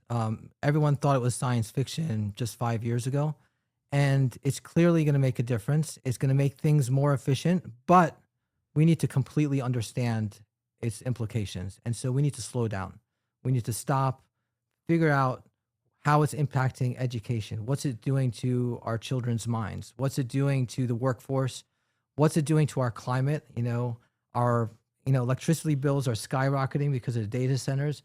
We know that it's sucking up water and, so we need to understand the pros and the cons in order to move forward. So it is here to stay, but we need to approach this carefully. I support Bernie Sanders' moratorium so that we could figure out the right path forward. Okay. This is a question that I ask every candidate that comes on the broadcast, is the Zoran method. What are your top 5 policies that you want to be defined by? So, I talk about healthcare, not bombs. I talk about abolish ICE and to unrig the economy, but let's unpack that. So healthcare, not bombs means Medicare for all, and not bombs means we need to address our foreign policy and we need to look at the military industrial complex, take it apart and really see what we need. We are spending $1 trillion, on our defense / Department of War / Department of War crimes now. And what we need to do is spend that in healthcare and spend it in education. We need to abolish ICE. And so not only do we need to, abolish it, but we need to dismantle the DHS completely. So I want to go further because the DHS was formed over 20 years ago after 9/11. And it was formed to basically target Muslims and target Arab communities and has evolved so that it's really Black and brown communities around the country. It's not making us any safer. And why is it lumped in with organizations like FEMA and the TSA? So now when we're trying to block funding for ICE, we can't fly out of our airports, and God forbid a storm or an earthquake hit, we wouldn't be able to respond, or we don't have funding for FEMA. FEMA used to be its independent agency before 9/11. And so dismantling it, separating it apart, and making it like really more efficient so that we have, we can able to respond appropriately is one of the things I want to do. And then we need to unrig the economy. So we need to be taxing our billionaires. We need to be able to make sure that working families, are able to make a living. And that means, passing the PRO Act, getting, better union paying jobs for our people, and making sure that this oligarchy that's been building up over the last few years, doesn't take control, and that we are actually, working for the constituents and not for profit. It's great. You have two more. I have two more. I Yeah. unpacked it. So well, you gave me three. Well, Medicare, foreign policy. Uh-huh. We got, abolish ICE, dismantle the DHS. That's 4. And then we have, Okay.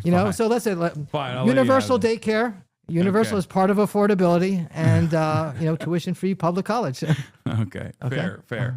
All right. This is going to be a somewhat more contentious one that I doubt you've ever been asked before. You've talked about rolling back the dismantling of agencies, some of which I am obviously in support of in the federal government, one of which is the USAID, which I find to be a little bit more contentious.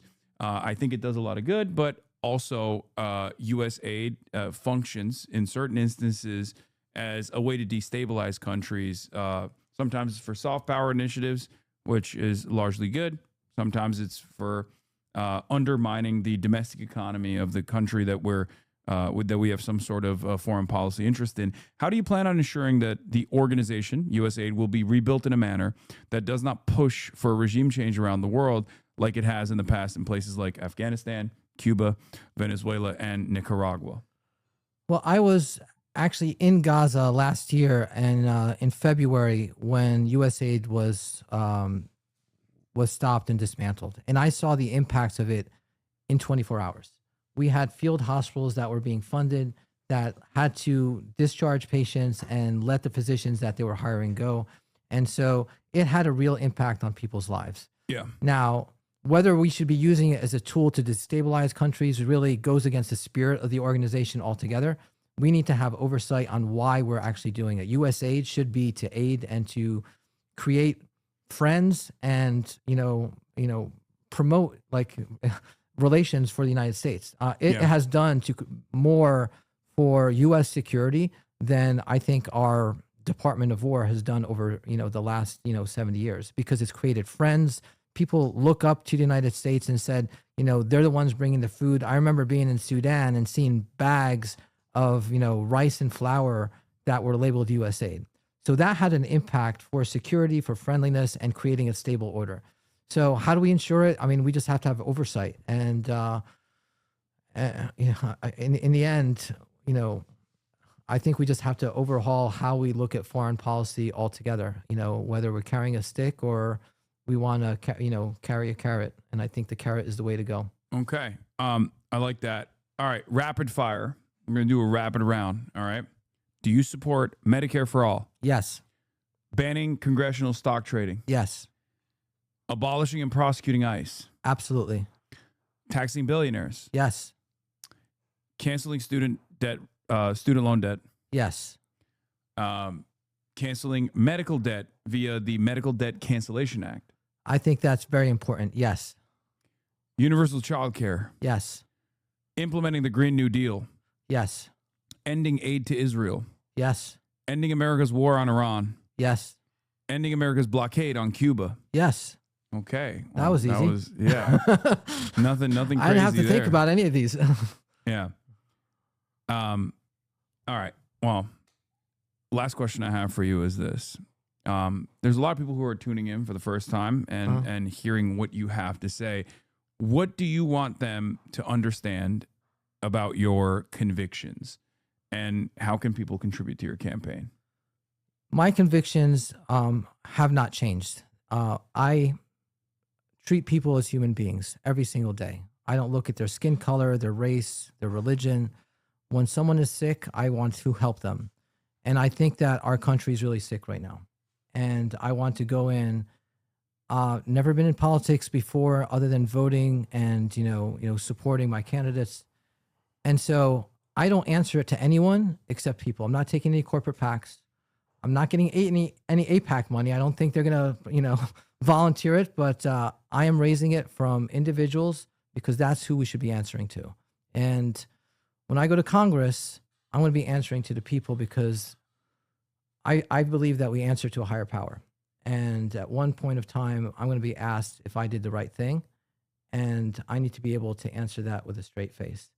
And so if you believe that and you want to support me, you know, I think you should check me out on hamawyfornj.com. This is not the hardest thing I've ever done. I think, you know, I was at an awards dinner yesterday. There was a medical conference and I got recognized for going to Gaza. And afterwards, I had a lot of people come and speak to me and say, thank you very much. You were very brave. And they weren't talking about brave for going to Gaza. Is that because I was speaking up? And, you know, that kind of took me back, is like, speaking up is the easy part. You know, everyone could do that. You know, all you need to do is just stand up and have a voice. And we could do that together. I'm going to do that in Congress. It's not like bombs falling around me. And, you know, you could count on me for that. What are some, this is a great final statement, but what are, if we're talking about this sincerely, what are some of the biggest hurdles you need to climb in order to win this race? It's Telling people who I am.